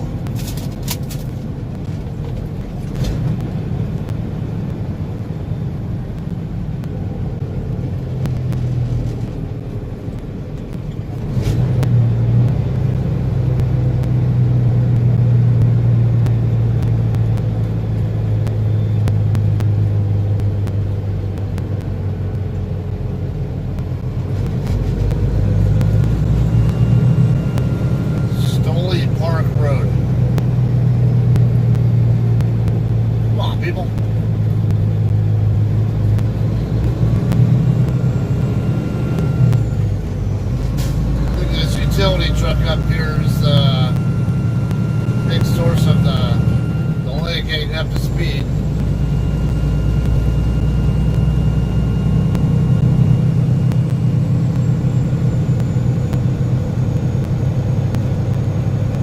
US 30, half mile ahead.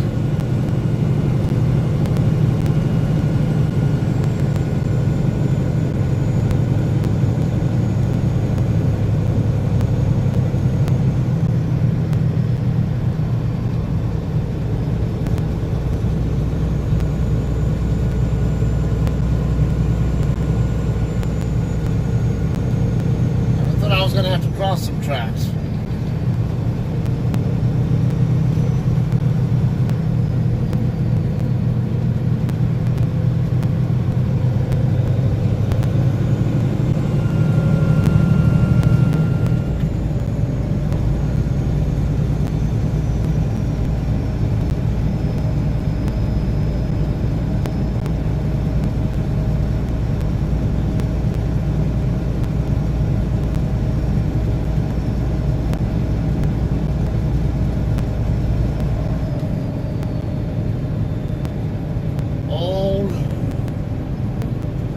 Highway. Is this my highway too? I don't know. I'm gonna assume this is, because I'm looking for Old Highway 2. I don't know what Highway 2 is called though. Yeah, green arrow there. Oh, you're good.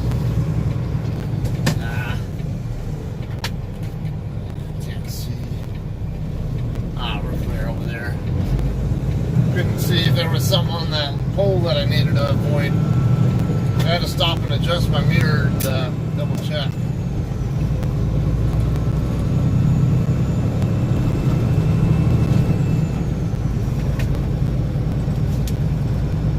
North on North Broadwell Avenue. See, here's that Webb Road. I was looking at that earlier.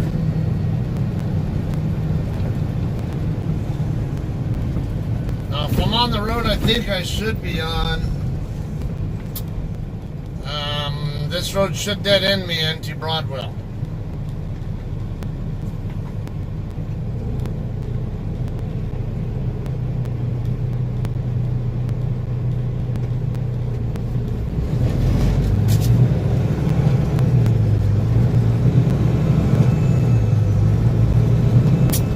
Amish Furniture of Nebraska.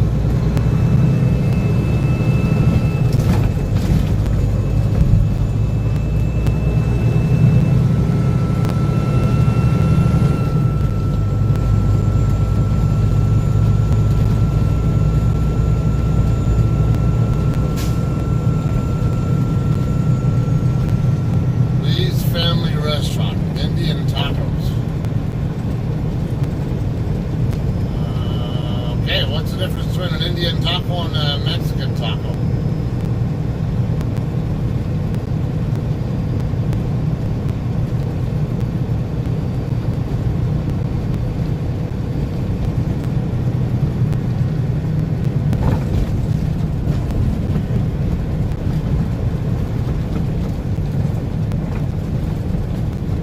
Watch for turning trucks.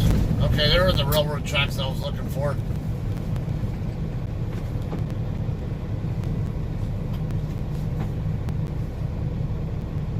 truck route. So it's a good sign that I'm in the right area.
Expected to be just north of these tracks.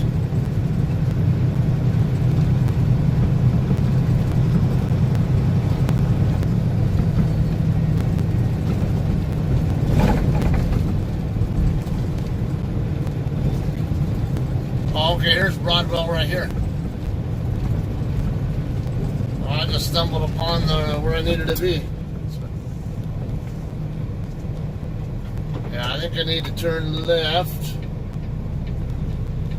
And then should be right after that, east on West Robert Street. That's right. Double check where I'm at. Make sure it's where I'm where I think I need to be.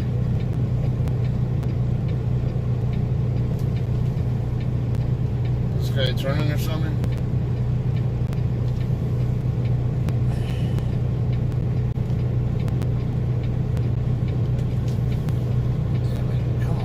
Get out of the freaking way. Oh, I didn't go far enough. Alright. So I need to go further up Broadwell.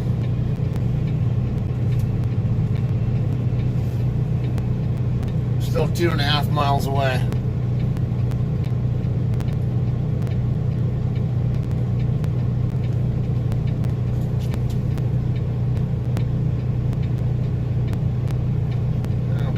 Get off this street.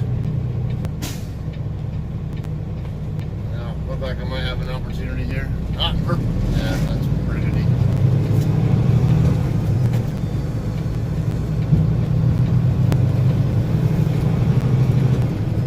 Well, at least it's comforting to see truck route sign.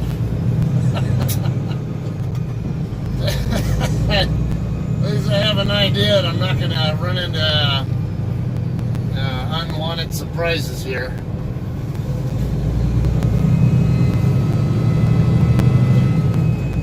Now, see, the railroad tracks sort of threw me off because I was expecting to find my street right by some railroad tracks. So I must have turned on the wrong highway and not realized that maybe there's another set of tracks further up.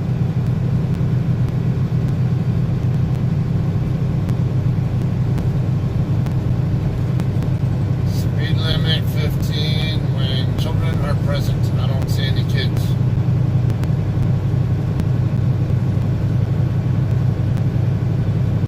Okay, so let's not take this route out of here. Let's take the route I was intending to take originally.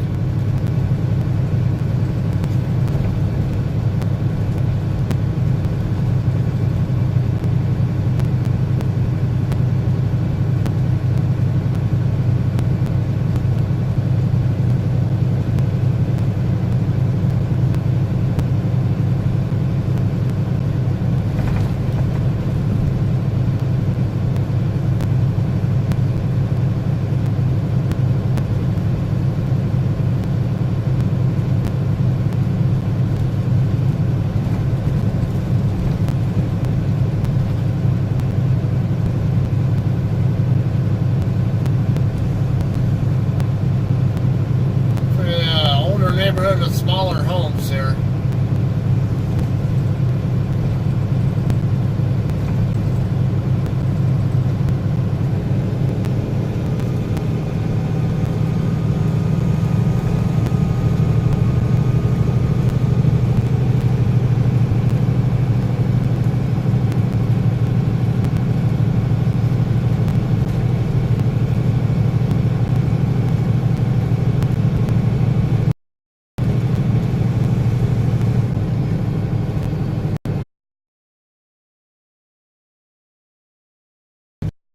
It's like an act crossing with warning signals and all that, so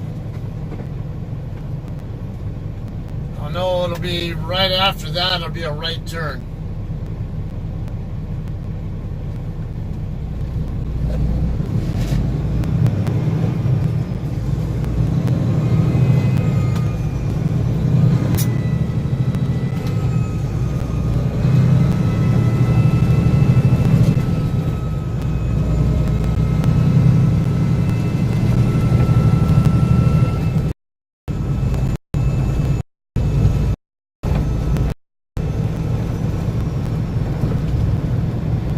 VA hospital, huh?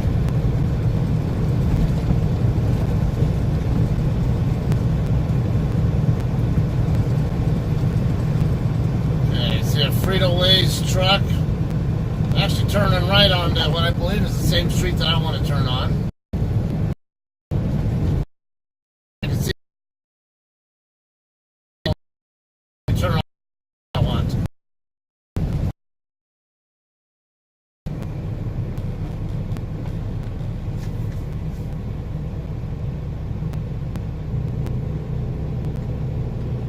It's yellow, red.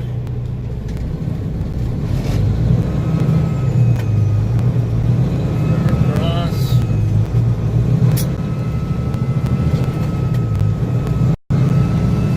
Now this street I just crossed is the one I originally wanted to take. Or no, Old Highway 2.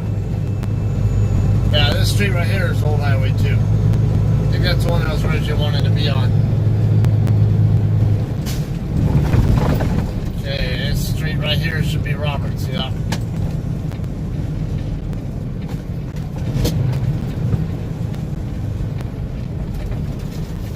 And all the way down, okay, I see the Lineage building there on the right side.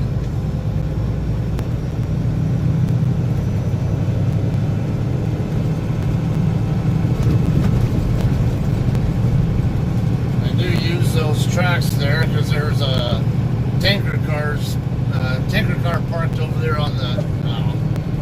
Do I need to park along the curb and check in? I think I do.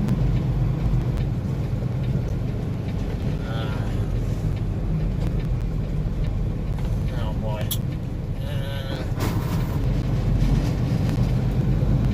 Let's see. I don't know if I can.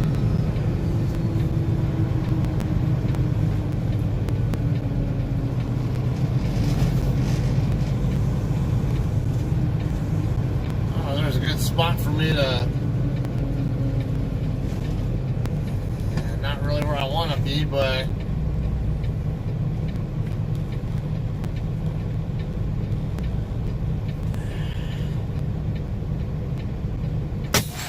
at least there are four-wheelers parked over here. Let me see what's going on here with this.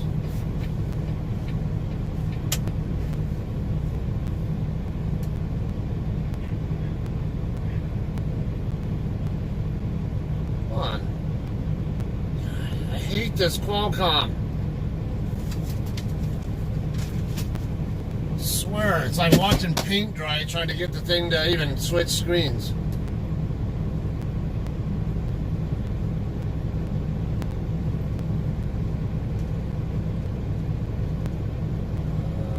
Arrived at Shipper. 12:11. Looks like 11:39. 736.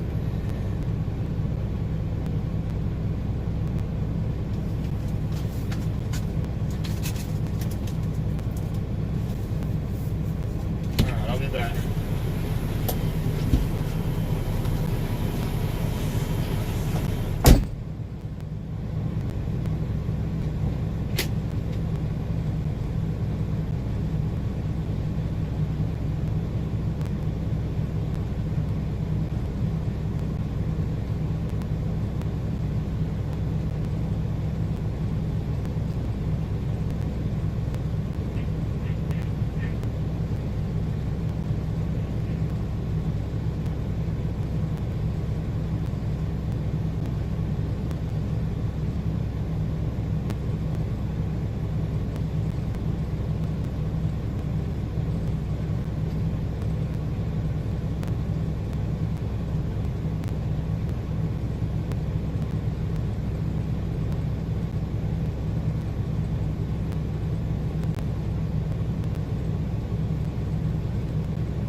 got here?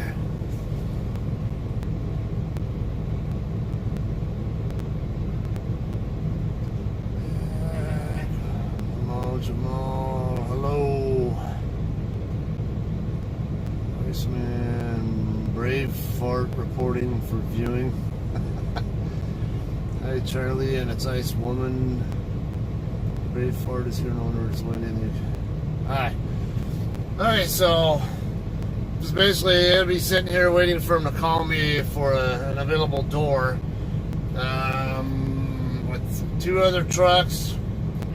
Some, I guess the yard jockey, whatever, is wanting to put a trailer in somewhere too.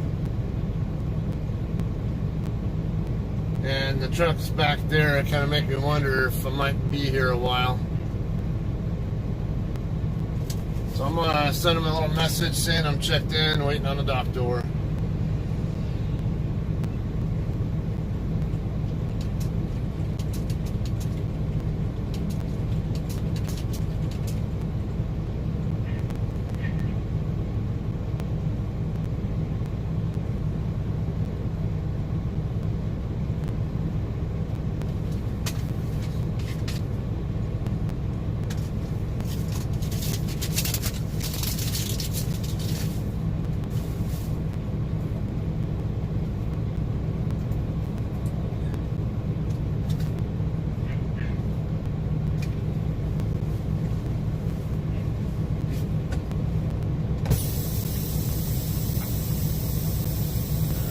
Probably pull up here against the curb once I figure out what Force Freight's doing.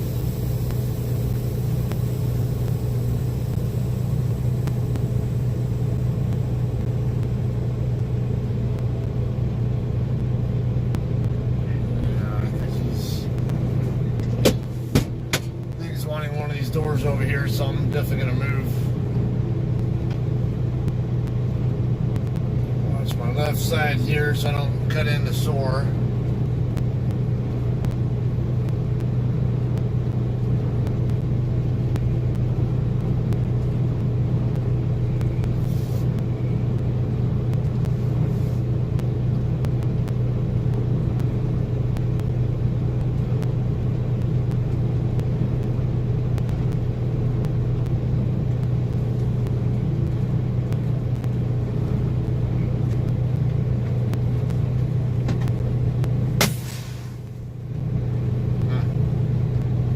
Trying to blindside into that door.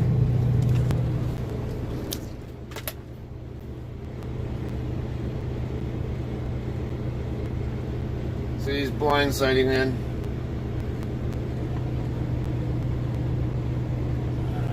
Anyway.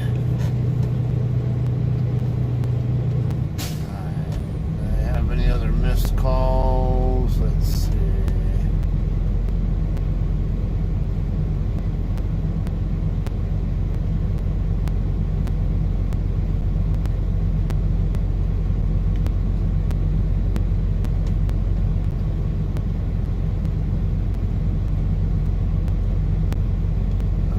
One from Andy. Alright, so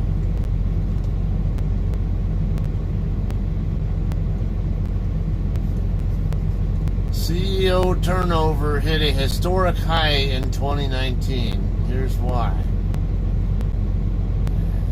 Look at that later.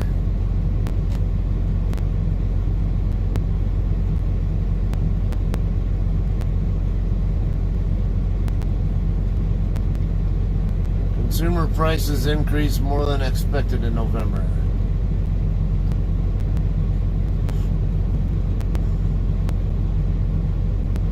Inspector General defends report on Russia probe. Blah, blah.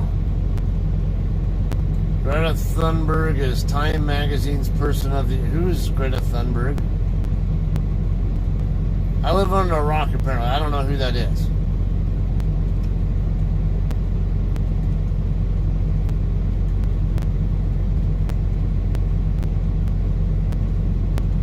Ex-skateboard champion could get parole in 1991 rape and murder of California woman. Who is this?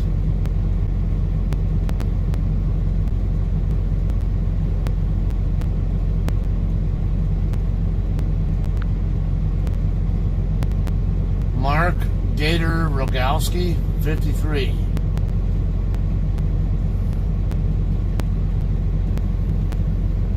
Killed a 22-year-old woman named Jessica Bergston in 1991 at his Carlsbad home. Beat her with a car lock, chained her to a bed, raped her, then placed her in a surfboard bag and strangled her before burying her in the desert. Wow. How much anger do you have to do stuff like that?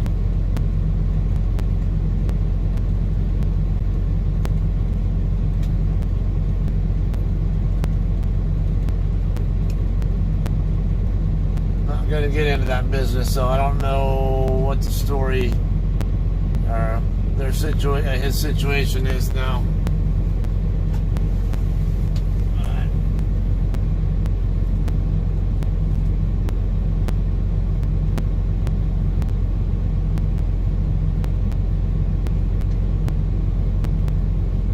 This guy getting ready to dock in or something?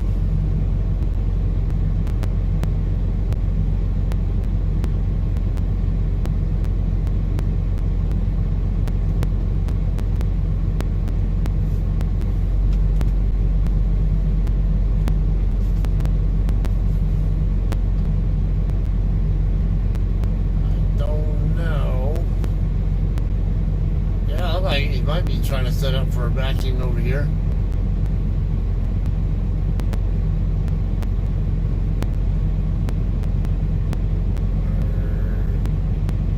Or unless he's just trying to check in, I don't know.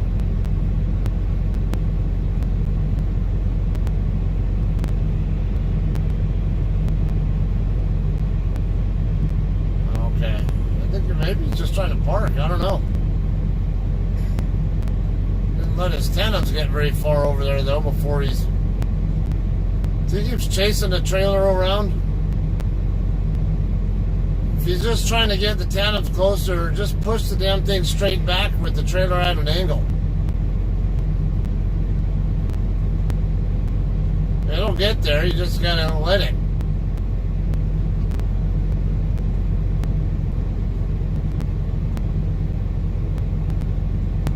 Where's he looking? He's looking off to his right somewhere, or he's just messing with his Qualcomm or something, I don't know.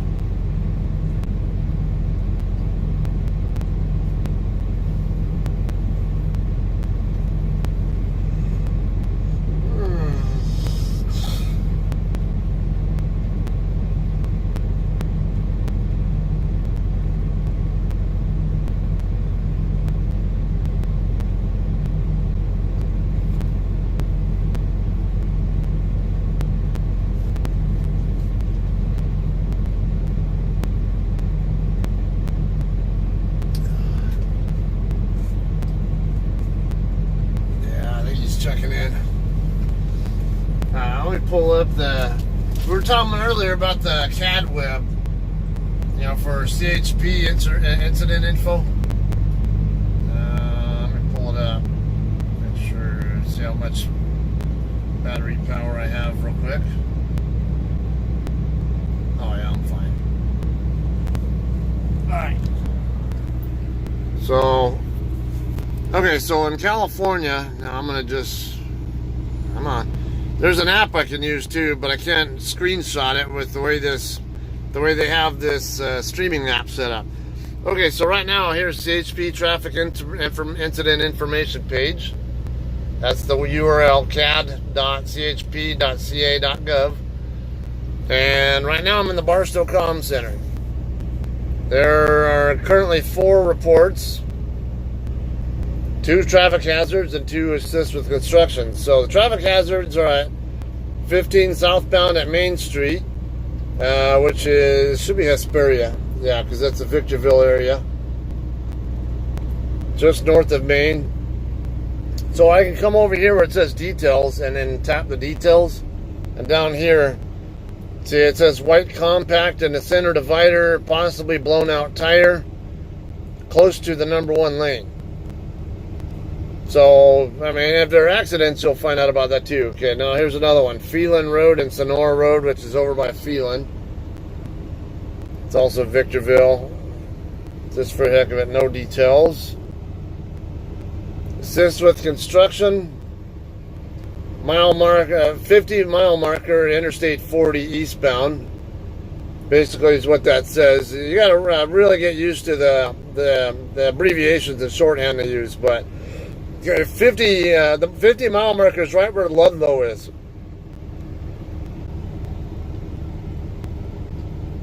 Okay, now that one even I don't know. Now I know the 73 whatever is the unit number.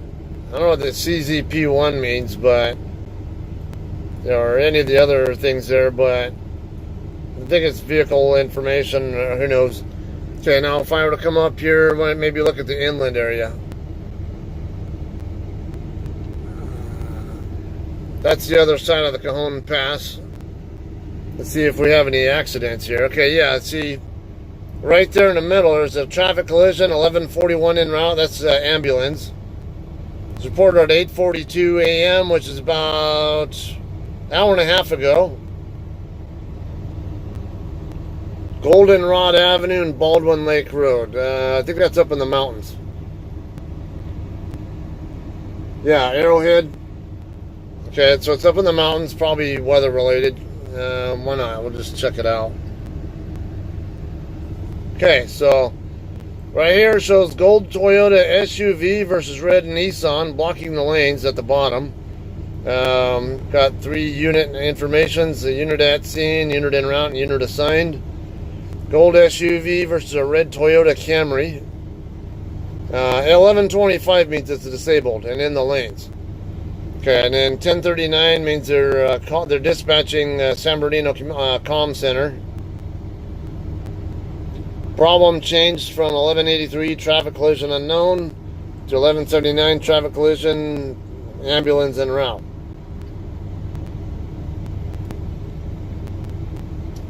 San Bernardino Comm requires ETA or requests ETA CPS unit on State Route 18 Golden Mountain Road. CPS. Uh-oh. CPS, that kind of sounds like somebody who was drunk driving or something, or on drugs or something, and has a kid with them, and while they're under the influence and caused the accident. Request 2 flatbed tows. A performance tow with flatbed and towing blood. All right, so that's an example of some of the things you can look at on here. Now they even have a glossary. Let's see. Hotspots, most recent, quick search, SIG alerts. So if I want to look up SIG alerts, come on, there we go. It says 1 incident, but I don't see anything in there. Okay, so there are no SIG alerts.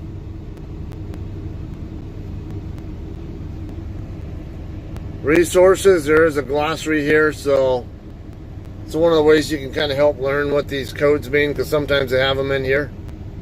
So I'm going to hit the 1.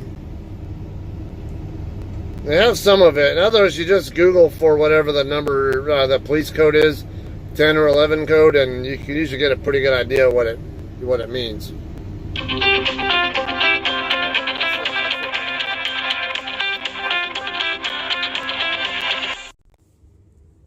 Hello? Hi, how you doing? Alrighty, I have a trailer ready to go into it. You are at Door door 11. 11, okay, I see it right there almost in front of me, so, okay. Awesome. Thanks a lot. Yep. Alright, bye. Bye. Okay. So door 11, which is right there in front of me. I'm gonna go open my trailer doors and hustle this thing in there.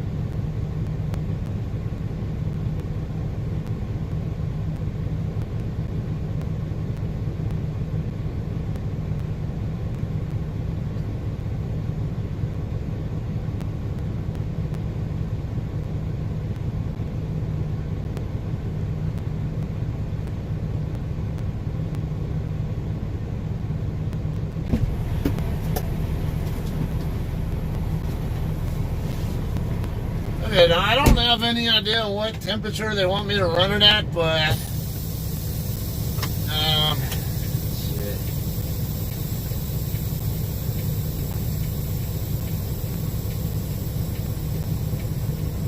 Yeah, somebody put a yard move. Come on. Off the dock. Okay, but it is a JBS load, basically. So I'm going to assume that it's a typical. I don't know if I got room to maneuver here.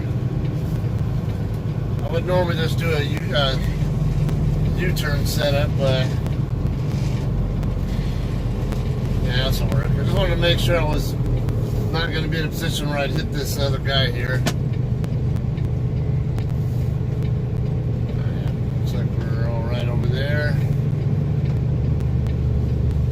I don't know what's going on back there on the other side of my trailer though, so I want my trailer to roll, not to rotate.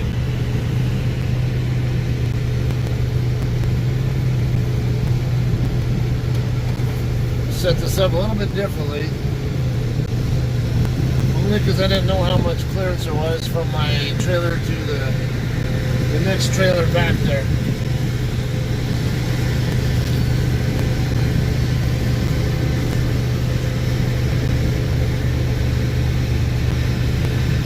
It's looking really good so far. A little wide.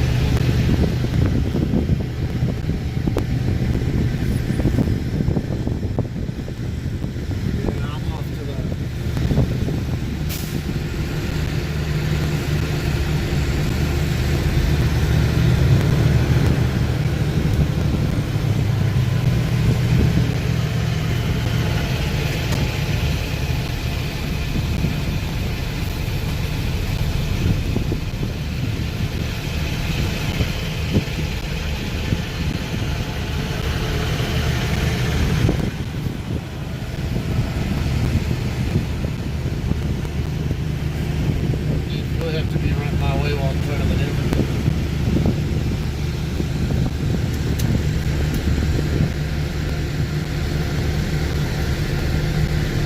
Right in front of it.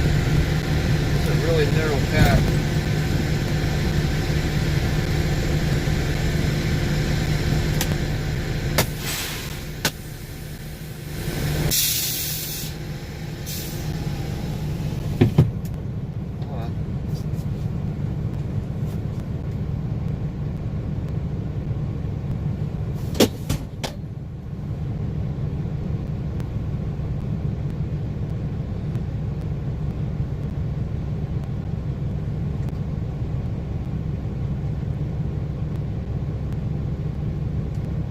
Okay.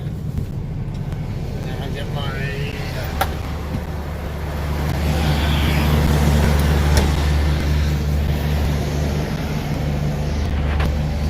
okay. Some of my help for anybody who might drive for a living or be getting into driving for a living about bumping docks, what to look at. Let me get this wheel chock in.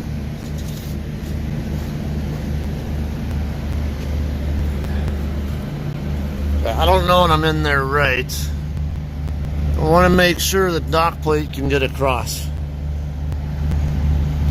So normally what I do is I aim the trailer, the corner of the trailer right at this. I don't think I'm right on it right there. I need to go over to the other side and double check it. But that is door 11, so it looks like I'm centered right in front of it. It's just a narrow door, so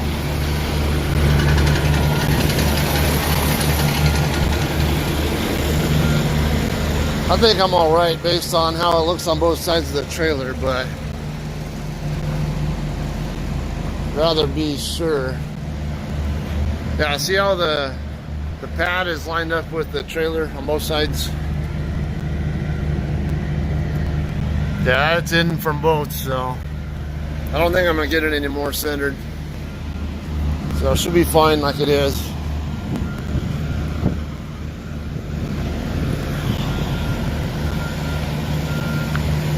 Alright.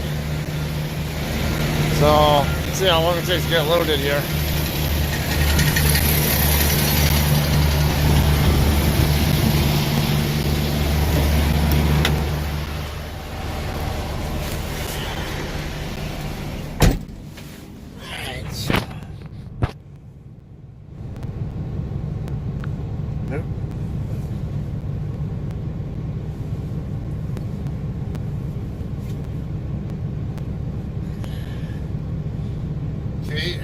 Trucking out of Sioux Falls, South Dakota.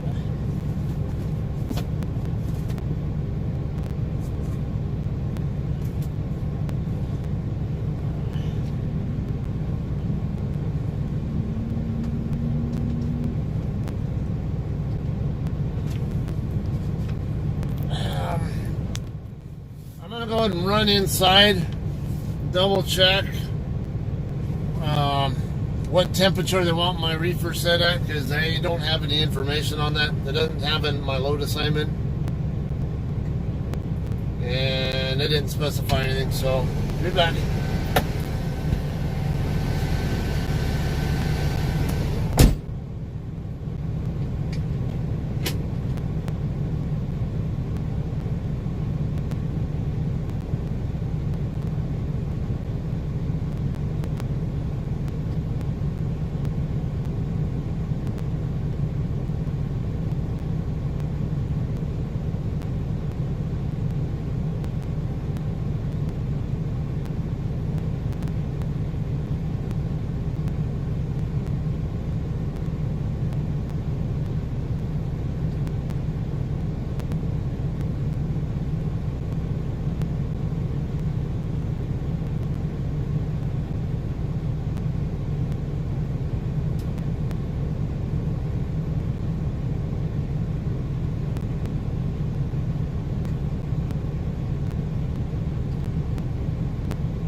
Okay, so it's going to be a negative 10 degree load.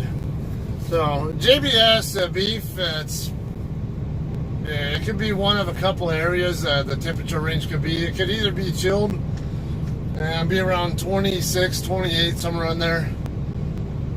Or it could be a frozen meat load like what I have here, which is going to be a negative 10. So, but said I can go ahead and leave the reefer unit turned off for now, and then when they're done loading me, and I'm ready to get my bills and all, then I can set it to negative 10. I was going to pull up the map to give you kind of an idea of which route options I have. I have a number of options available. Let me turn this on so you're not looking right at me. If I can get this keyboard thing to go away. Move it.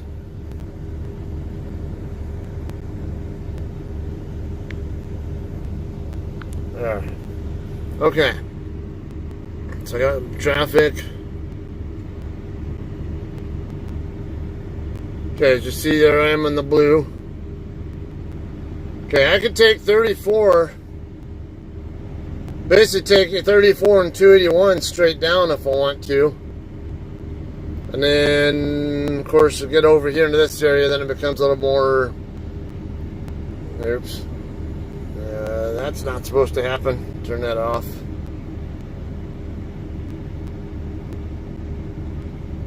So I could come down here, basically follow 281 down.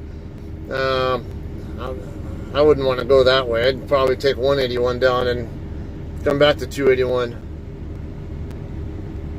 And then end up crossing 70 here in Russell. Then, but now looking at the bigger picture, okay, there's a diagonal route right here over by Great Bend. That'd be one where I'd consider wanting to go. Looks like US 56. That's where it's looking at also.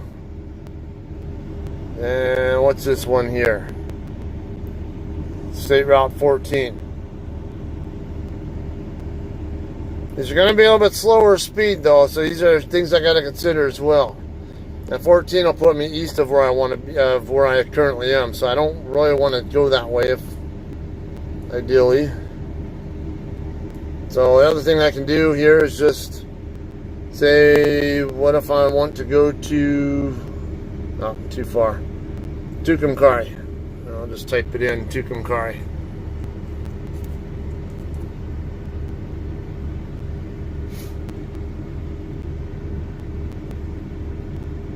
Your location. Let me get some ideas on how it would run me to route. Okay, it's 590 miles, the fastest route. Looks like it's via Kansas 27. We also take 283 and 54, which is actually a shorter route. About 10 miles long, 10 minutes faster, slower though, from what it says.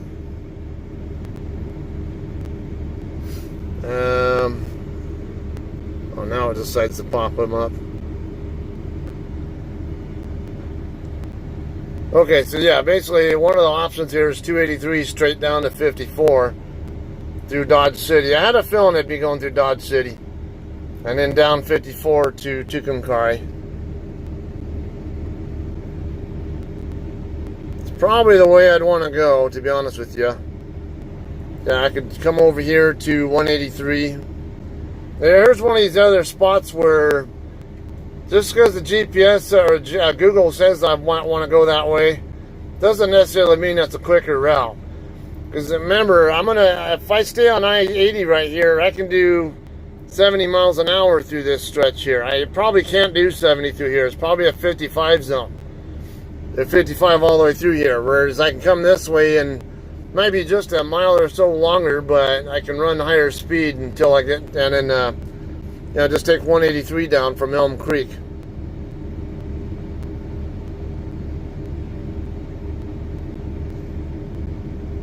Or I could even just take 80 all the way over to Lexington and then take 283 down to 54. I believe that's how I went last time. See, there's a lot of cutting around through here on other roads that I don't know how. I mean, I'm sure they're okay for trucks, but you never know. So there are options to consider. Of course, the U.S. highways tend to be the most ideal route for a truck, though. So just looking at it, I would kind of lean toward maybe going over to Lexington and then take 283 down from there to across 70 down to Dodge City, work my way down to 54 from there, and then I can come across 54 from the Meade area.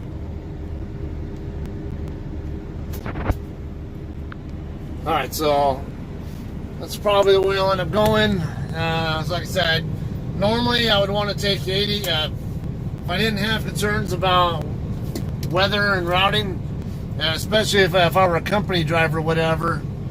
I would be more apt to take 80 across to Big Springs, Nebraska, and then take 76 down to Denver, and then 70 across to I-15. But JCT, we're not allowed to drive on 70 west of Denver during this time of year, especially not when there's weather expected. So that's not an option for me. The options that I have are mainly either going down the way I'm going, which is down toward Tucumcari, or go across to Salt Lake City and then come down 15 from there. So Salt Lake City route adds about 50 miles to this 80, 76, 70, 15 route. And the route I am taking, I think it adds about 100 miles. So, but I avoid the weather too. Like I said, this shift, I don't have any, I'm not anticipating any problems if I was to take 80 across. But what time I would start my day tomorrow, and then how likely am I going to be to run into snowy conditions in western Wyoming and eastern Utah? There's a possibility of that, and I'll get slowed down by that. So I'd rather just take it safe and play it safe and go down the Tucumcari way instead. All things to consider though when it comes to trip planning a route like this one.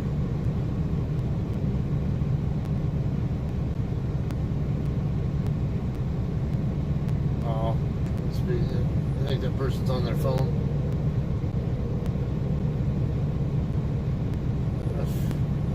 I can't tell if it's a woman or a man though. I think it's a woman with really fuzzy looking hair.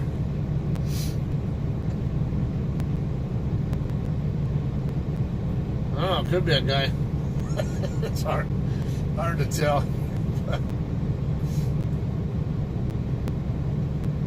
A couple of these loaders are at lunch right now, so I wouldn't be surprised if it takes a little bit of time for them to get to where they start loading my trailer up and to where I can get out of here. Okay, so what we have over here also beside this place, got an Americold facility right over there on the right, very end of the street. McCain, I don't have any idea what McCain is. I guess I'll have to look that one up. And of course, I know we saw the Frito-Lay's truck over turning into this street earlier. I don't know if that's further one further down or what.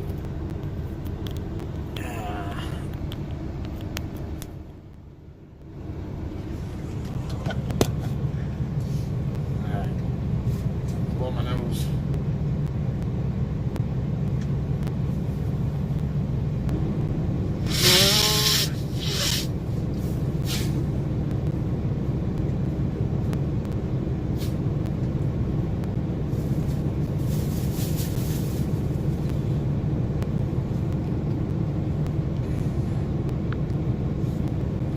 Are you guessing what the temperature is here, Charlie, or what?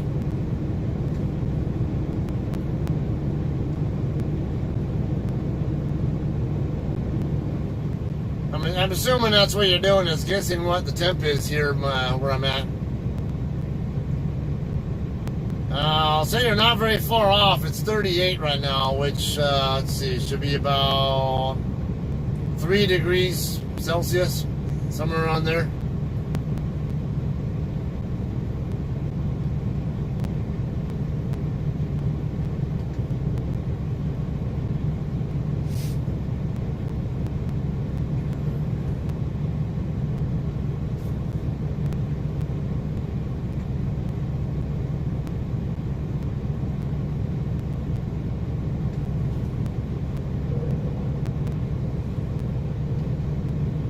Crete, Prime, Soar. Now, Soar is what used to be known as Kelly's Transport Service, based out of Salt Lake City. And this guy over here on the end looks like an independent. I thought he was in front of a Soar trailer though earlier, unless it's someone else. Yeah, that's the way I'm thinking about going myself, Carl. I've been that way before. It's it's not a bad route. I think a pretty good chunk of it's 65 mile an hour speed limit too, so shouldn't be too bad. Then I'll hopefully end my day somewhere along US 54, I guess, in Kansas. Maybe in I don't know if I can maybe Meade or somewhere. I don't know how far. Let's see how much time I have left. Yeah, I have 6:51 left on my drive clock and 7:49 left on my 14. So we'll just say 6.5 hours. So probably do about 400 miles with that. Somewhere around that ballpark. Let's see. I've done 217 so far.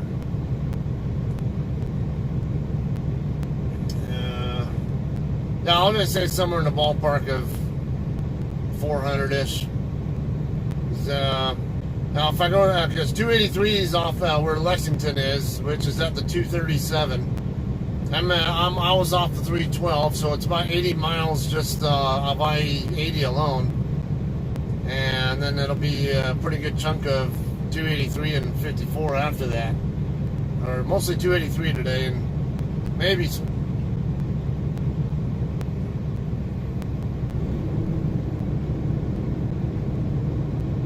Can't tell if they're in my trailer or not. It's not very like as obvious as it normally is. Normally, when I'm in on my truck and the forklift goes in and out, you can definitely feel it. Like it'll because the front as the trailer as the forklift gets into the back of the trailer, it lifts up on the back of my trailer, on the front of my trailer and the back of my tractor. And then as they get closer to the front, I can actually feel it pushing down on my tractor. And it goes the other way, and it jolts too. So, yeah, normally it's very obvious, but right now it's just. I'm thinking maybe they just have the dock plate across and are walking inside to inspect it or something. Because that's another part of their process. They got to inspect the inside of the trailer to make sure it's clean. There's no blood or whatever. Make sure it's serviceable. Like the chute that's up at the top of the wall, basically on the ceiling, that it's in good condition. The walls, there's nothing wrong with any of the insulation. They have to check all that stuff before they can load me.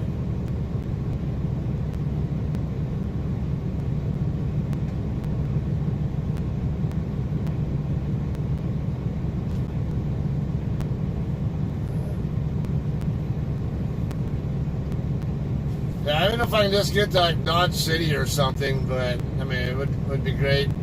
I want to get as many miles as I can though, because I want to be in a position where hopefully I can stop at the house and then do a 10-hour break at the house and then make my delivery with the fresh clock, where I can go there, deliver it, and then maybe head back toward Colton, assuming that's where I'm going to end up picking up the next load from.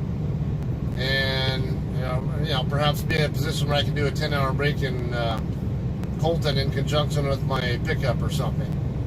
It'd be a bit of a grind over there. It always is picking up in Colton, because Colton pickups are always in the afternoon, early evening, whatever.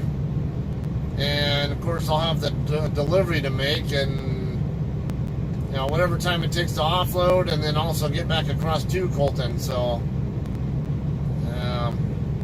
Don't know what's going to happen. I'm assuming I even will go to Colton. They could even send me up to Central Cal to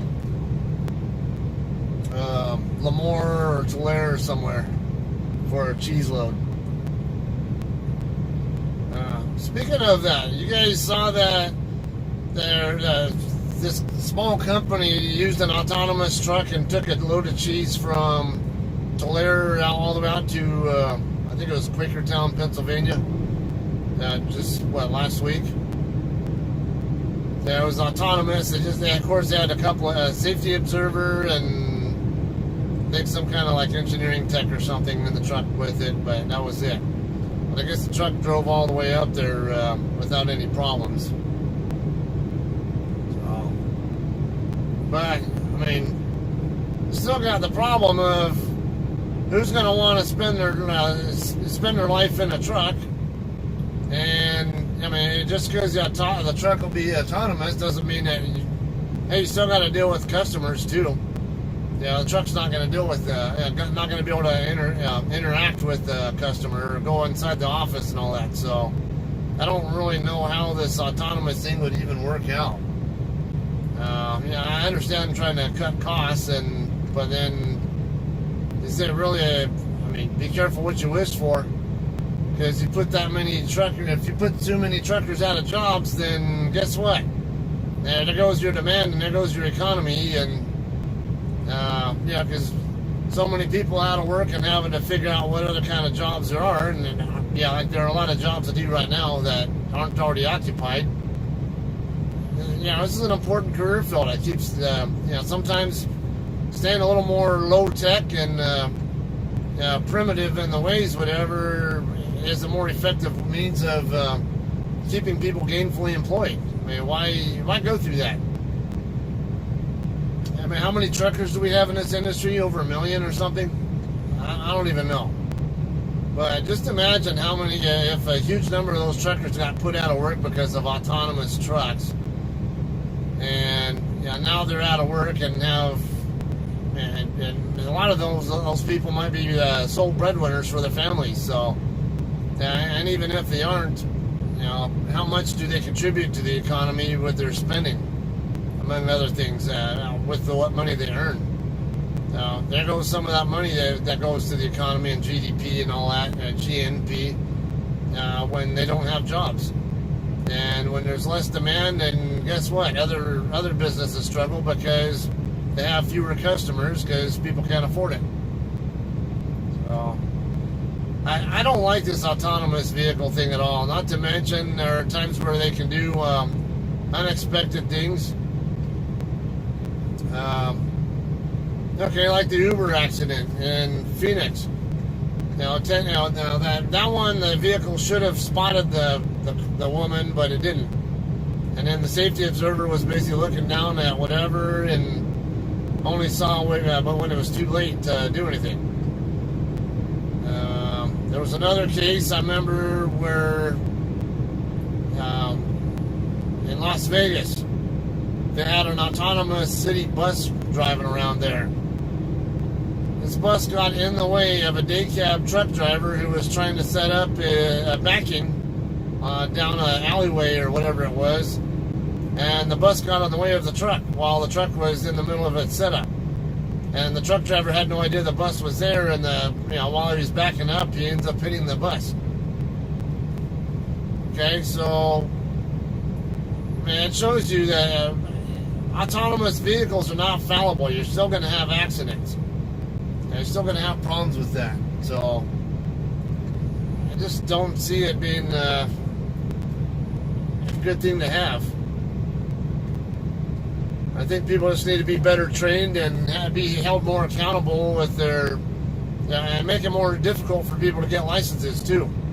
Like in Germany, you'd say they have really strict standards in Germany to even get your license. You got to pay a lot of money, and it's very strict with things they look for before they'll even let you pass.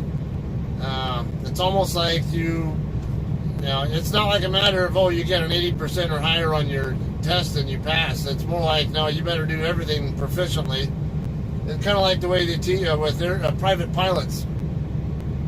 Here in the U.S., to get a private pilot's license, you got to demonstrate proficiency in a whole bunch of different areas. If there's even one item that you don't show enough proficiency in, you don't get your license. You have to show proficiency with everything that they want you to show the proficiency in. And defensive driving is something that really needs to be taught a lot, man, and harped on a lot more with licensing here, I think. People follow too closely, drive too fast, have no idea that they're doing stuff that's so dangerous and what they really are, or that they contribute to so many bad situations. So we just have a broke system. Fix the broken system and make it more demanding on people, not just to get their license, but even to keep their license. In some states, okay, like my state, every 4 years I got to renew my license. Okay, what do? I just go to the DMV, pay a fee, and then maybe take a written test or something, and then I'm done. There's no, as airplanes would, pilots would put it, a check ride done at all to verify that I'm still using good habits or still know what I'm supposed to be knowing while I'm on the road. Because there are a lot of people who do a lot of stupid, pick up bad habits over time. the more time they're allowed to drive without being any kind of a check and balance to verify that they're doing all right, is the more problems they're going to have. That's why even pilots, whether it's private or air transport or whatever, they get check ridden every year or so. And they don't want you flying, especially if you're going to be making like flying around over inhabited areas or flying people around. You're putting their lives at risk. And they want to make sure that that you really do know how to handle emergency situations and how to just fly the plane safely. Now, why not have something along that line for motor vehicles? They do spuds, chips, potatoes. I'm not sure what you meant by that.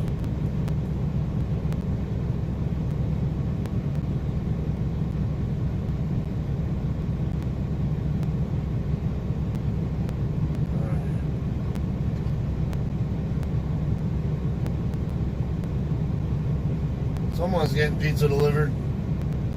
See a Charger with a Papa John's hat on the roof over here, further over to the left.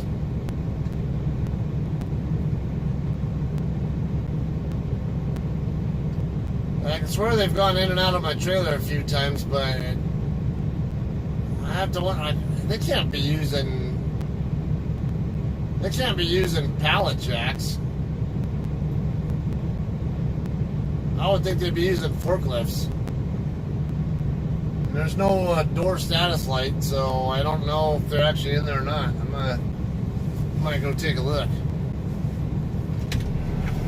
Just for curiosity's sake.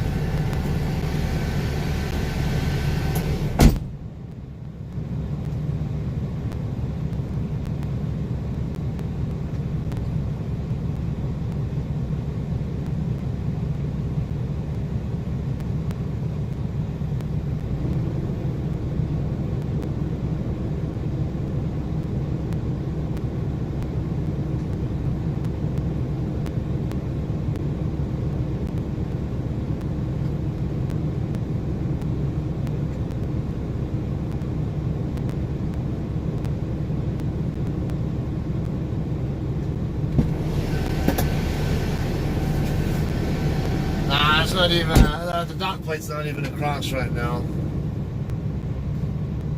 No. Papa John's driver found the office. He was further over, but I think he just came over here to where the office is now.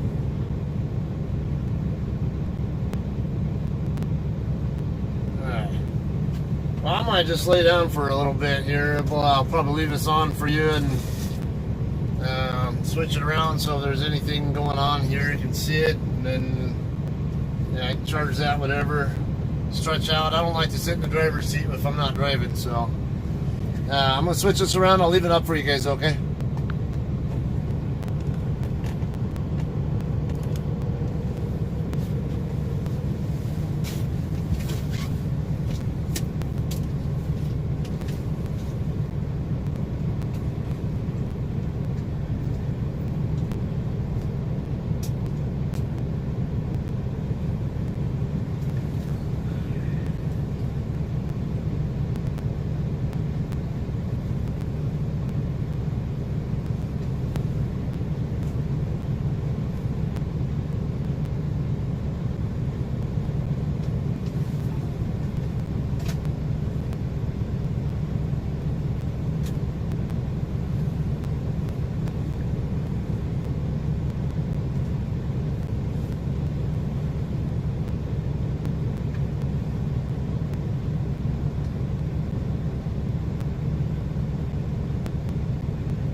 That's warm enough back there. I can always turn off my truck for a little bit.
just unloaded me. Start this up to keep the Qualcomm from going offline.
I think what happened is they staged the product first, and then after they got through staging it, then they started just loading it all in quickly.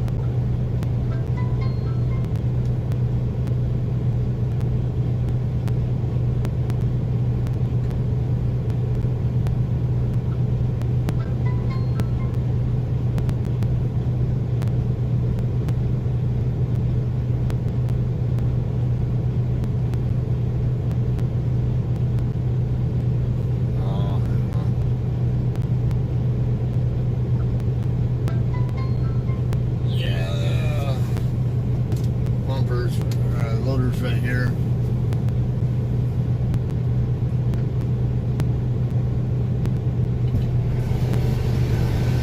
You want to go ahead and go full forward and shut your doors? I'm going to go grab your seal. Okay. Okay. Yeah, we're all done here. He told me to pull forward so he can so I close my doors. Let me back up first and get that wheel chock out of there.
in and use the restroom and get my bills.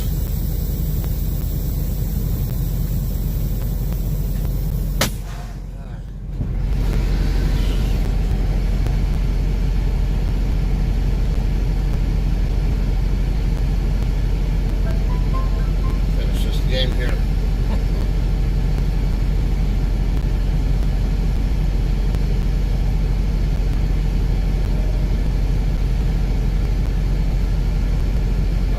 Yeah, I play Quiz Planet with my parents.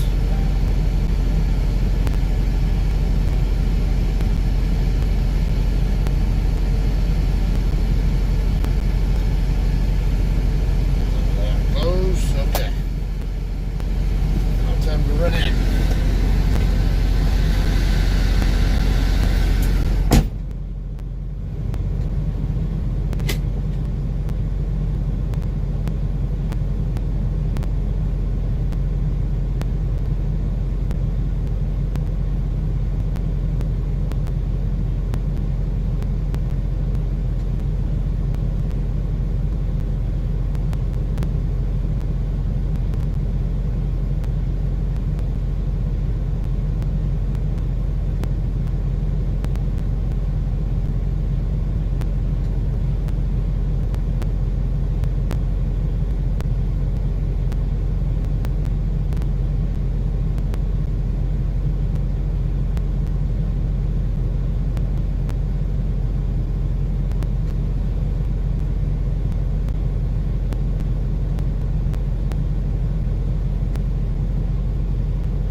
cat bills in hand, and why is this thing not scrolling?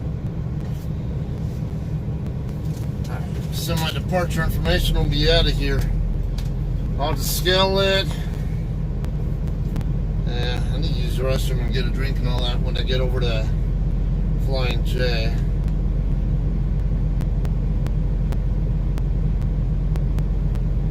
Depart shipper 1211 at 14:23.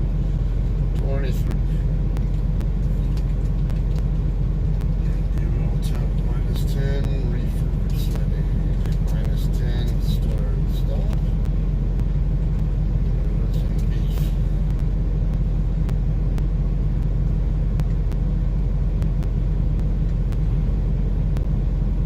So 5, 18, no, that's what I had 2, 4,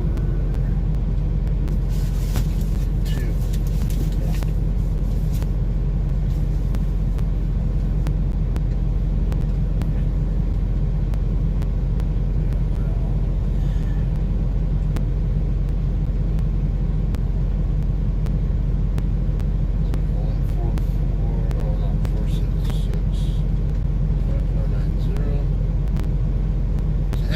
Over 41,000 pounds. Pieces. Like 1,750 pieces. Man, it's a 650. Oh, okay, so 650 cases.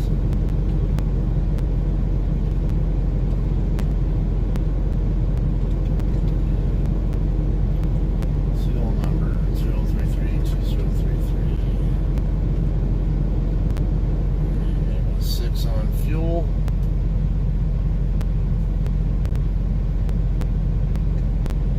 Come on.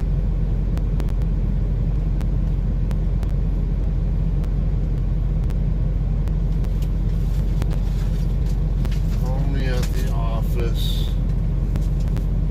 Dakota. Okay. Hang on. 66. I'm gonna go check out where my tandems are positioned. I want to make sure they're set up for California.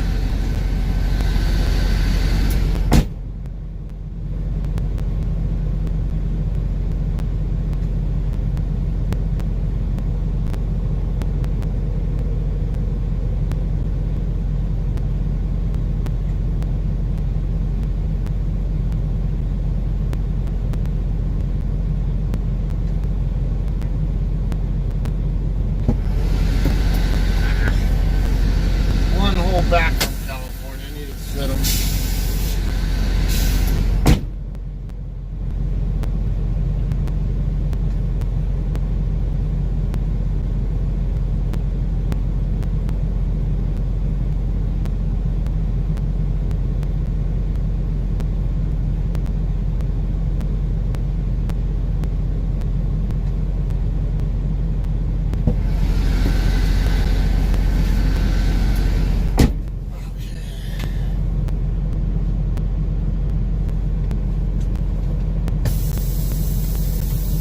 I'm still in Grand Island, Carl. I'm just unloading. Looks like my tandem's just a hair back. If it'll cooperate. That should be good enough.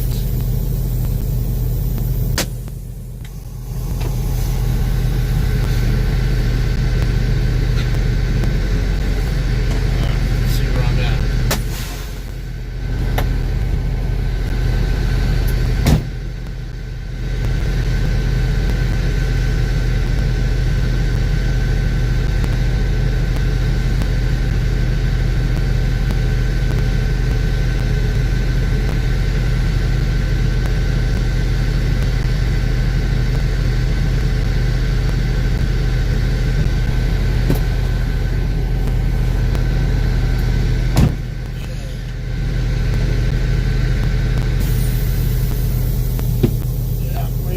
Done here.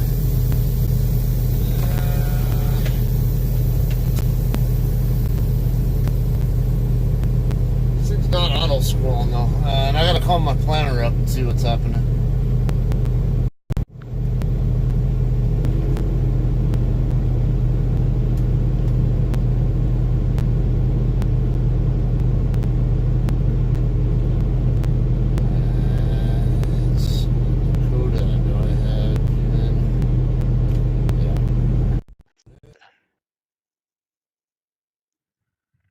Yeah.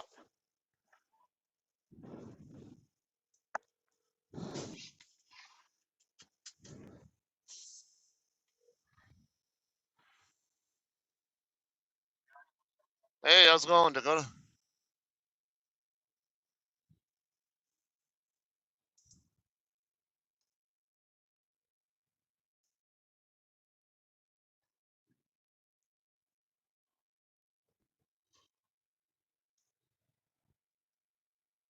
Okay.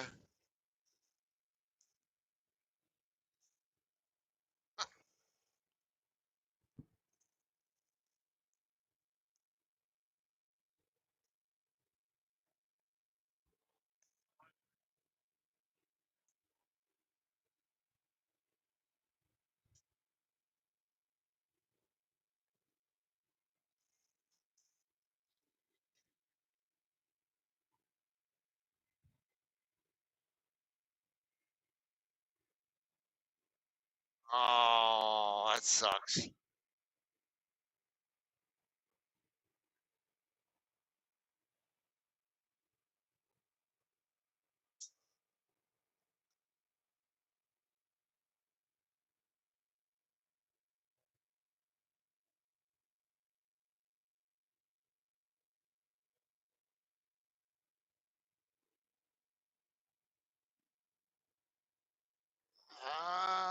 Let's see.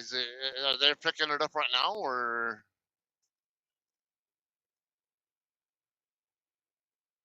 Oh, okay.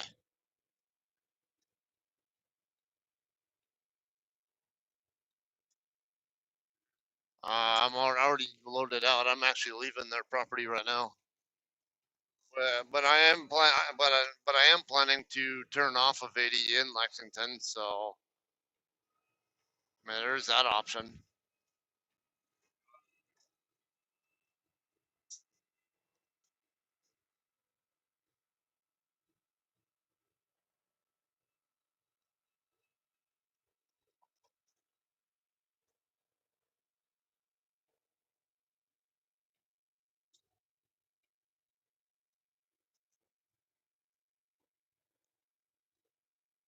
Oh, okay. Yeah, 'cause I'd have to log time to get to Lexington regardless, whether it's bobtail or with a load.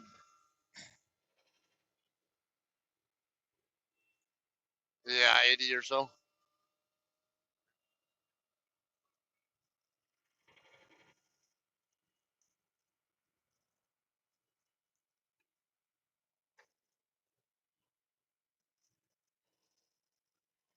All right. Yeah. I know the only concern I would have on my end would be because Shay's trying to get me back to the yard for, I guess, that quarterly dinner next week. Yeah.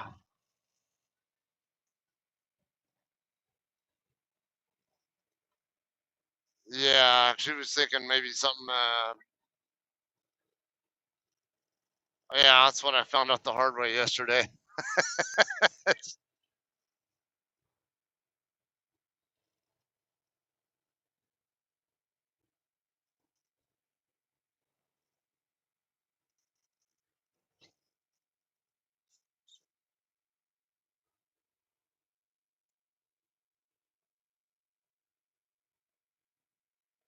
Nice. Yeah.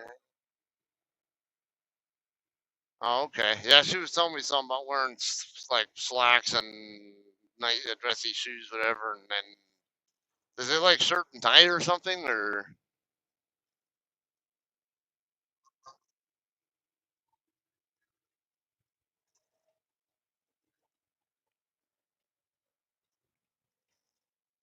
Oh, okay.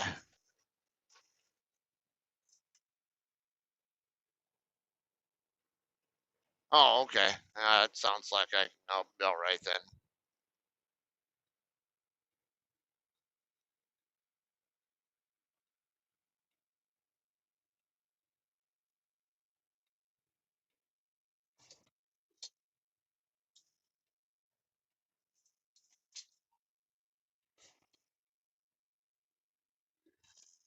Huh.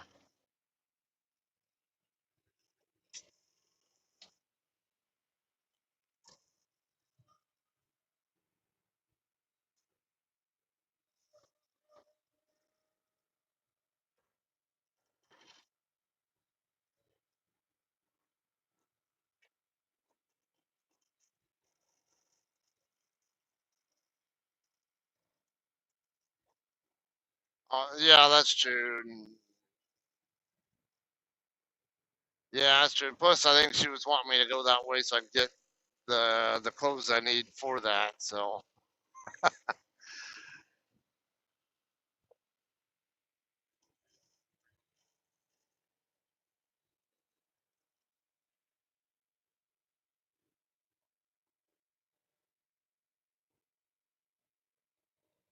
hey, whatever. Miles are miles, man. I'll run whatever, so it's all good.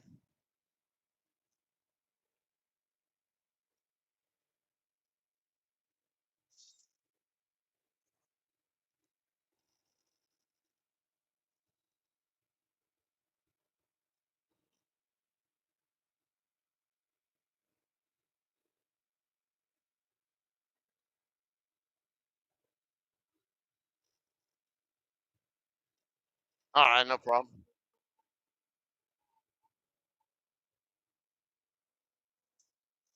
All right, sounds good. All right, I'll see you. Bye.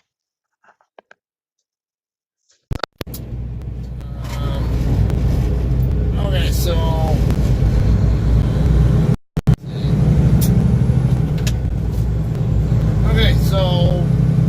I guess the planner here, his name's Dakota.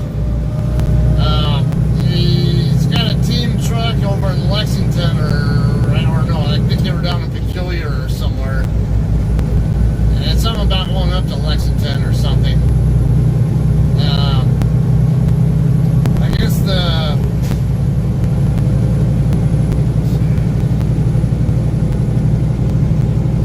going down to, I'm on 281, I hope, because I remember Walmart being the eastbound, going toward the 13th. Yeah, I remember a number of streets earlier. Damn you, piss off. Anyway, he had a team truck that I guess one of them left their wallet, some like in Peculiar or whatever, and then have to go back that way. So he was going to see if I could maybe bobtail down over to Lexington and grab their load or whatever, take it to Oakland. But I guess something to do with the hours, whatever. Things that won't work out. Not to mention, my DM wants me to get back to the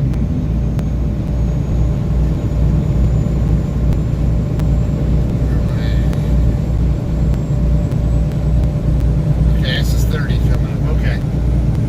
My DM wants me to get back to Southern Cal so I can get some like dressier clothes, whatever. I guess business casual is what the attire is with this quarterly dinner that I'm going to next week. So I'll have to stop at the house and take whatever decent, I guess, clothes with me.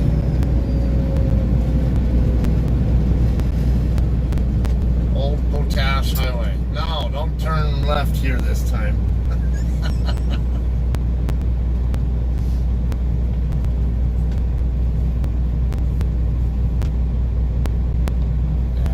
It sounded like it was. I guess for some reason he thinks it wouldn't work out, though. I'm not sure why. I think it's product is due on Friday in Oakland and kind of tight on the hours or something, but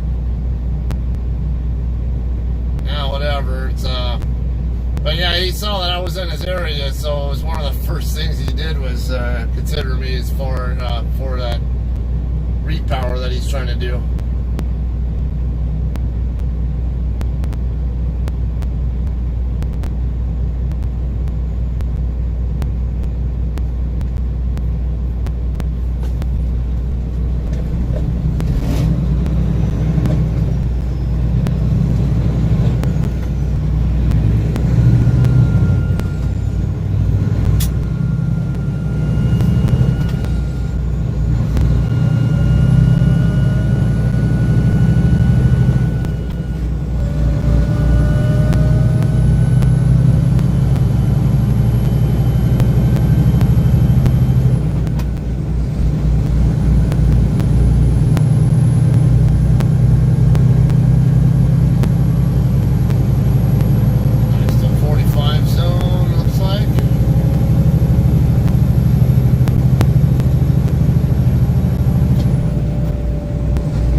get some, put some miles down. As it is, I'm already in a position where my 14-hour clock is counting down, and it's going to be the limiter on my shift.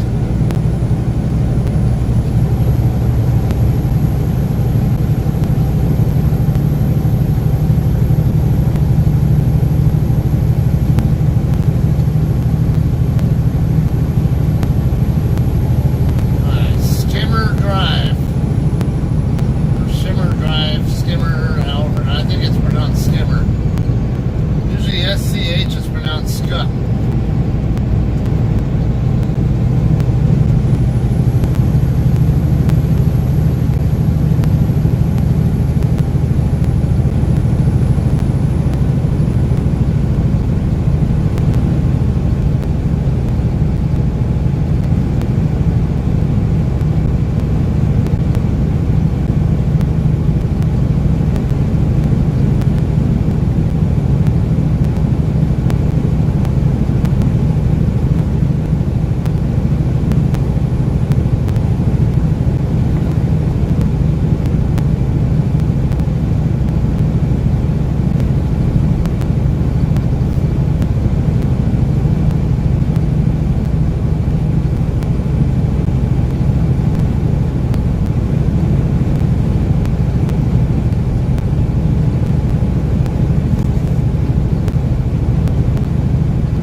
Much, but I can feel it and hear it.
tractor right behind this other guy here and then come back. Call it a button turn. Watch my header board, make sure I'm clear of this guy on my left first. Alright, we're good.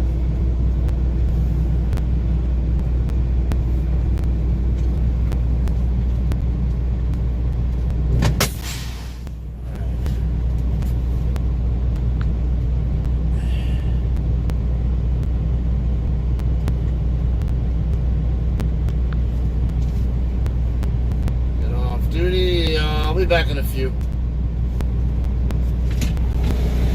Come on, hurry up.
That took a lot longer than I planned on.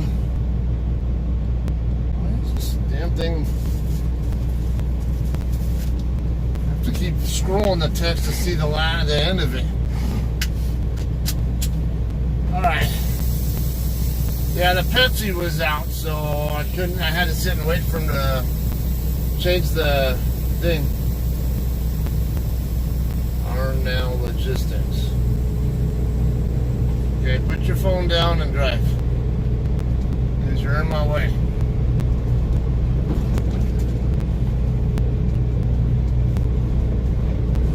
Damn it, come on.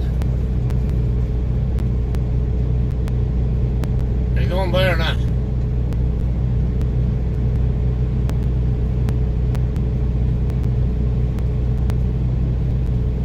The only way you knew it was there is because I saw him in my hood mirror.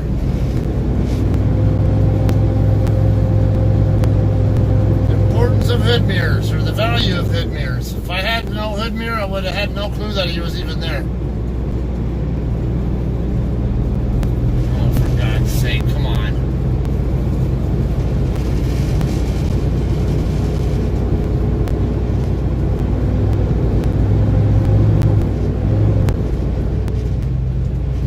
Can't tell he's setting.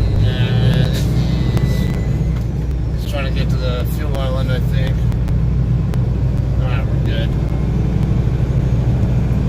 Freaking, my clock's getting eaten up by stupid shit. Driving me nuts.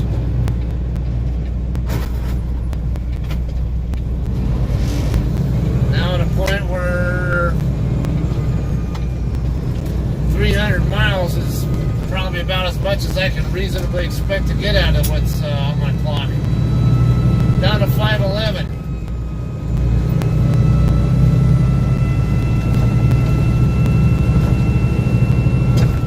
A lot more demand on me on the next two shifts to lay down some miles if I want to get home on at the end of my second shift.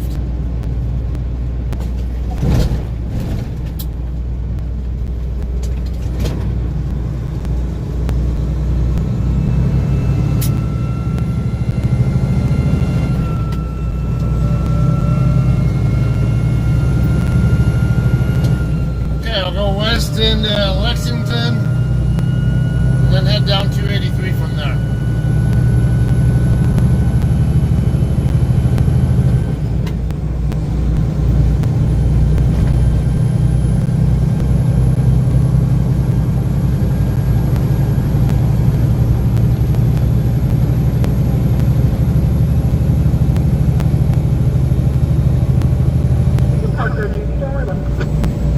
About backing in so the sun's not hitting me in the eyeballs. Okay.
especially on slick roads.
like that, it'll make the right side buzzer go off. If I go to the left, it makes the left side buzzer go off.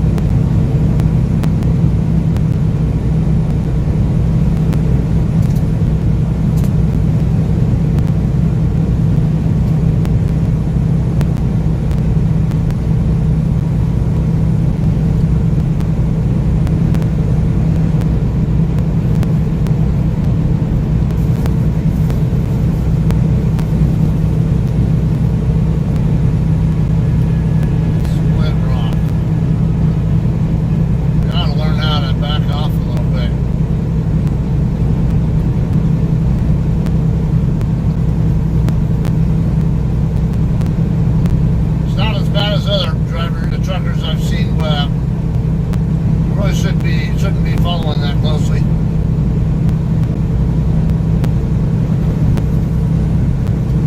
Let's just keep going down.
Out from the exit for 283. Or I say US 283.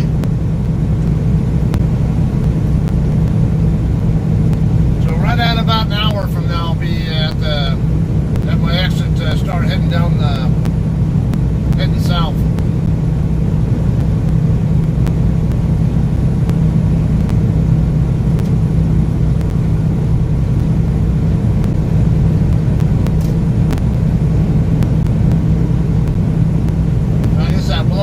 Pretty much confirms that it's a south to north wind.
degrees Fahrenheit and probably about 3.5 or so Celsius.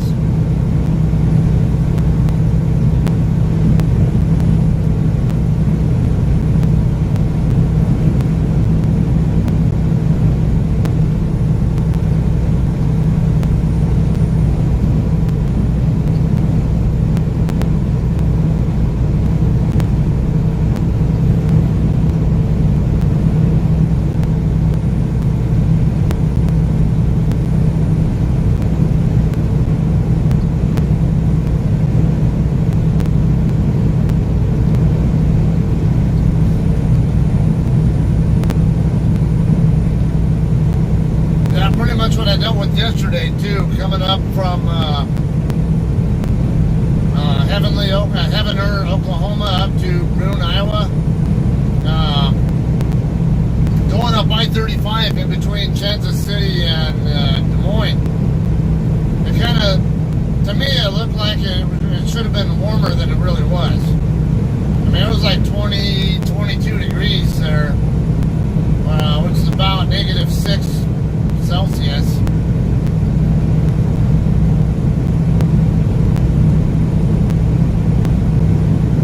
But I mean, you had the sun out and not a bad looking sky either.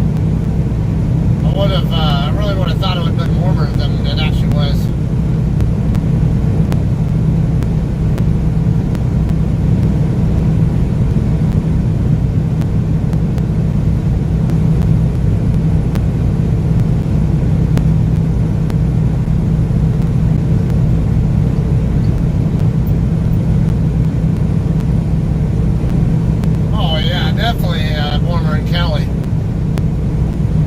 Depends on where you're at in Cali, though. If you're in the mountains now, it's probably cooler than this. My area of Cali, it varies. Sometimes the daytime high is around what it is here. 40, usually, well, maybe, yeah, it depends on what the weather's like. Sometimes it'll be a high-low of like about 40, 20 or so. Other times it'll be like 50, 55, and 30 or so, 30 to 35 for the low. And other times you'll see it up in the 60s this time of year.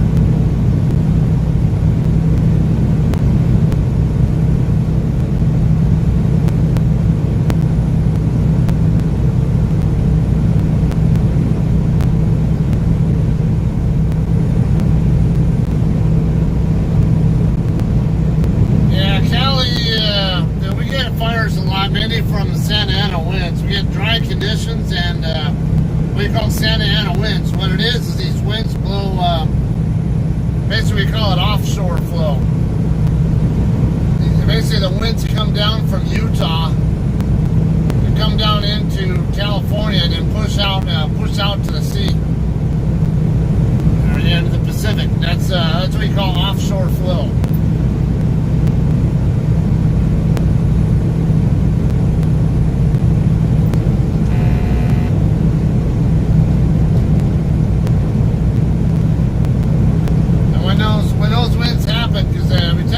Strong winds in that when that happens. Between that and low humidity, usually pretty normal. We get humidity in the 5% or so range. Creates for really good conditions for fires.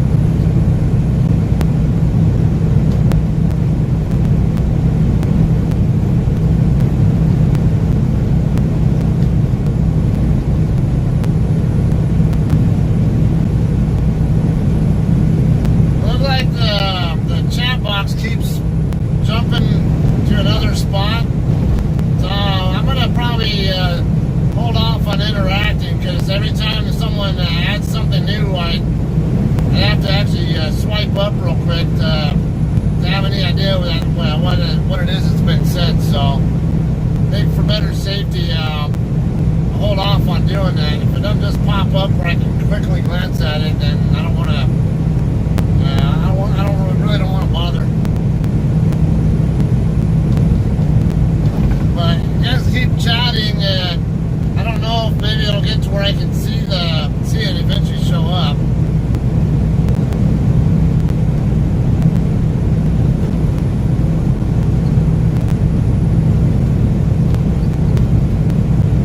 So it looks like it's a few lines deep that's below what I can see.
Left or right, whatever it is, to get it back.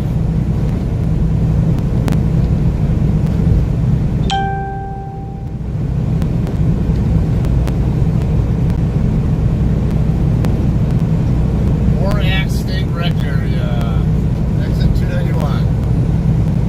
Fossil Met Energy.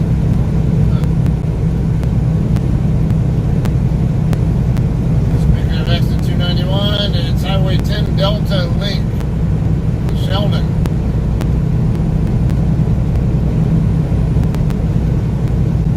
Entering Buffalo County.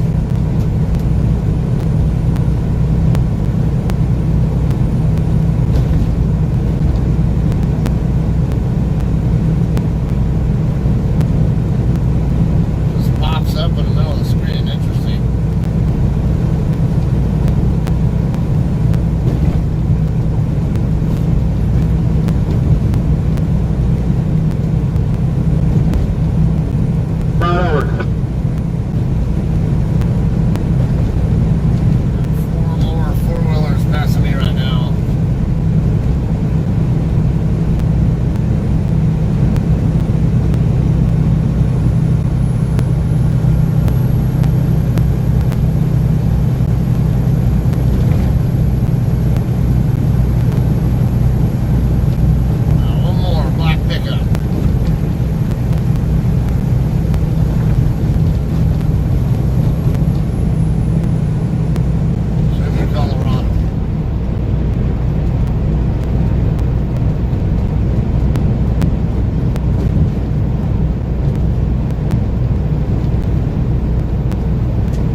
back there in my rear view mirror.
Just inside 50 miles left to get to Lexington now.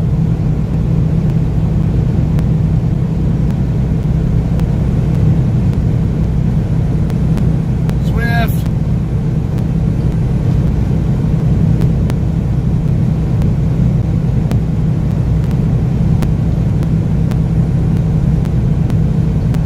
I've been by the pigs, but I've been over to load cattle before. But ain't never took no pigs over there. Probably see more Swift on this highway than will JCT. And one place will load cattle over there and bring back, there in New Jersey, bring back over to Hoxie, Kansas.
Traffic coming eastbound.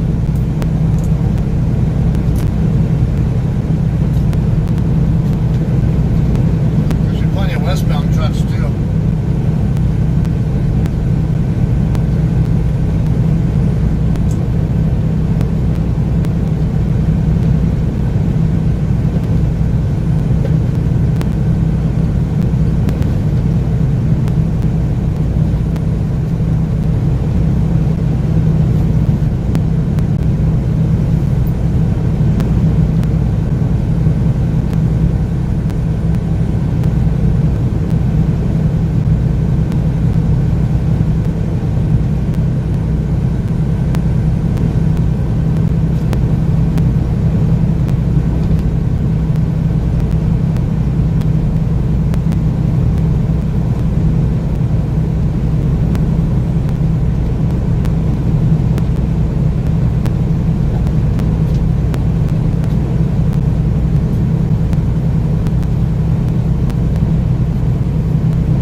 degrees Celsius, Fahrenheit now, by the way. Let's see, about 5 degrees Celsius.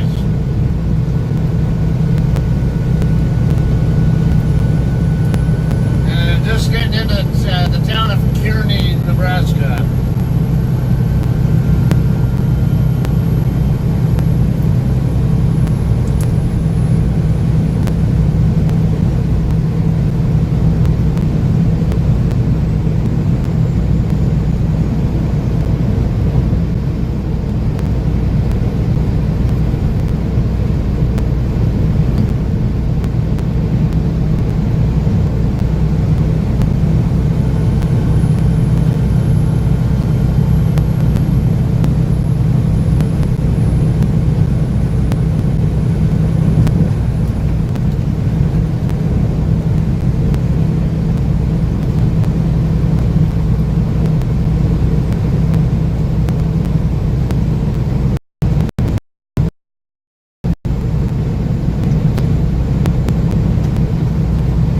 News for you, at least that yellow truck back there's gaining on me.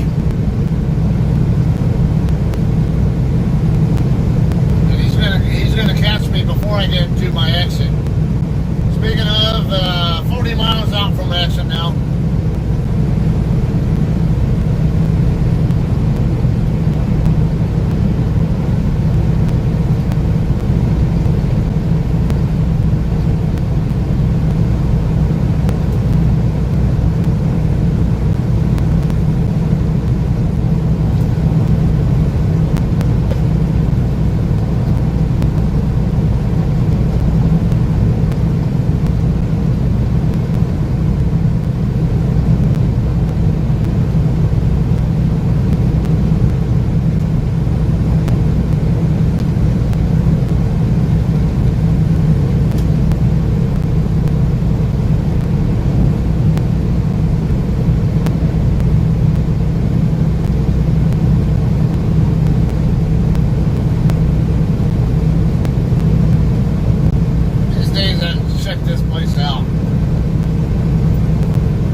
271.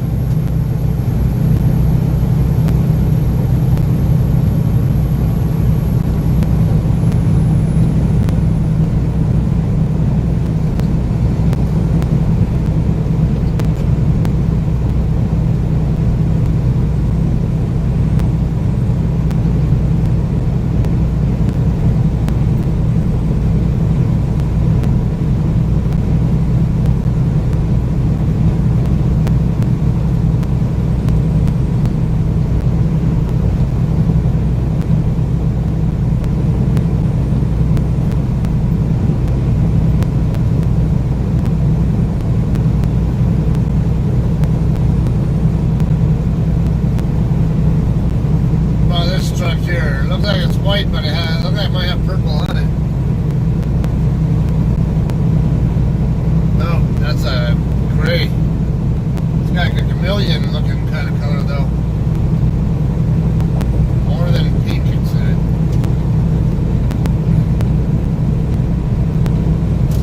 You just have a knack for passing people right when there's someone on the right shoulder, don't you?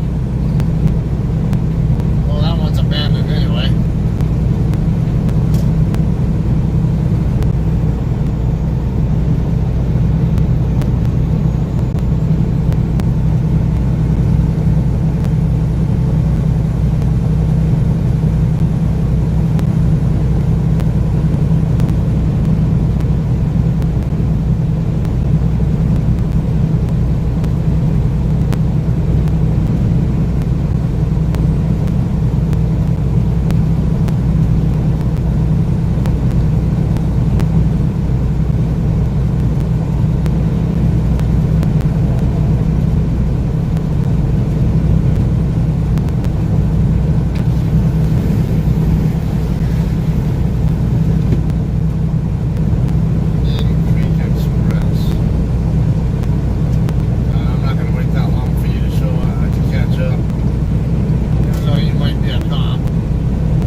bingo cards where with random like colors and makes or whatever.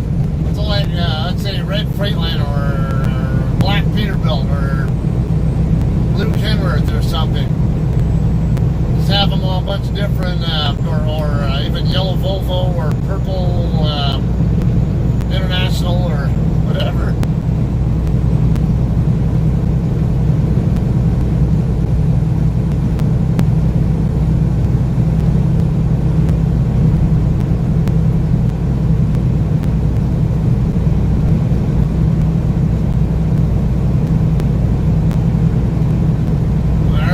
Color to put into the bingo thing. Green. Got a green Freightliner getting rid of past me right now.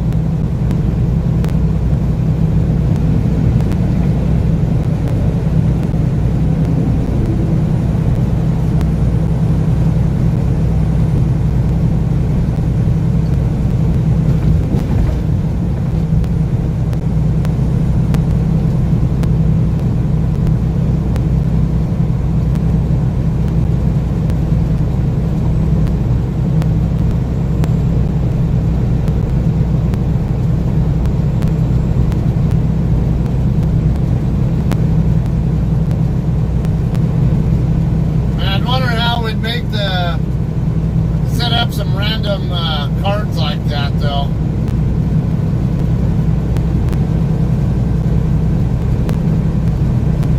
I think it'd be a little fun thing to do though, see who wins and then make it see what kind of figure out what kind of award the winner gets.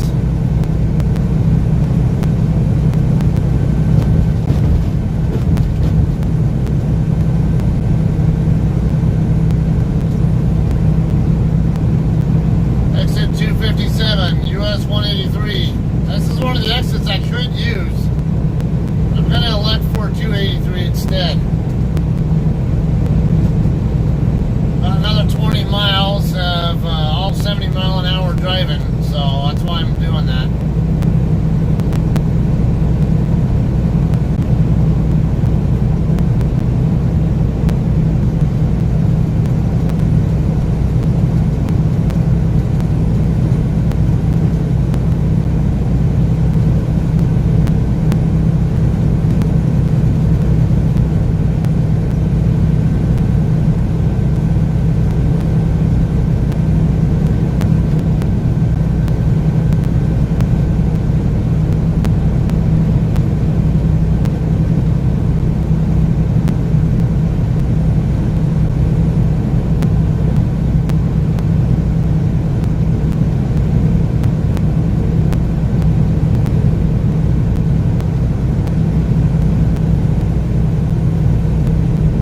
Miles to go.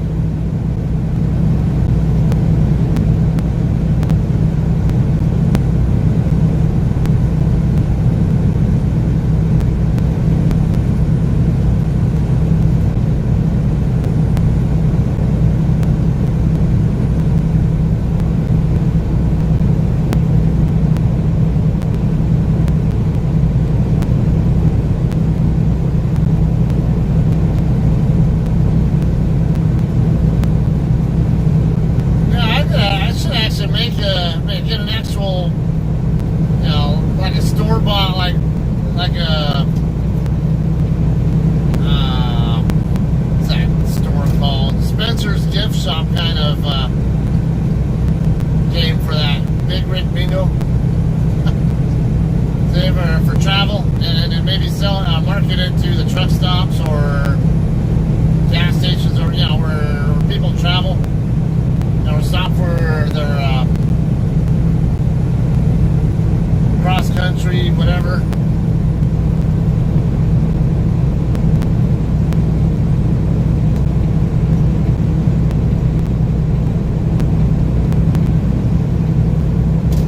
White Freightliner.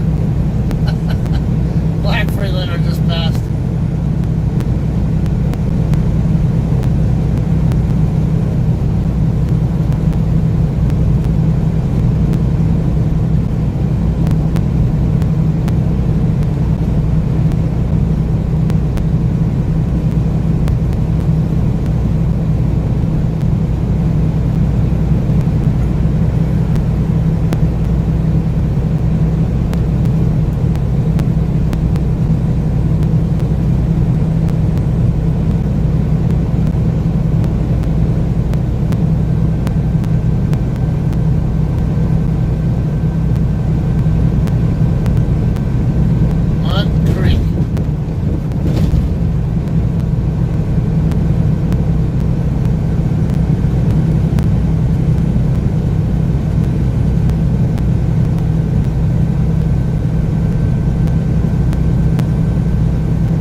bony. Usually when sharks bite humans, I mean, that's about all they do. Usually the people who die from shark attacks are they die from blood loss. It's associated with the severed limb or whatever it is.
Look over your shoulder and check traffic way before you get to the end of the ramp. You either sped up to get around him or slowed down early so you didn't have to hit your or slowed down, accelerated more slowly so you can get between him.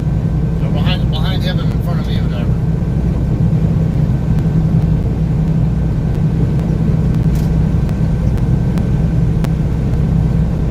10 miles out.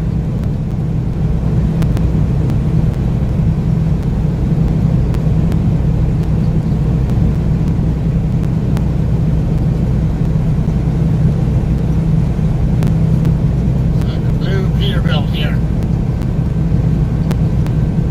I think, or might be Kenworth. Maybe it's a Pete though, because it's a one big door.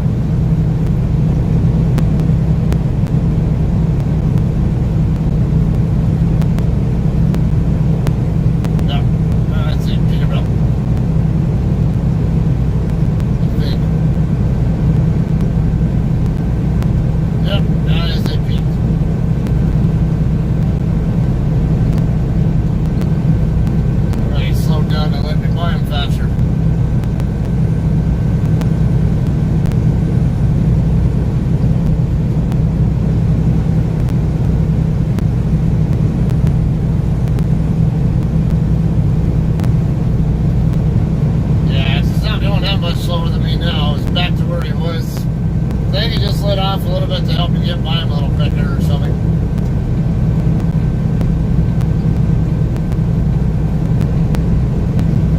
Miles. Alright, this is getting a little ridiculous. Let's go.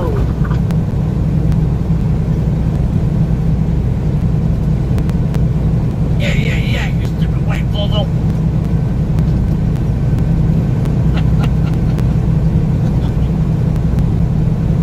I know that's what it is. The eastbound trucks there getting mad at the white Volvo. Oh, is this purple? No, it's blue. Well, yeah, it's kind of purple. Might be more of a blue, but purple blue.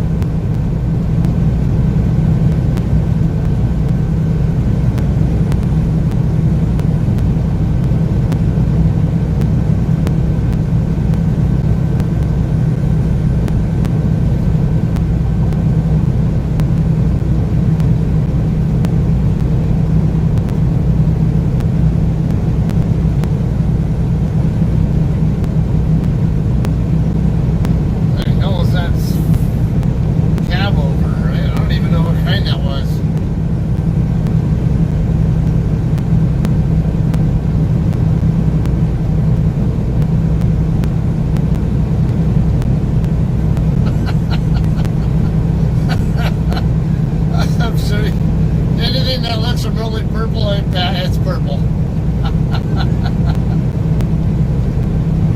Fair game.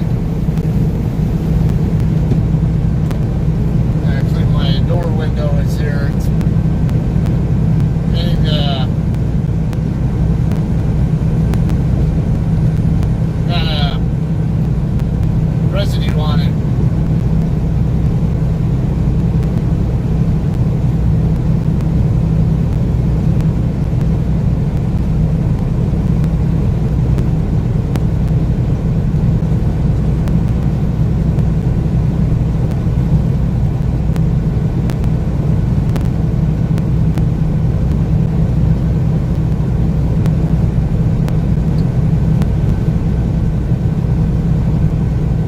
International.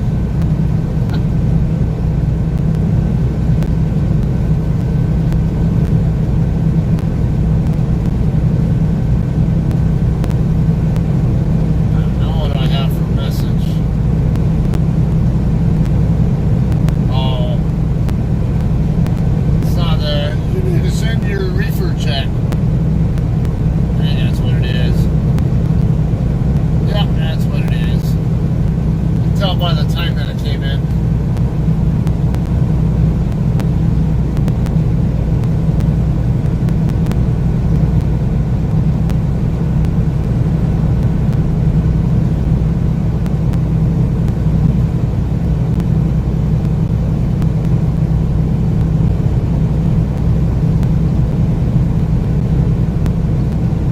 No, it's blurple. Didn't you know that? It's called blurple. Blue.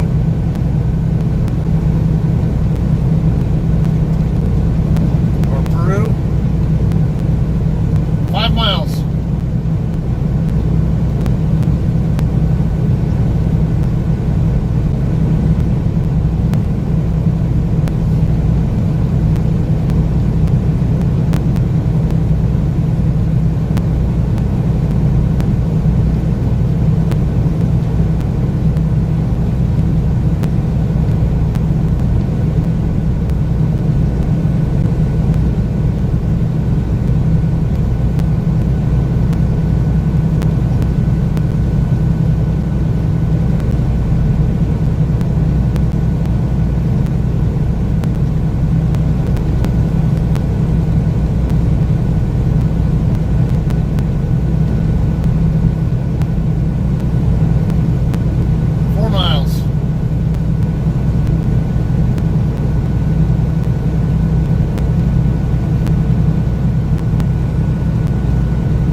Once we're off the freeway, be more slim pickings what kind of trucks we see going the other way.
Yeah!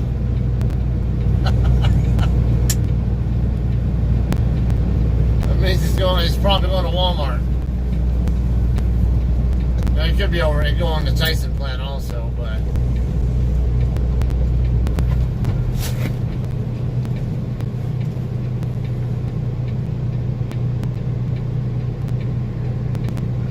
Two pickups coming from the left. I'm gonna need Jim Palmer to move out of the way before, so I can see the other side before I can know though. 'Cause I can't see what's coming the other way. Yeah.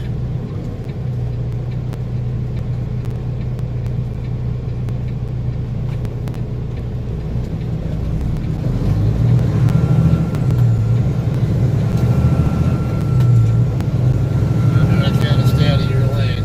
You're coming over. You're getting off the freeway anyway. I'm getting on the freeway. Alrighty.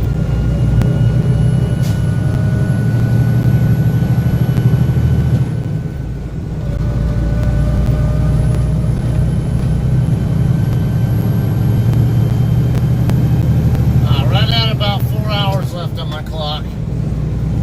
So realistically, no more than about 240 more miles is what I can get. Which I don't know what exactly that'll get me to. Maybe Dodge City or something.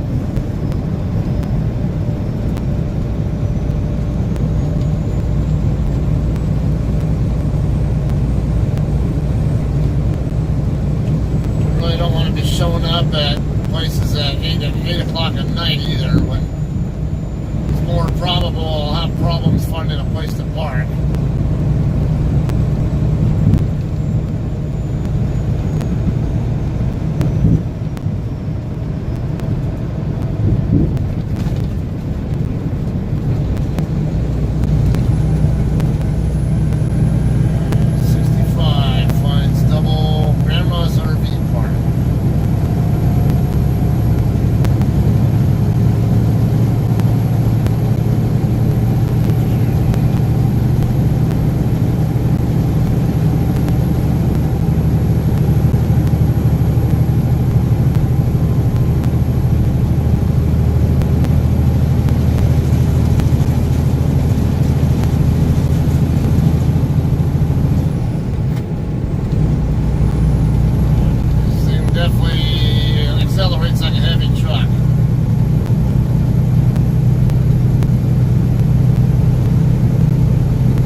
No more articles to read. Yeah, there are. I just got to queue you up. And put my speaker back in. Answer forum.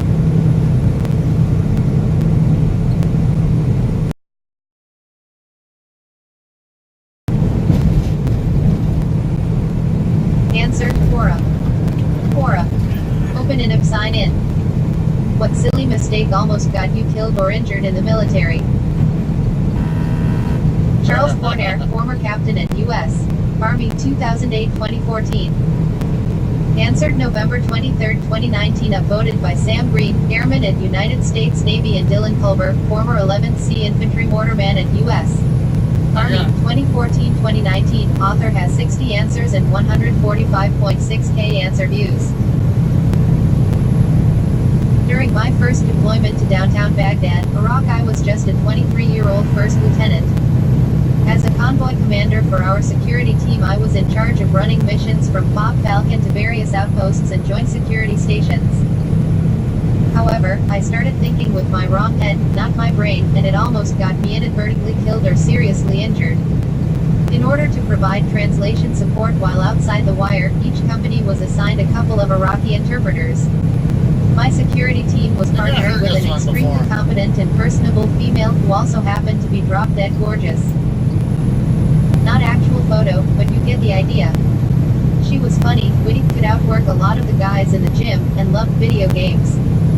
Needless to say, I developed a crush, but tried to keep it mostly professional. I would meet up with her occasionally at the MWR, Morale, Welfare, Recreation Center for some ping pong, video games, and to chat. One particular night around 2100 we left the MWR and were walking back to our respective bunks. We lived on opposite sides of the base, so we paused before heading our separate ways and were just chatting. I don't recall what was discussed, but the conversation was going well and we could have stood there for another 30 minutes. However, a couple of my soldiers passed by and one in particular I needed to speak to regarding an upcoming mission the next morning. I said goodbyes to the interpreter and ran to catch up with my guys. Not 30 seconds later we saw a flash streak across the sky and the loudest SHZZZZZOOOOOOM sound as an enemy-launched rocket traveled directly over our heads and impacted behind us.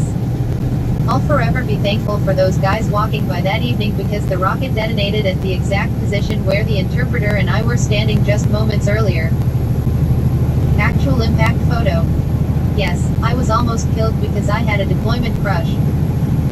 Not long after this point our battalion command sergeant major decided he needed his own personal interpreter and naturally requested she be moved to him, and I didn't see her much anymore.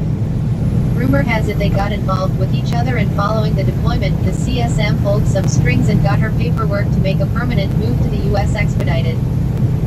I think he had plans for the two of them, but she left him after moving to the US. Smart girl. 2.6k upvoters, view sharers. Okay, so that reminds me. Open it. One of my friends and former roommates, he was in the Army before, and then he went to the Air Force Reserve. That's how I know him. Back off a bit.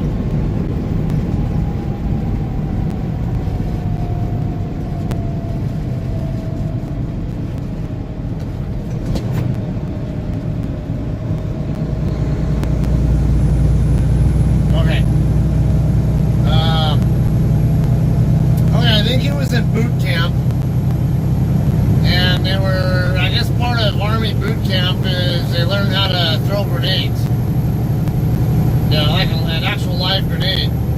And I guess what they do is they stand on one side of the wall, and then toss the thing over to the other side of the wall, and it's supposed to blow, go off on the other side.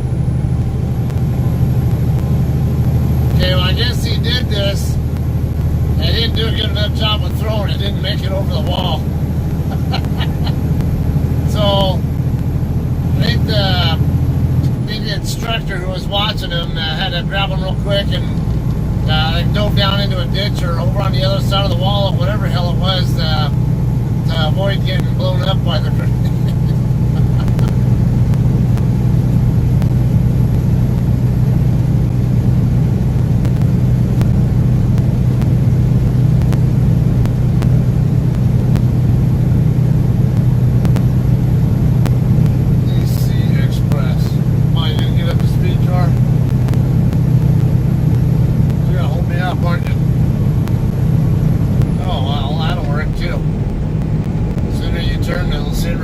Get you out of my face.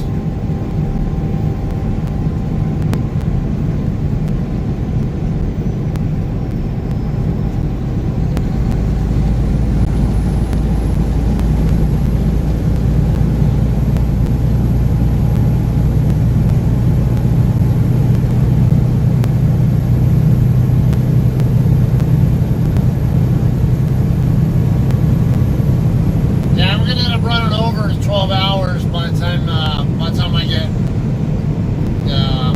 time I'm done driving. I'll be up near 14 actually.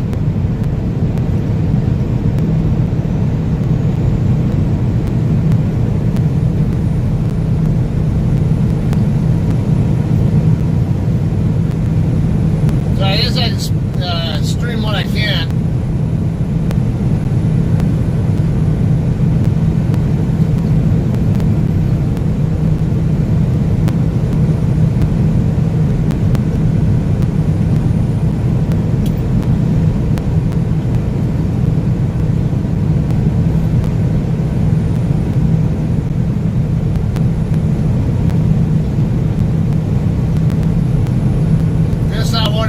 reason to get on the stream while I was parked and then restart it when I'm ready to leave, when I was ready to leave at the shipper.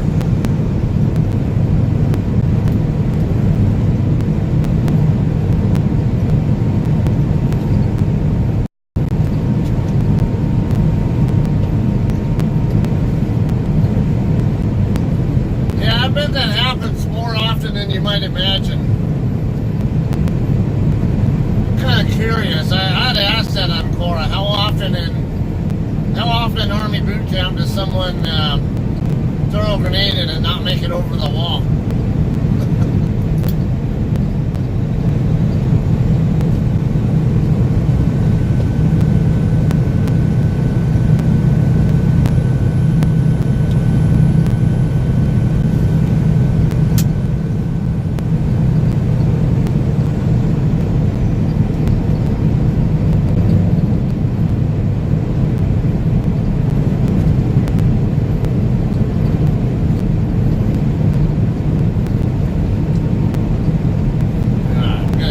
Down a little bit by this hill here.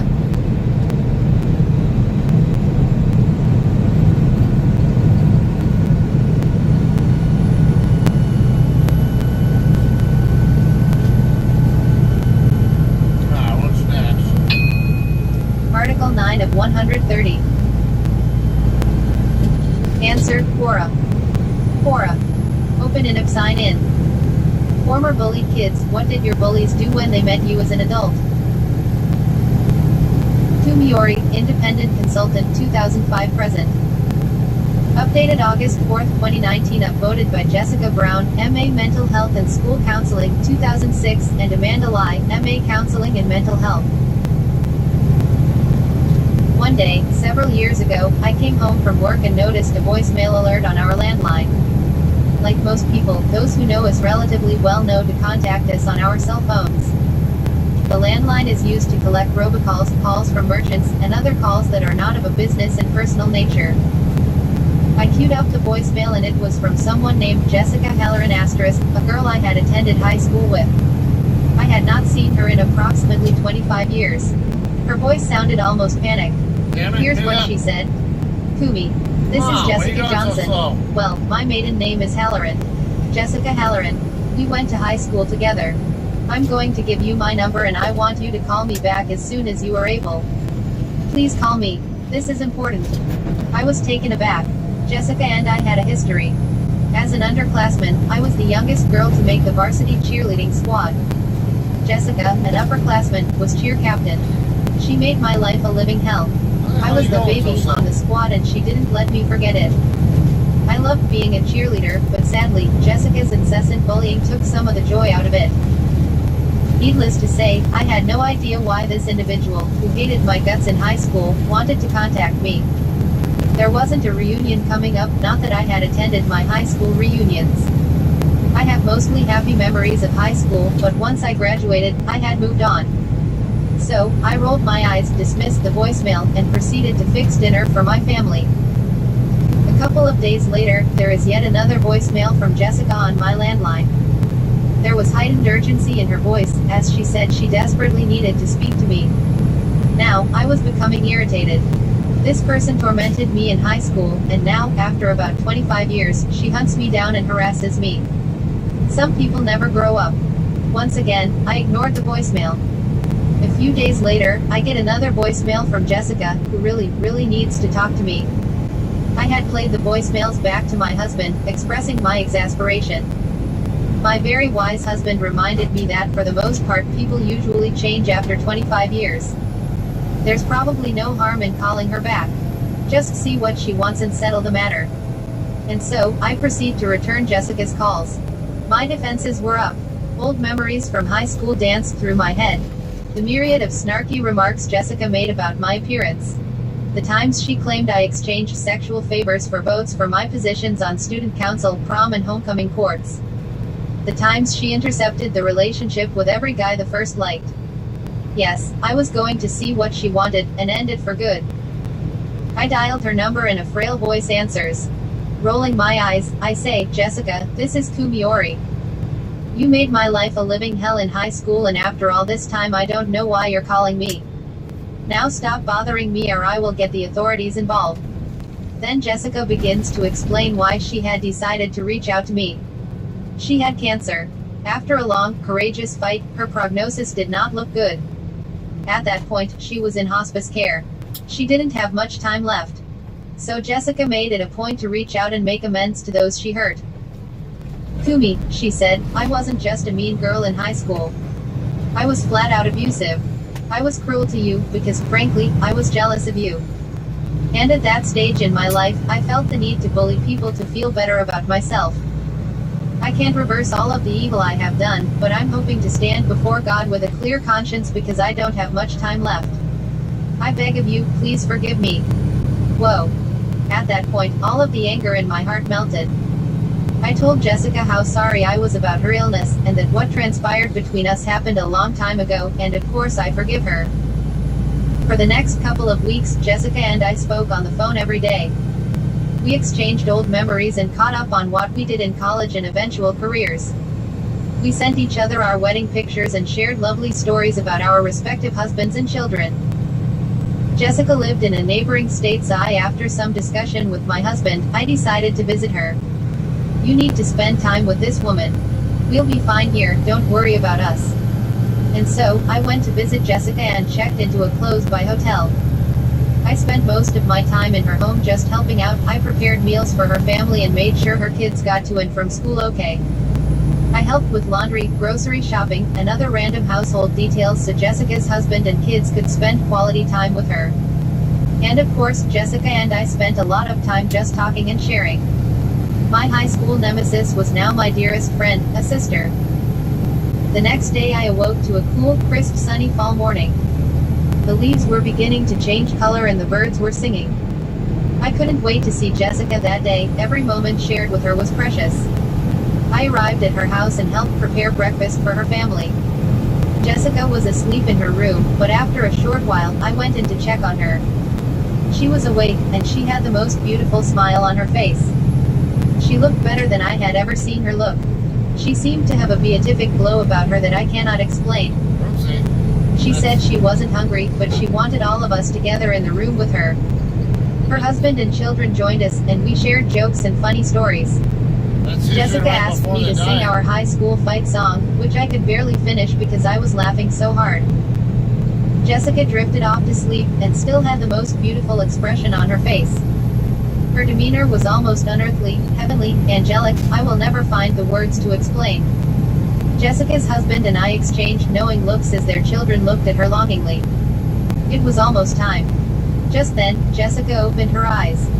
She spoke to her husband and kids one by one, and told them how much she loved them, and gave a special word of wisdom to each of them. Finally, she said to me, I love you, Kumi.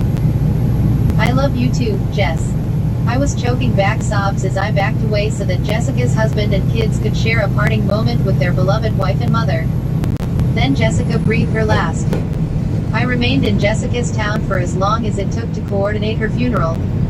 While attending her beautiful memorial, I recognized a number of familiar faces from high school.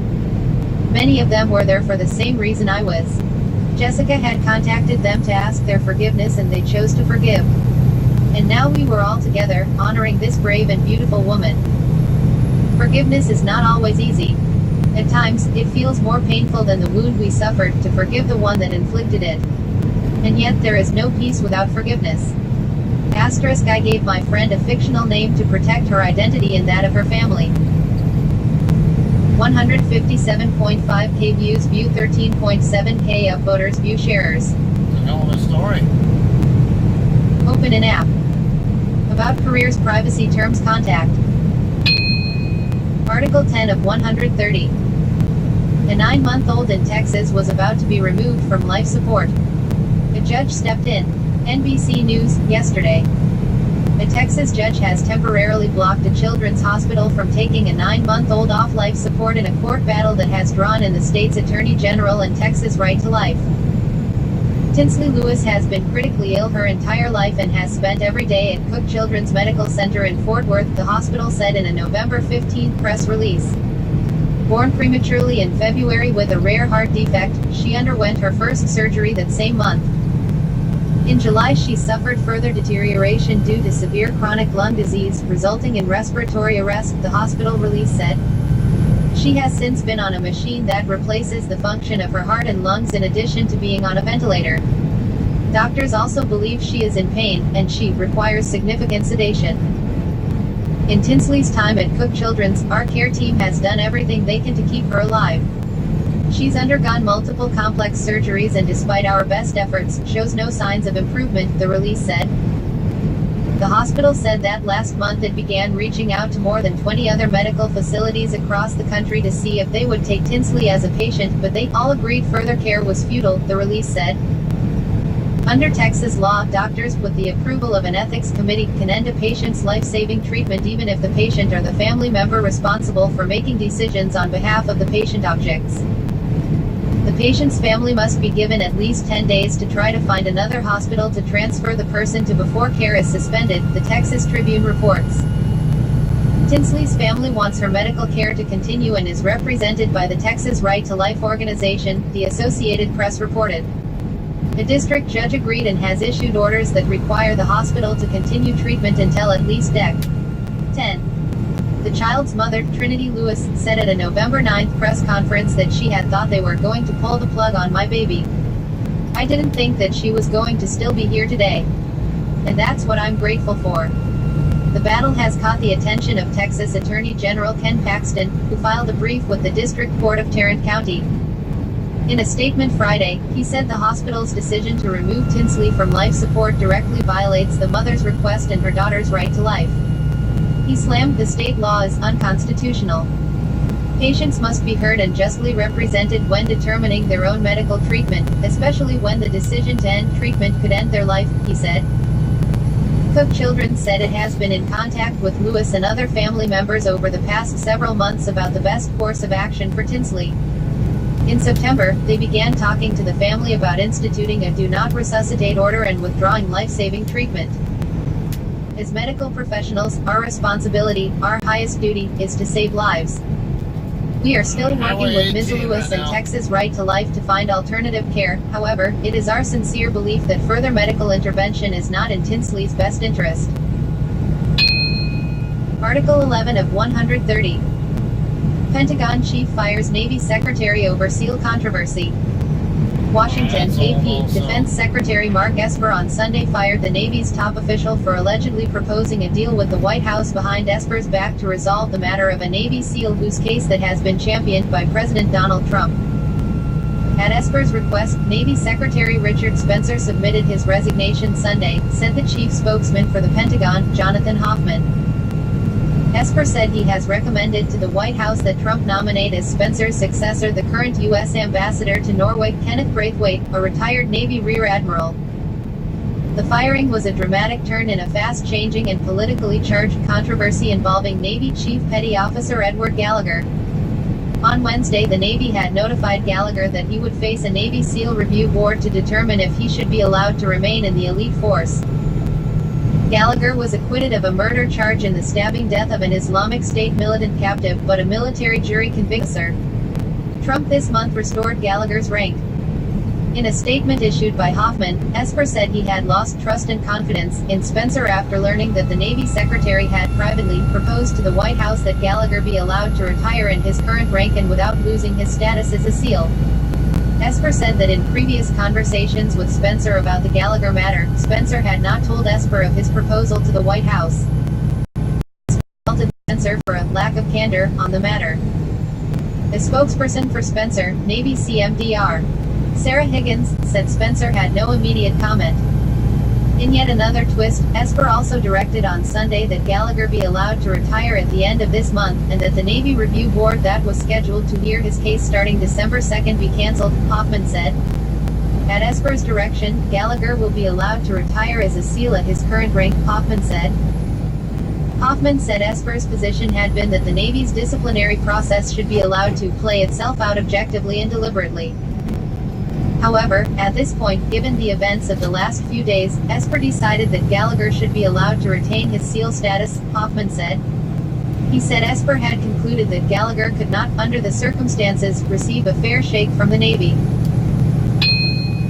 Article 12 of 130. Answer, Quora. Quora. Open and sign in. Have you ever been summoned to a crime scene via a 911 call and ended up arresting the complainant? Mark Johnson, former deputy sheriff, 1992-1997. Along with domestic violence cases. Answered November 14, 2019. Upvoted by Norbert Scheck, Ph.D. Law and Constitutional Law. John Paul II Catholic Univers. Author has 55 answers and 378k answer views. It was one of those 4 a.m. and bored out of my mind nights when across the radio came L18, beyond route to address. Domestic dispute. A few minutes later, I pulled into the driveway of an average-sized home that appeared to be newish and well cared for. As soon as I stepped out of the car, a mid-30s woman, completely livid, came outside and began shouting at me about an argument she had with her husband. Apparently, they drove home from Gatlinburg, Tennessee, due to the argument, and had arrived home about an hour before. I noticed a man, presumably her husband, standing at the door. As the wife continued her tirade, I waved for him to step outside and join the conversation, which he reluctantly did. Instantly, she began to berate him, and in disorderly fashion. As he stood there, not saying a word, think, smile and nod, I noticed a fresh injury to his nose, and asked him how he got it. She instantly chimed in to inform me that she hit him, and she'd be happy to do it again. I'm sure you can guess what happened next. So here we have two sober people, one of which just couldn't keep her temper under control. She called the sheriff's office because she was angry, and did so after she assaulted her husband. I'm not sure what she expected us to do about her husband not cooperating with her preferences, but she was about to get a few days to think about it. 5.5k views, view 570 upvoters. Answer requested by Todd Nelson. Open an app. About careers, privacy terms, contact. Article 13 of 130. Answer, Quora. Quora. Open and sign in. Have you ever watched justice be served to a rude airline passenger? Gavin Chia, works at Hewlett-Packard. Updated September 27, 2019. Back in the late 90s when I was a young flight attendant, we occasionally had passengers who would light up a cigarette in the toilet. This is bad, don't do it. Whenever we caught someone, the smell was obvious no matter what they did to hide it. One flight attendant would lecture the passenger on the dangers of smoking in a lavatory, etc. While the other flight attendant would search the toilet to make sure there was no partially lit cigarette butt in the bin that could potentially cause a fire mid-flight. All the guilty passengers would apologize and promise that they would never do it again. The crew in charge would make a note in their voyage report, and that was that. All but one passenger. This one chap, when asked if he was smoking in the toilet, said, and I quote, "Yeah, so what? I finished, there's nothing you can do about it."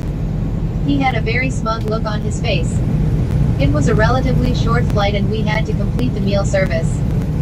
We informed the crew in charge, and as soon as she'd finished her work in the first class cabin, she came storming to the back of the aircraft where our dear passenger was seated. That's a federal crime. She asked if he had been smoking in the toilet, and he just repeated his, "Yeah, so what? I finished and there's nothing that you can do about it," and flicked his head as though to dismiss her. Our crew in charge was livid. She said, "You think that there's nothing I can do about it? Just you wait," and she stormed off to the front of the aircraft. Now, I was in the aft galley and could hear this passenger very arrogantly telling the other passengers sitting near him that nothing can be done to him, etc. I could see the other passengers shifting awkwardly in their seats as though they wanted nothing to do with him. Every time we walked by his seat, he'd give us the "look, the F you, look." It was a night flight, so the cabin lights were turned off for the landing. As the aircraft pulled into the terminal parking bay, we could see flashing lights from outside lighting up the darkened cabin. We'd normally see external lights from the terminal building, but this didn't seem normal.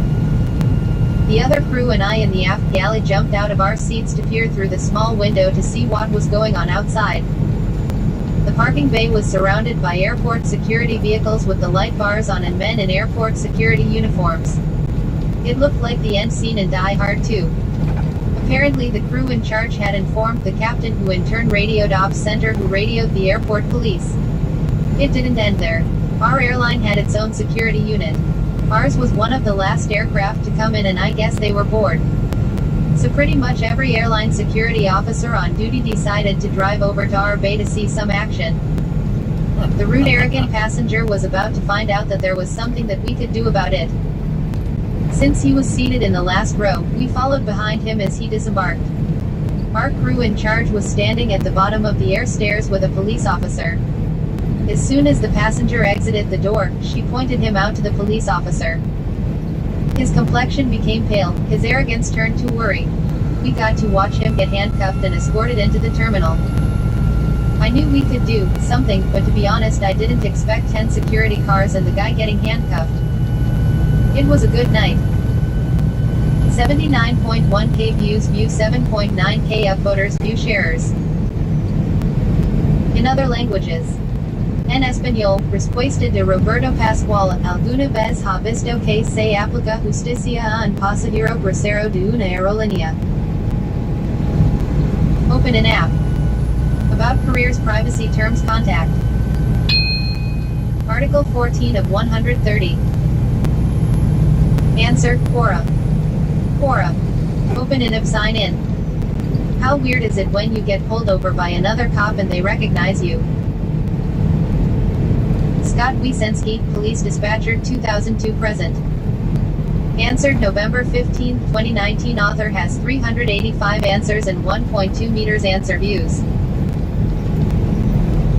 Years ago, we had just hired a new cop. Like most rookies, he pulled over everything that moved. I had just left work at midnight and around 5 blocks from HQ he pulls me over, not knowing it was me. As he walked up to my car in the dark I yelled out, "Get the fuck back in your car," just to mess with him. He stopped in his tracks and immediately called for backup in a nervous voice. Then he shined his flashlight on me and saw it was me.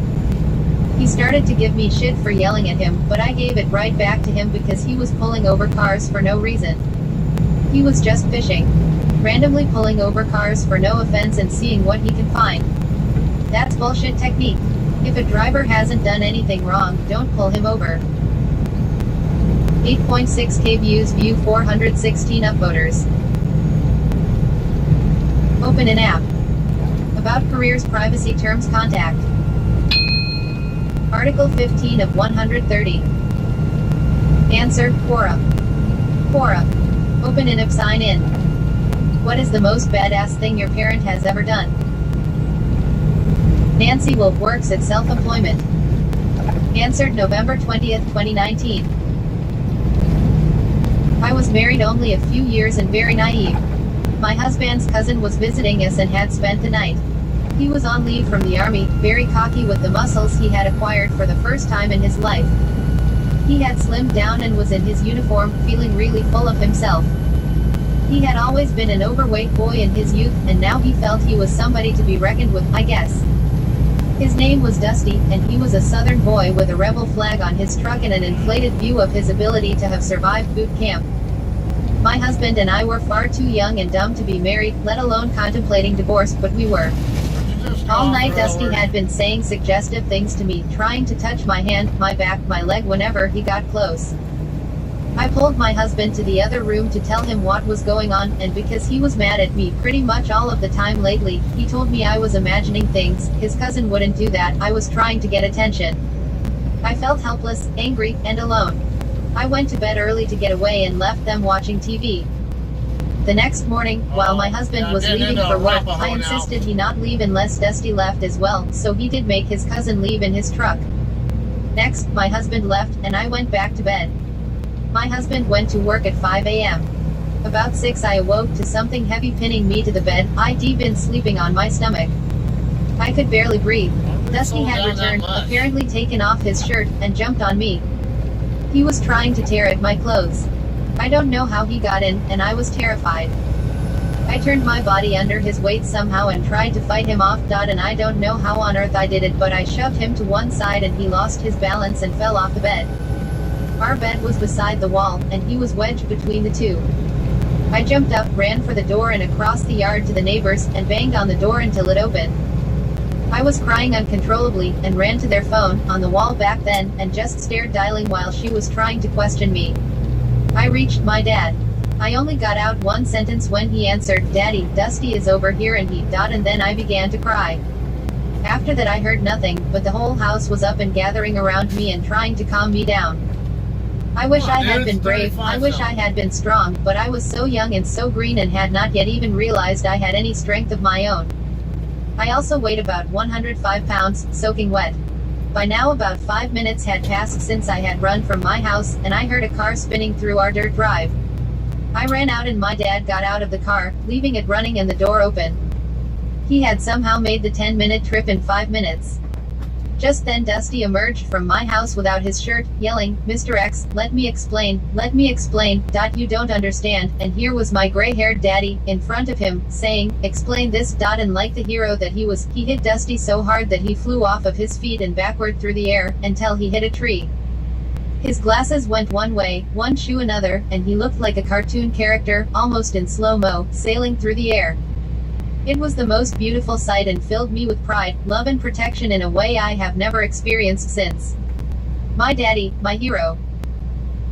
32.7K views, view 3.1K upvoters, view sharers. Open an app. I do not have a South Korea's traffic light or privacy stop terms sign where contact. 2 U.S. highways meet up. Article 16 of 130. Answer, Quora. Quora. Open an app, sign in. What is the most unusual and incorrect reason you've had the police called on you? Curtis Childress, former law enforcement, 20 years, 1971-1991. Answered October 19, 2019, upvoted by Norbert Scheck, PhD Law and Constitutional Law, John Paul II Catholic Univers, and Niklas Olofsson, MS. BA Law and Informatics, Umeå University, 1999. Author has 4.4K answers and 1.2 meters answer views. Make it impossible for me to turn? Was at a shopping mall when I was approached by 2 local police That's officers bullshit. I who could've asked gone if I if had you're- seen if you're anyone with a asked when gun. it's taking so long to make you Before turn. I could speak, a woman popped out of a shop behind me and yelled, "That's him. That's the man with the gun." This left the officers and I looking at each other, trying not to laugh. Yes, I did have a gun. Stainless .357 revolver. In the holster. Next to the ammo pouch, handcuff case and radio. I was in complete police uniform, with sleeve patches and a badge. I was a member of the department that provided security for the governor and first family of our state.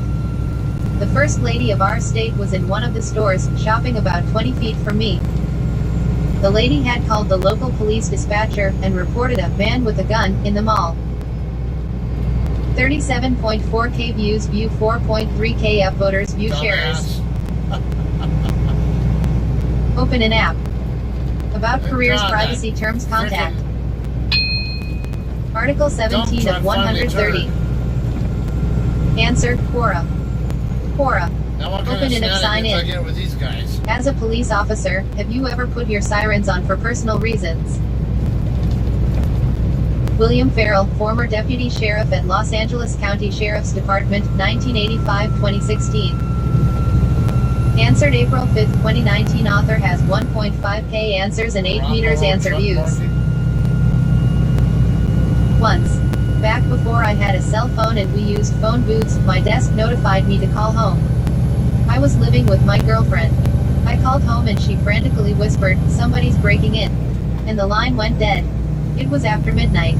I notified my desk to call the Orange County Sheriffs and sent them to my condo regarding a burglary in progress and told them I was rolling code 3. I felt sick that something had happened to her the entire way. I got there in about 25 minutes, which was about half my normal commute time.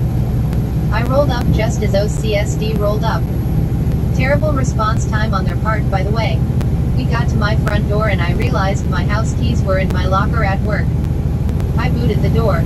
All the lights were out. We cleared the downstairs and went up the circular staircase to my bedroom. My girlfriend was lying on the floor and the patio door was open.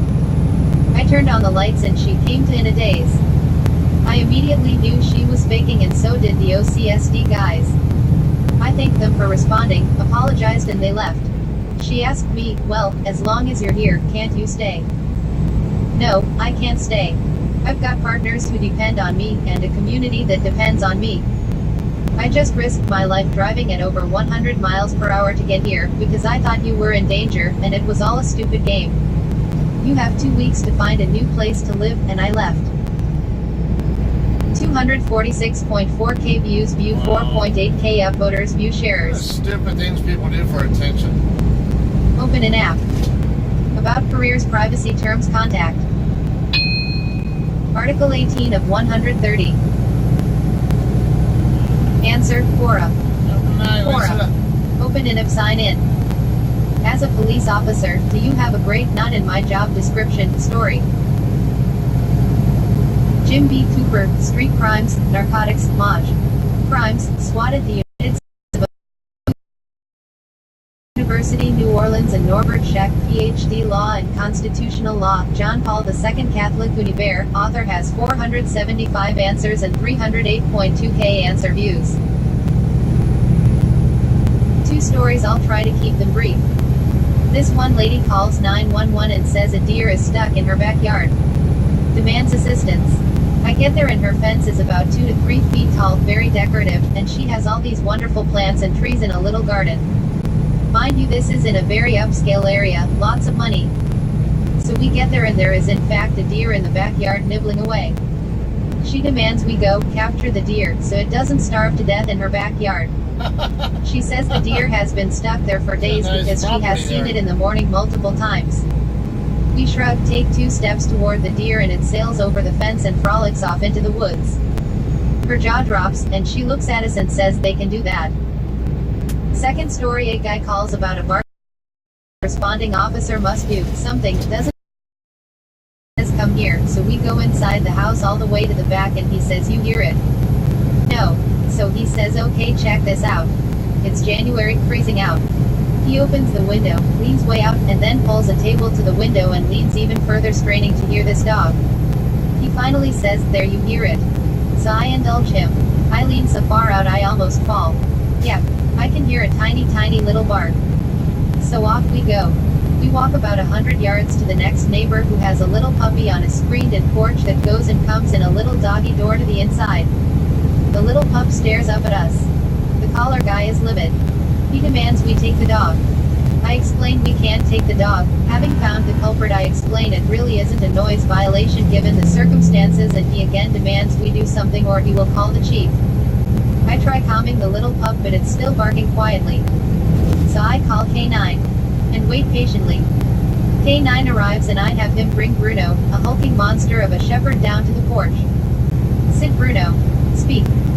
Irate collar man asks what in the hell is going on, so I explain to him I don't speak K9 but Bruno does, and he is telling the little puppy to respect his authority.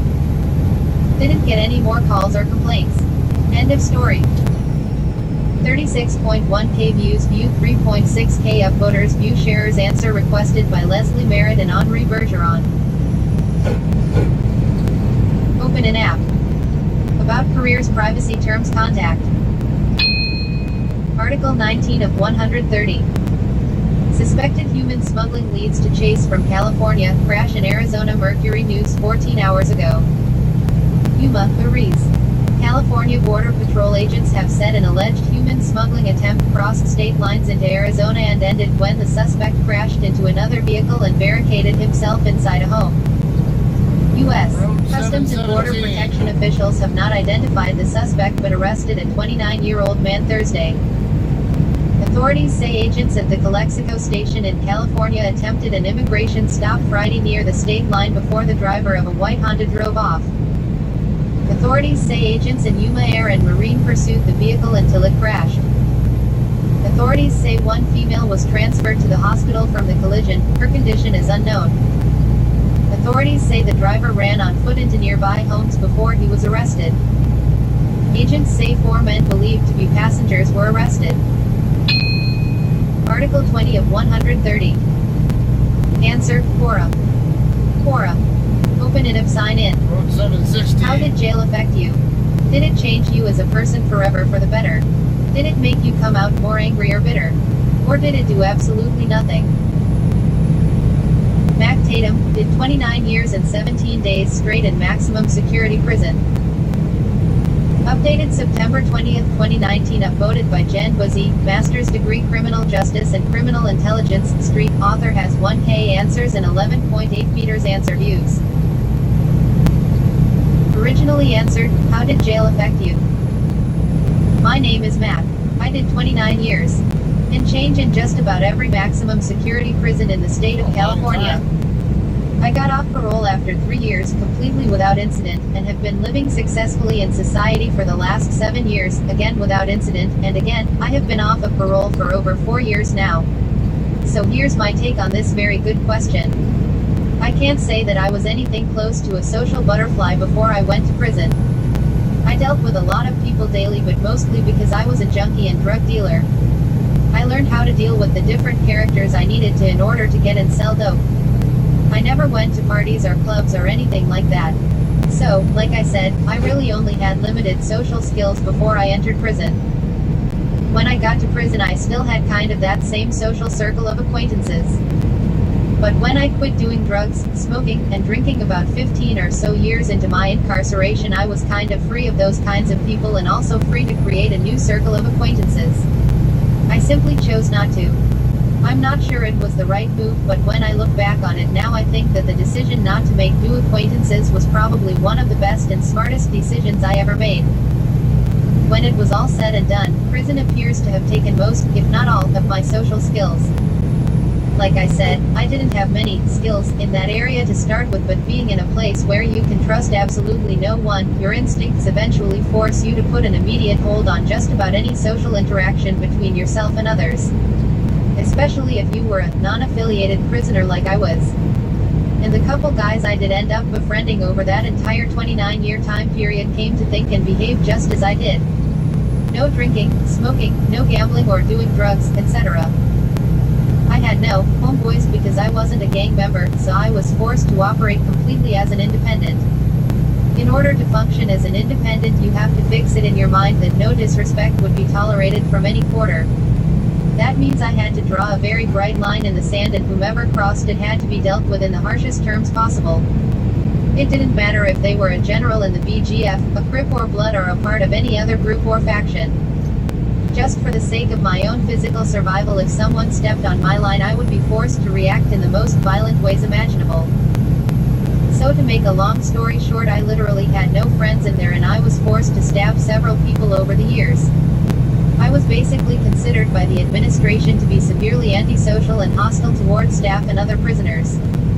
So it was a very lonely time, but it worked for me. I will admit I am still unable to make friends out here.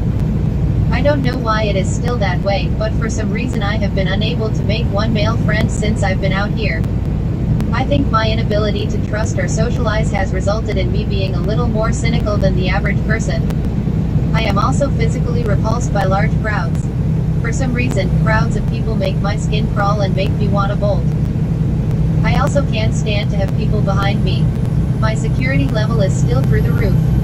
I always have an aggressive combination of punches lined up in my mind for anyone moving toward me.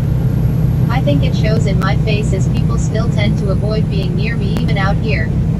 I have this look, my wife tells me, that makes people think I am unstable. I have tried again and again to wash that look off my face, but it's almost impossible. Most people think I'm paranoid, but I was in that place with a bunch of guys who, like me, have done or were involved in some really crazy and sick shit. So I spontaneously keep my guard up at all times. I am still super hyper vigilant. When I enter a crowded place, I almost see everything at once. My head is on a constant swivel, just in case, and I still can't help watching pockets and hands. I still can't achieve REM type sleep because frankly, I can't let myself be that out of it. I still have bloody, ugly, horrific dreams that wake me from my sleep. And those are still just about the only dreams I have. I can't get a job. I don't necessarily have a problem with people telling me what to do, it's when they treat me like an underling. Or when they speak down to me. Or insist on speaking to me in a very disrespectful way. Even if I don't know much and have much to learn, I have an expectation of being treated respectfully by anyone and everyone I come into contact with. Unfortunately, I have learned that out here in society, respect isn't very high up on most people's list. I find it very hard to feel love. I'm relearning what all that involves for me. I think I have a problem with any kind of closeness now. I think it is mostly because prison was such a transitory place and you simply could not therefore allow yourself the luxury of investing in a friendship or of getting attached to someone or feeling love for anyone.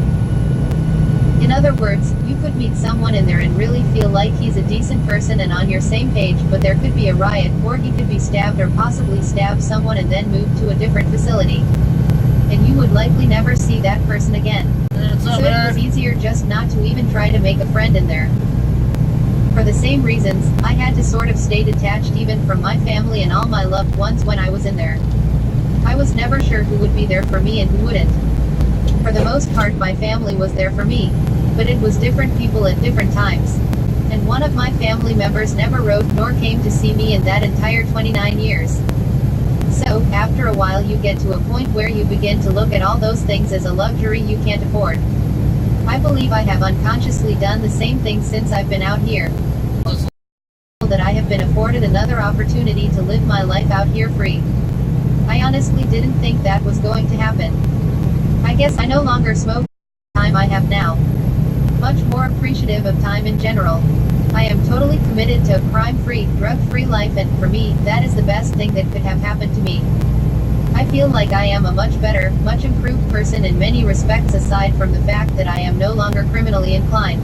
Route 708. 328k views, view 1.9k upvoters. Alright.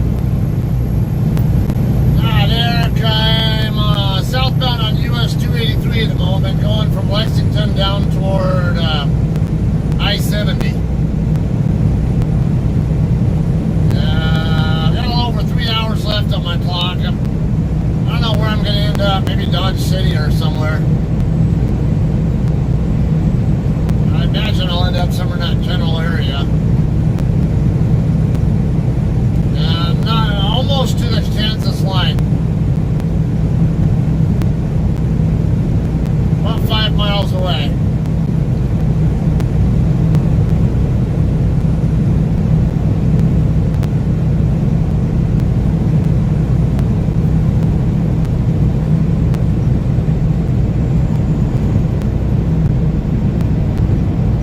Definitely a nice view. It actually looks better on the camera than it does in.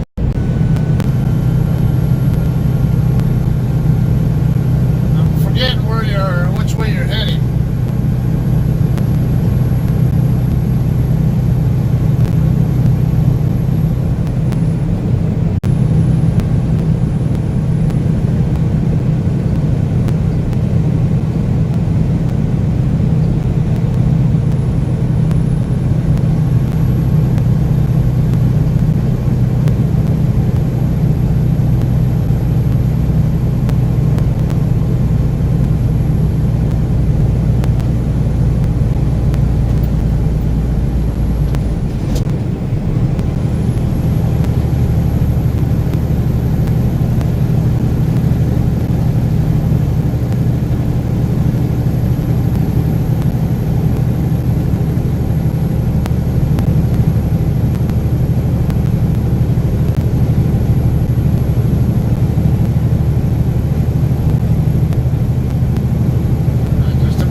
about the 540 mark, somewhere on there. Yeah, that pickup burned off too much time.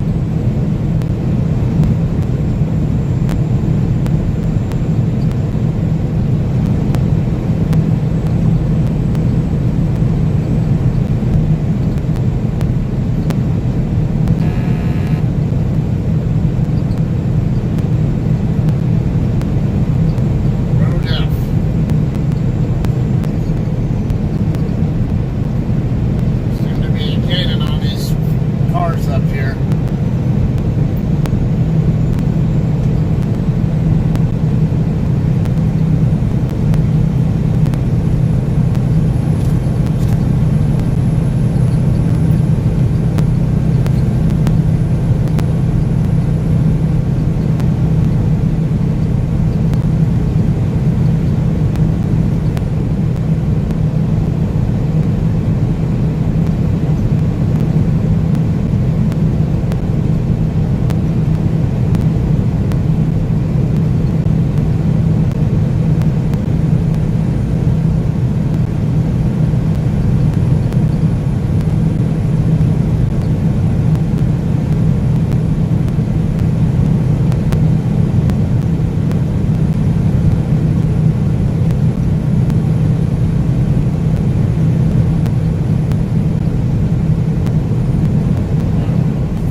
Yo,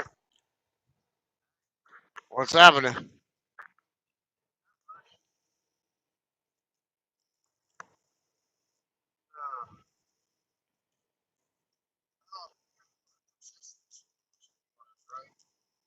What's that?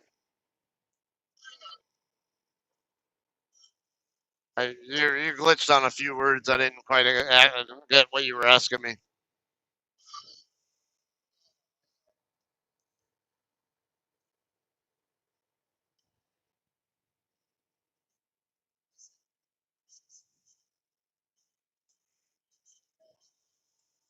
No, I do create new event.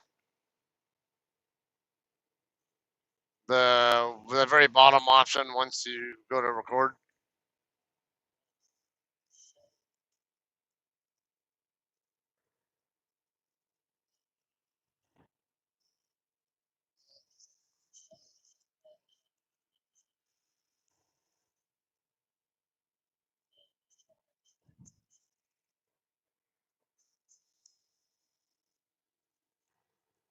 Yeah, when I did an update, they did some not so good things to the update. Where now I have to actually go into YouTube and manually.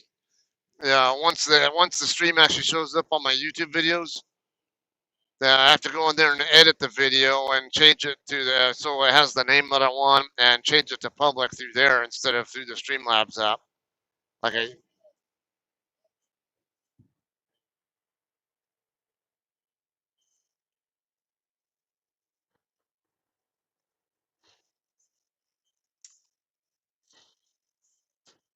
I used to be able to do it through Streamlabs, but when they did their update, yeah, and I gave their support tech who I was corresponding with an email, big complaint about the screen capture part too. Saying, you can always turn off the camera view and turn on the screen capture. You're like, why the hell would I do that?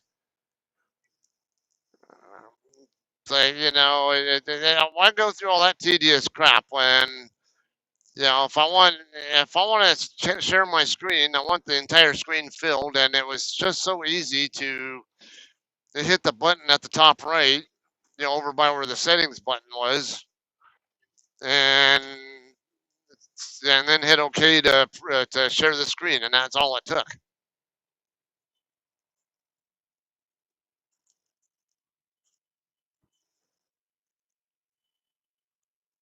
US 36 coming up here.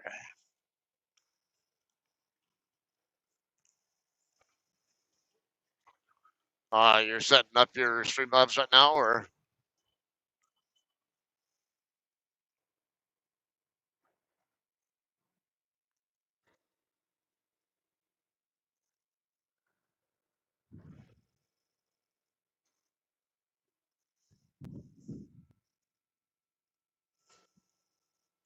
I guess we can start with the basic. If you go into the editor,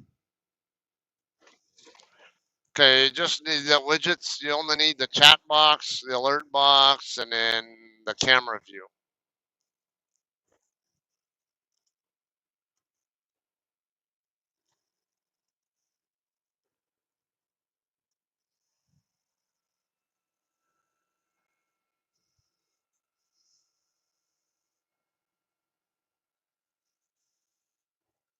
Widget. You want the chat view, alert view, and the camera view.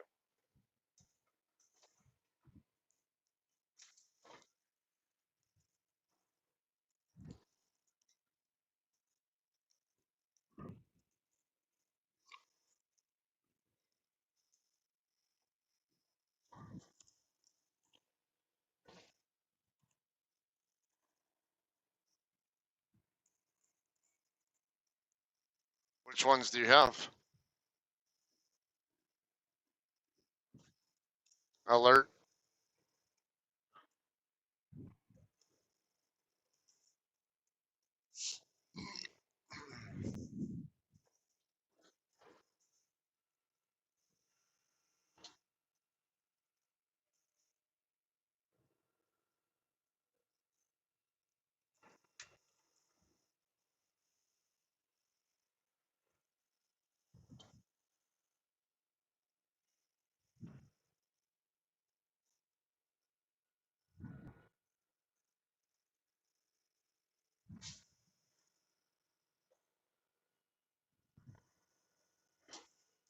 Joaquin 57.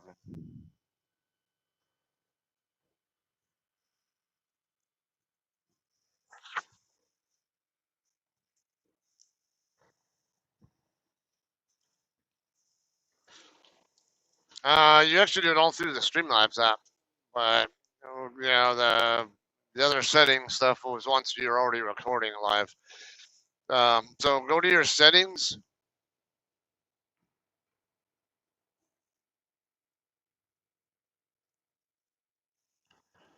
Yeah, and then see the video settings. I think you want to have it at like 2,500 bits per second.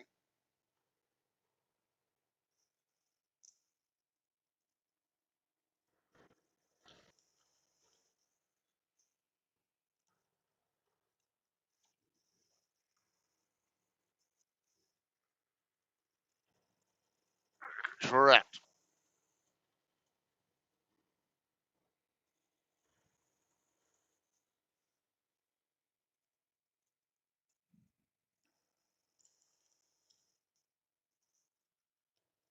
And there should be one for YouTube on there also.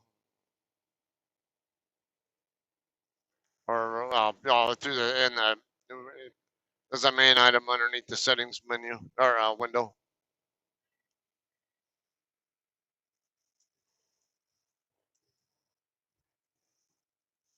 What is it?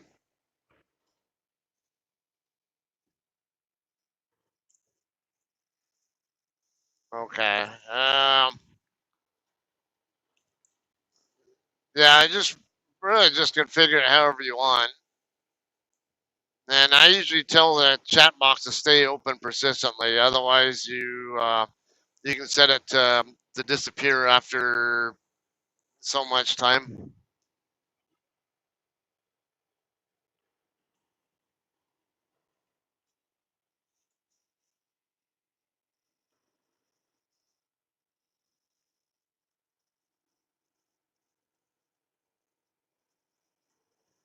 Okay, so you got all your settings the way you want them.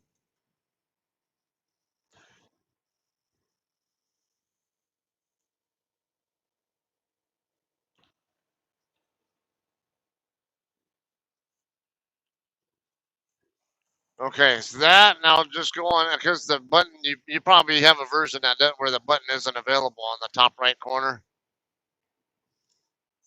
Okay. Um, minimum like go into YouTube now and go to your channel and then find the video in there.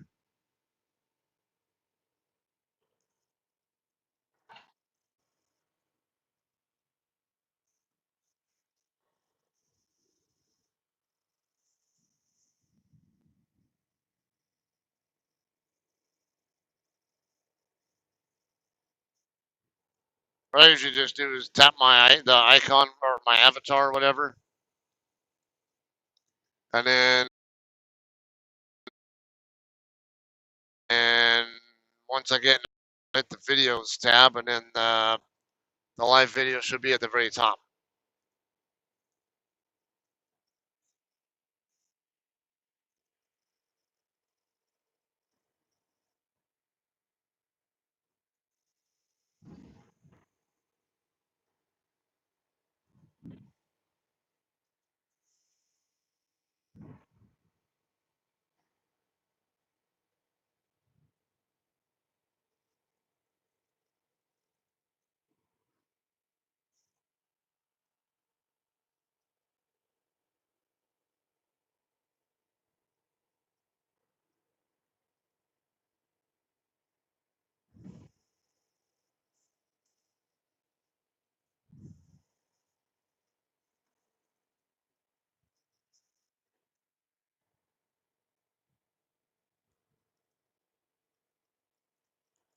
Did you find your video or?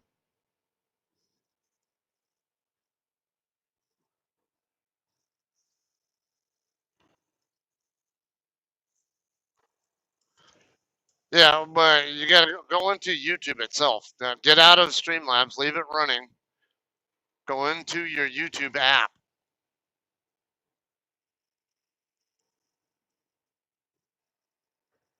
Okay, and then go to your channel.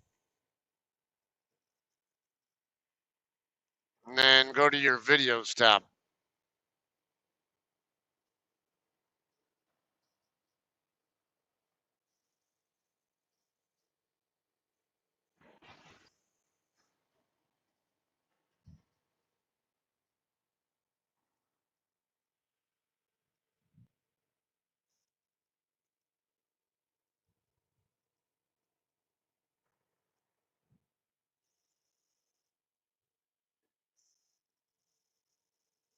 Okay, so you found your video now?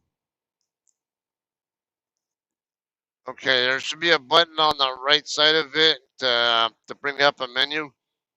Use that and then hit edit. And when you get to the edit menu, when you get to the edit window, you can change the name of it to what you want and then change its privacy from unlisted to public.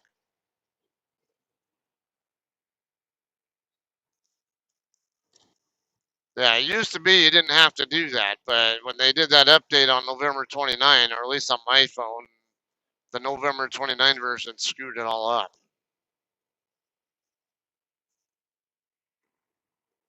What kind of, you have a S10 or something like that, don't you? Okay, yeah.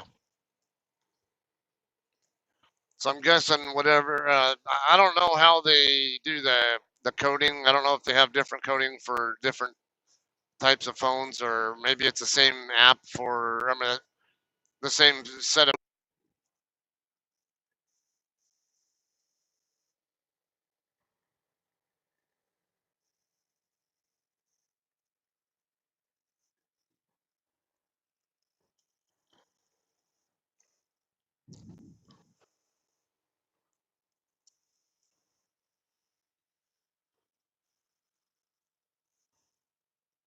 what's that?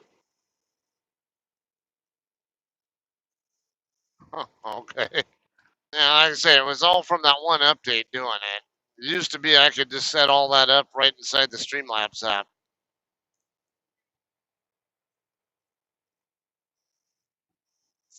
Hmm. Yep, it's a bit of a nuisance, but something to get by with until they hopefully fix the app to where to where, because I told them why make the app like this, that if it's not going to be as easy and user intuitive as it used to be. It's like there's no point in doing the update at all if you're just going to make it more tedious for the user.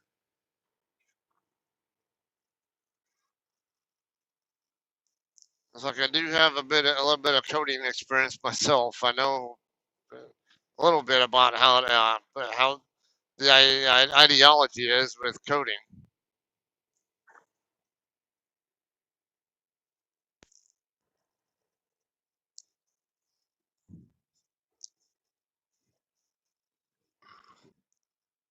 Yeah, I was because I had already been down to where my thing was chirping at me, and yeah, as it was, I still had a JCT. Who was it Jake?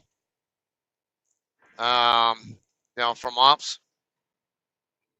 Because I guess I was the first driver to do that last load. From Heaven or up to Boone, and he was just one of my inputs on what my experiences with both customers were like. And I barely had enough juice in that thing and the headset to even take to talk to him. And thankfully when I got to the Blue Beacon, as soon as I got in the line at the Blue Beacon, I ended up putting my headset on the charger in the back, and then by the time I left Blue Beacon, it had already been like 35, 40 minutes, whatever, and I was able to. That's enough to at least get by with.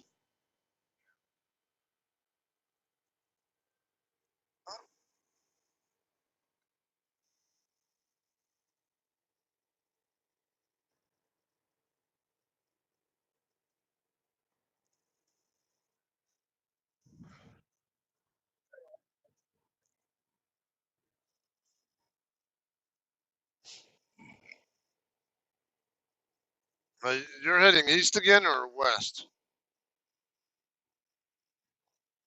Oh, okay. Yeah, because last I had known, I thought you were going to Riverside or Colton or something, but I knew that you were beyond that point earlier.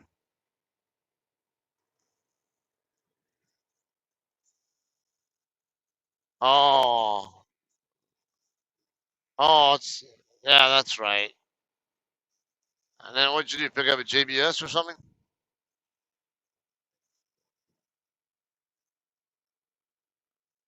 Oops. Well, that's not too bad though.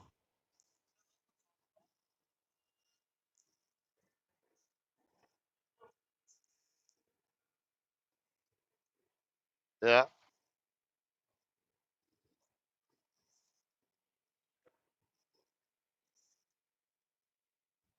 Uh huh.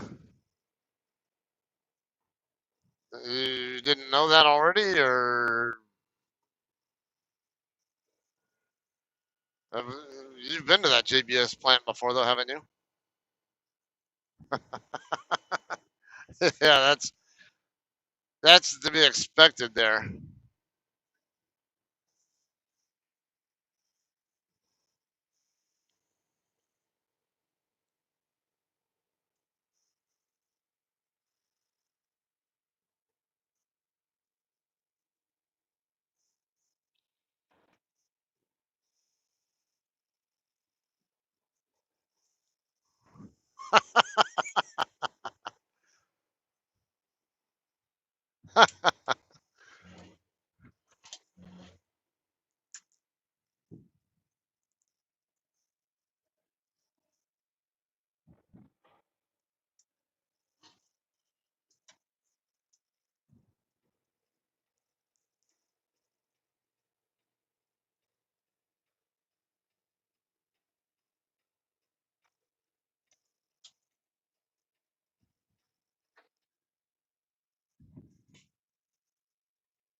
Or is that the one where it won't turn off?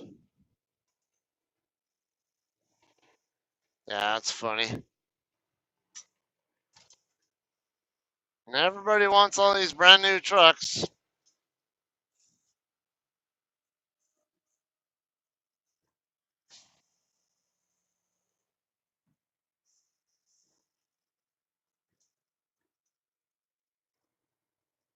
Auto reverse mute.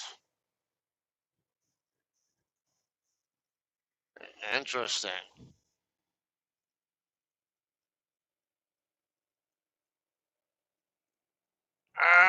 Taking too long to get up to speed, and I got a truck starting to catch up to me.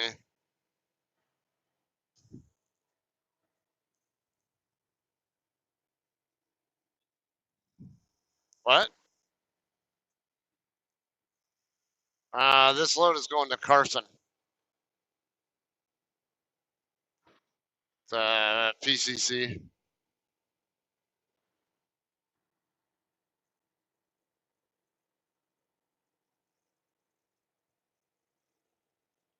Now I decided to take 283 and 54 because that normally I would have taken 80 all the way across the Salt Lake City and down to 15, but it looked like they're expecting snow on in western Wyoming and eastern Utah tomorrow. So I'm like, no, that's a no for me.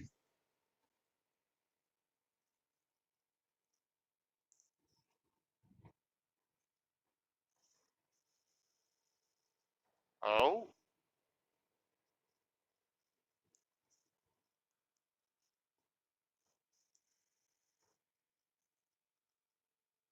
um, an experienced driver or what?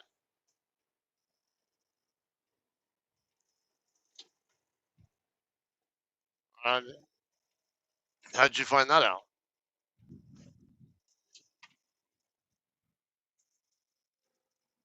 You and who? Talking about Reedy or someone else? Oh, okay.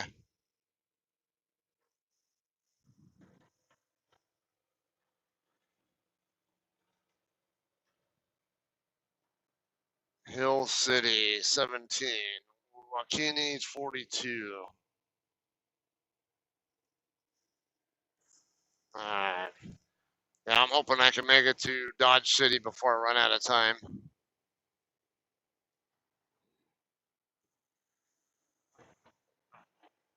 No, Dodge City's in Kansas.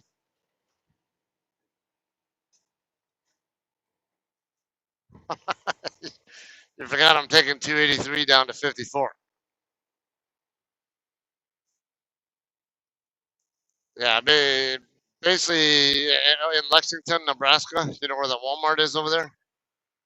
The same exit there goes south from there instead of north to get over to Walmart. Yeah, that's the road I'm on. And I don't know how far I am from I-70, but I think Wakini might be where I-70 is. I forget. Or Logan or something. I forget, but See, I know see, I'm almost, I'm at 390 miles driven so far, so I'm about like 140, 150 miles or so to go, whatever it is, to get to Dodge City. Correct. Yeah. Yeah, that way I don't have to deal with the weather. It's going through the Rockies and Wasatch Mountains.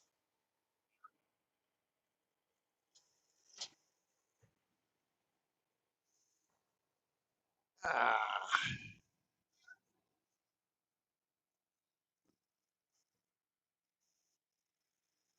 the what orientation? On Streamlabs or what?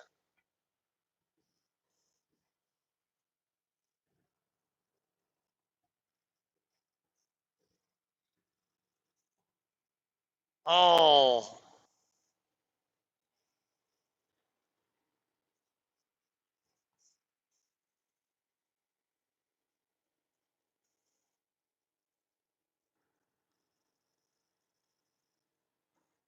okay.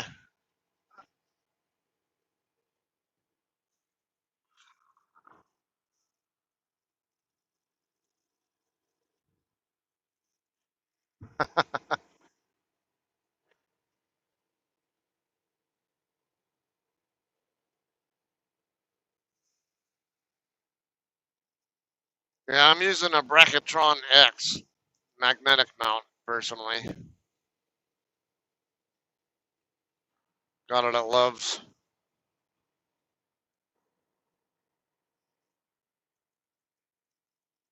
Yeah, they have two versions. They have one that's magnetic, and then the other one where it's a usual, like a typical squeeze in on the phone kind.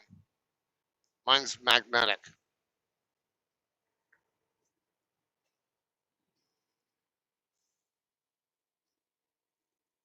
I can probably show you when I'm done driving,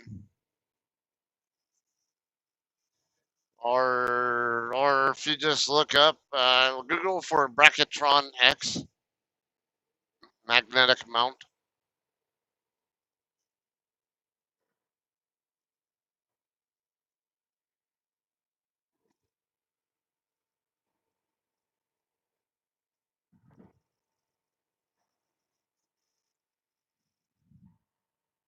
One, just the word bracket with RON at the end of it.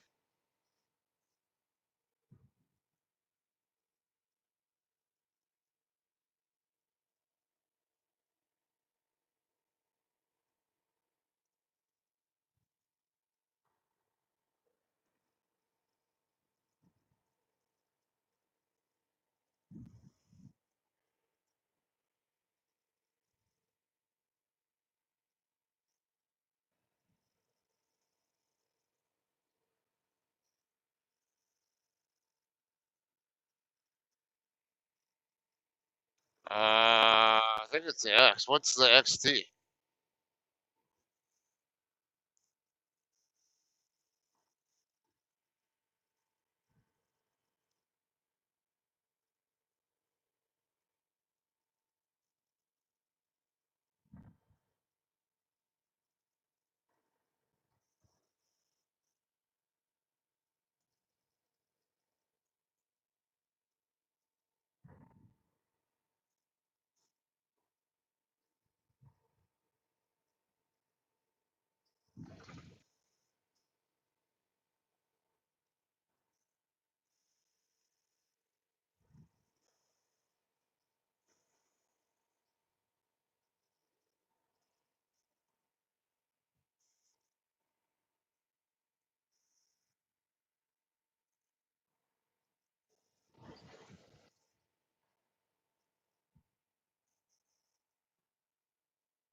No, mine's mounted on the dashboard.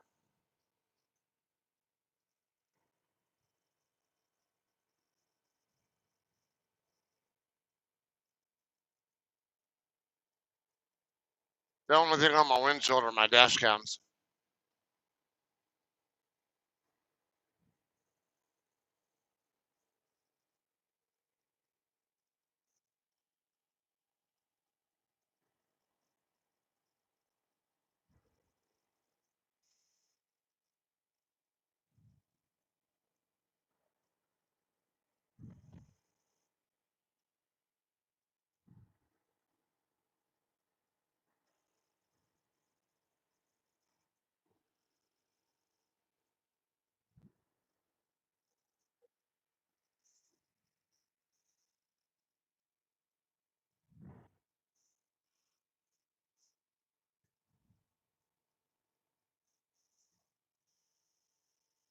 Mine has like a couple like leg things that come out, but the only thing that keeps the phone on there is a magnet.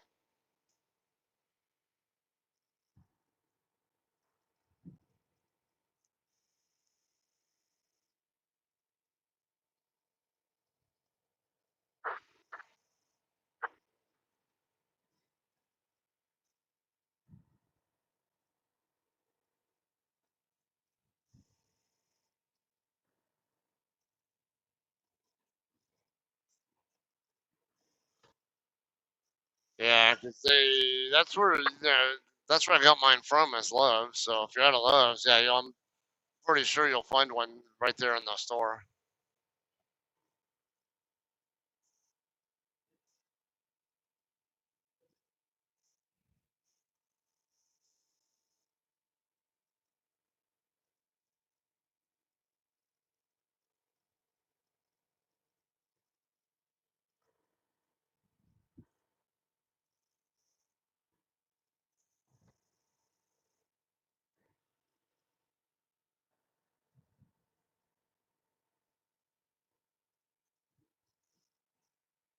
Huh?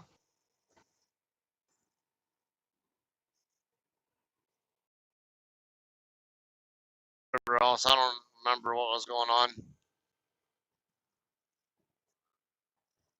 Yeah.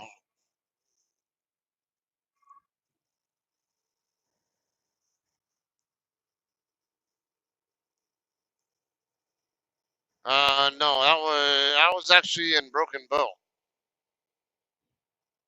Yeah, the lady who was unloading my trailer wanted me to go inside and pull my load lock out of the trailer. Like, really? Yeah, right? Because they usually just pull it out and put it right next to the door or something. So I don't know why. I'm not sure why she did that, but whatever. It's like, okay, I guess.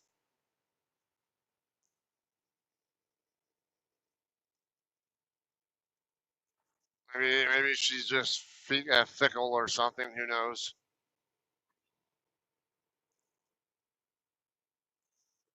Uh, yeah, and that was right before she was going to unload me. And then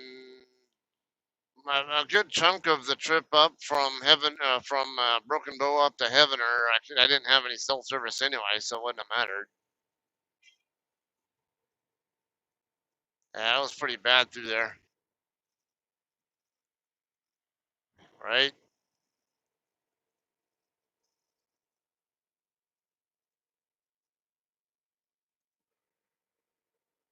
What? Oh, yeah. Oh, I see it back there. It's kind of in my 8 o'clock position right now. Yeah, it looks like a full moon, doesn't it?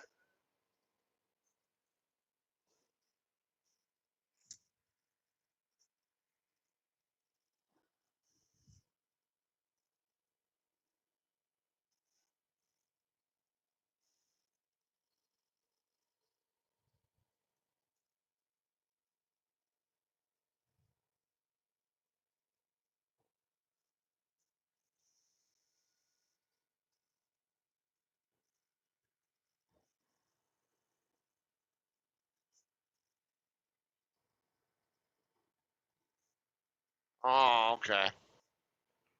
So the freaks come out tonight.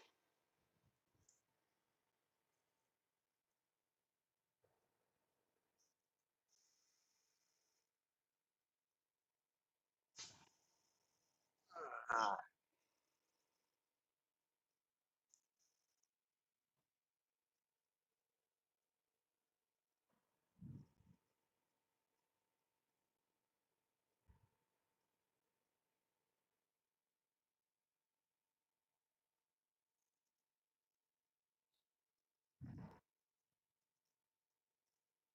damn it, I'm getting on this car. Tell me you're gonna turn for long, because I don't want to be getting held up by people needlessly. I'm trying to make the most out of my clock and make sure I get to Dodge City at least.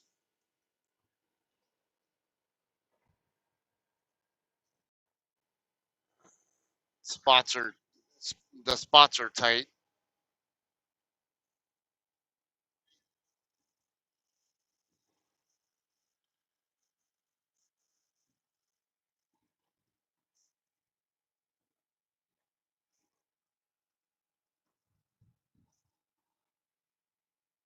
Yep, that is true.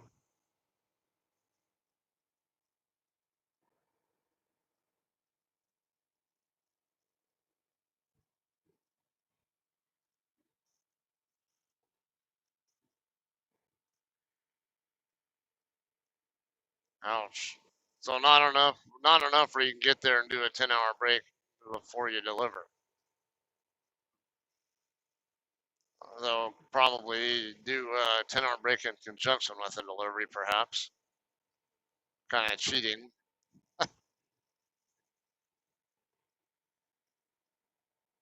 Uh,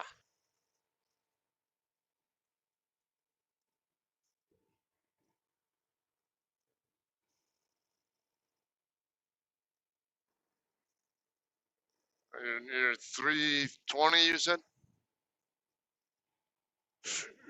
So we'll say about 5-hour drive.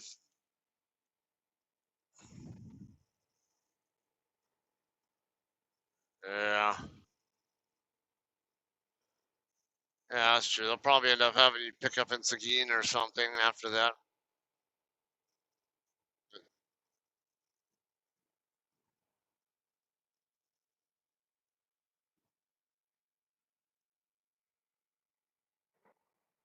Laredo to Georgia. Huh. Where does that one go? Oh, we're at in Georgia. Oh, okay. Yeah, I assume that's one of on the logistics board.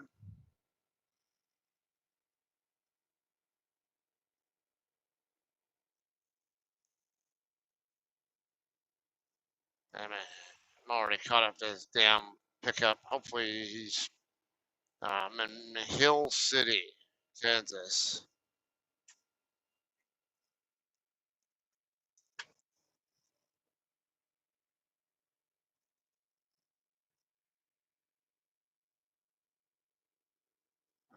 That's a bit of deadhead miles, but wouldn't surprise me if they'd send you up there. Well, I guess that wouldn't be too bad. What, a couple 100 miles, something like that.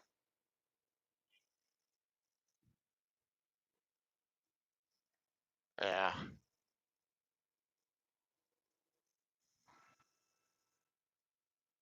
All right, pick up. Come on. I don't know. I think that I can't tell if this is one lane or two lane. There's no lane stripes if it is two. And I'm not gonna sit here doing 35 miles an hour in a 40 zone. Of course, now it's dropping to 30.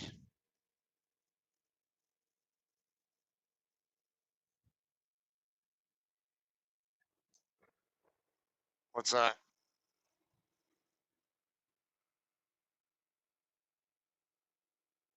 Oh, okay.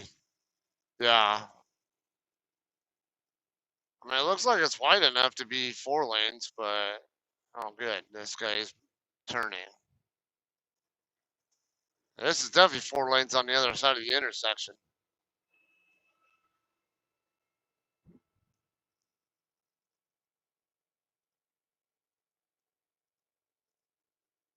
Alright, don't tell me I'm gonna have another pokey 4-wheeler getting in my way again.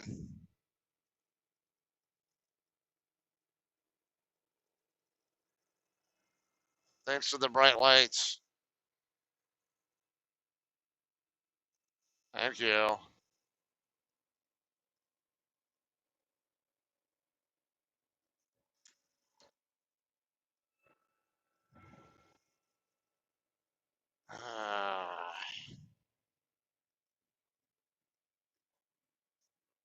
Alright. Yeah, I'm gonna put on some more of the voice aloud stuff, I think. So, alright, man. I'll talk to you later.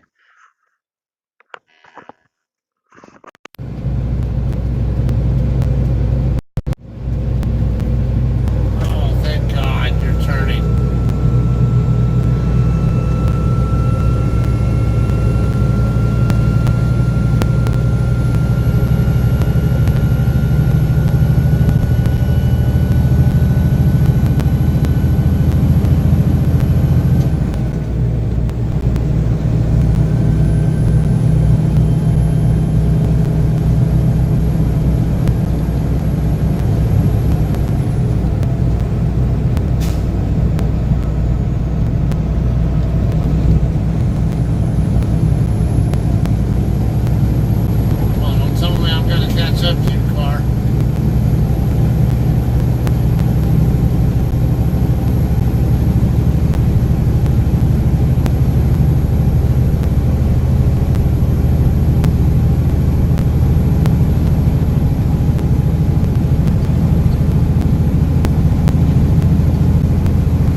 signal's out. Fine.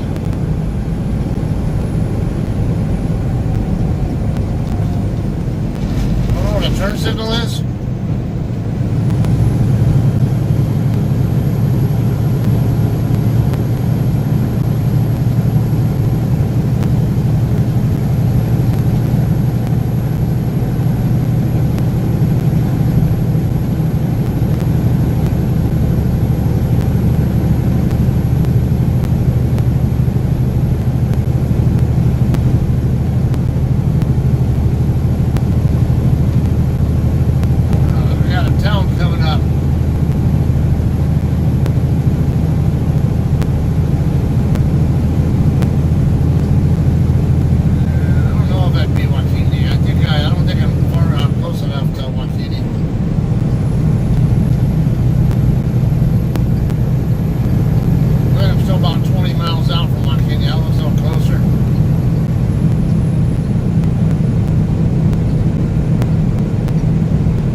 pretty sure that's Watini up there with the lights that I see.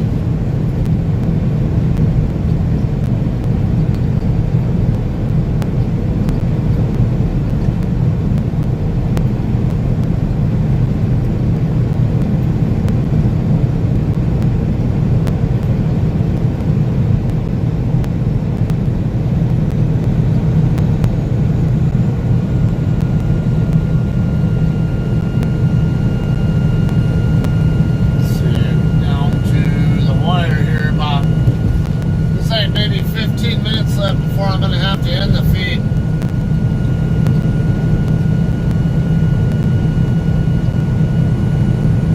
Still got some light out here, so well, it's definitely looking a lot darker on the screen.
Bright. I don't think it's a star. It's probably a planet, so I'm guessing it's Venus.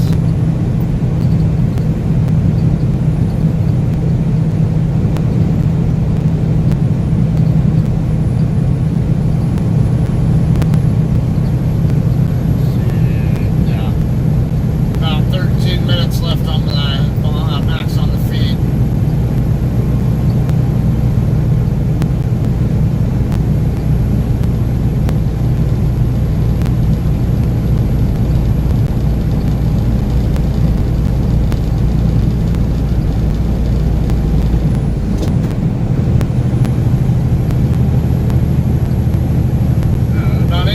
Less than 10 miles from Watini now.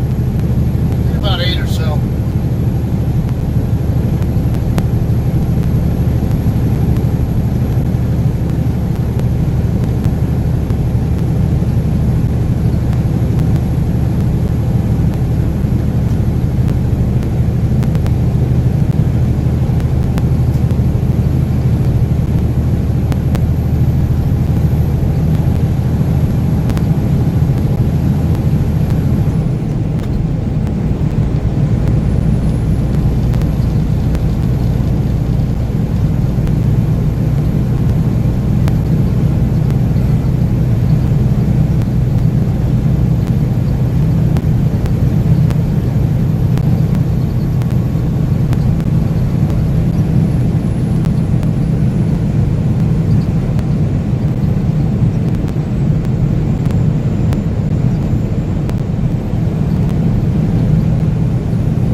fuel. Custer Goldsmith fuel.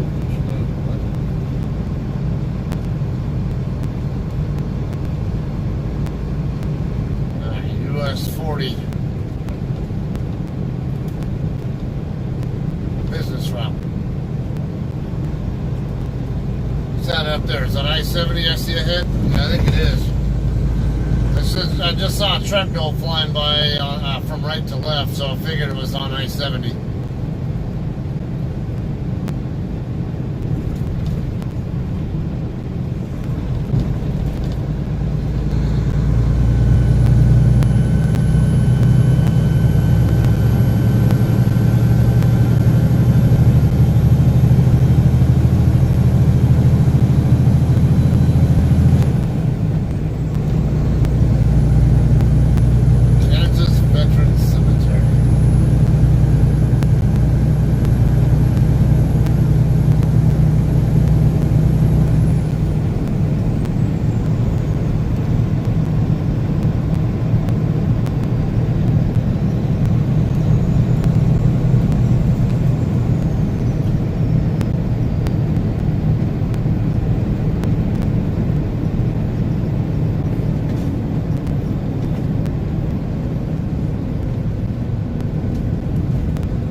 Did I miss a sign to 283 or something?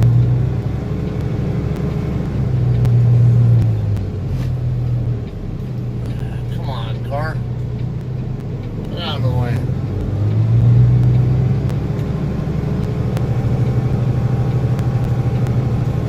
Yeah. I need to look at the map, see where I'm missing, what I missed.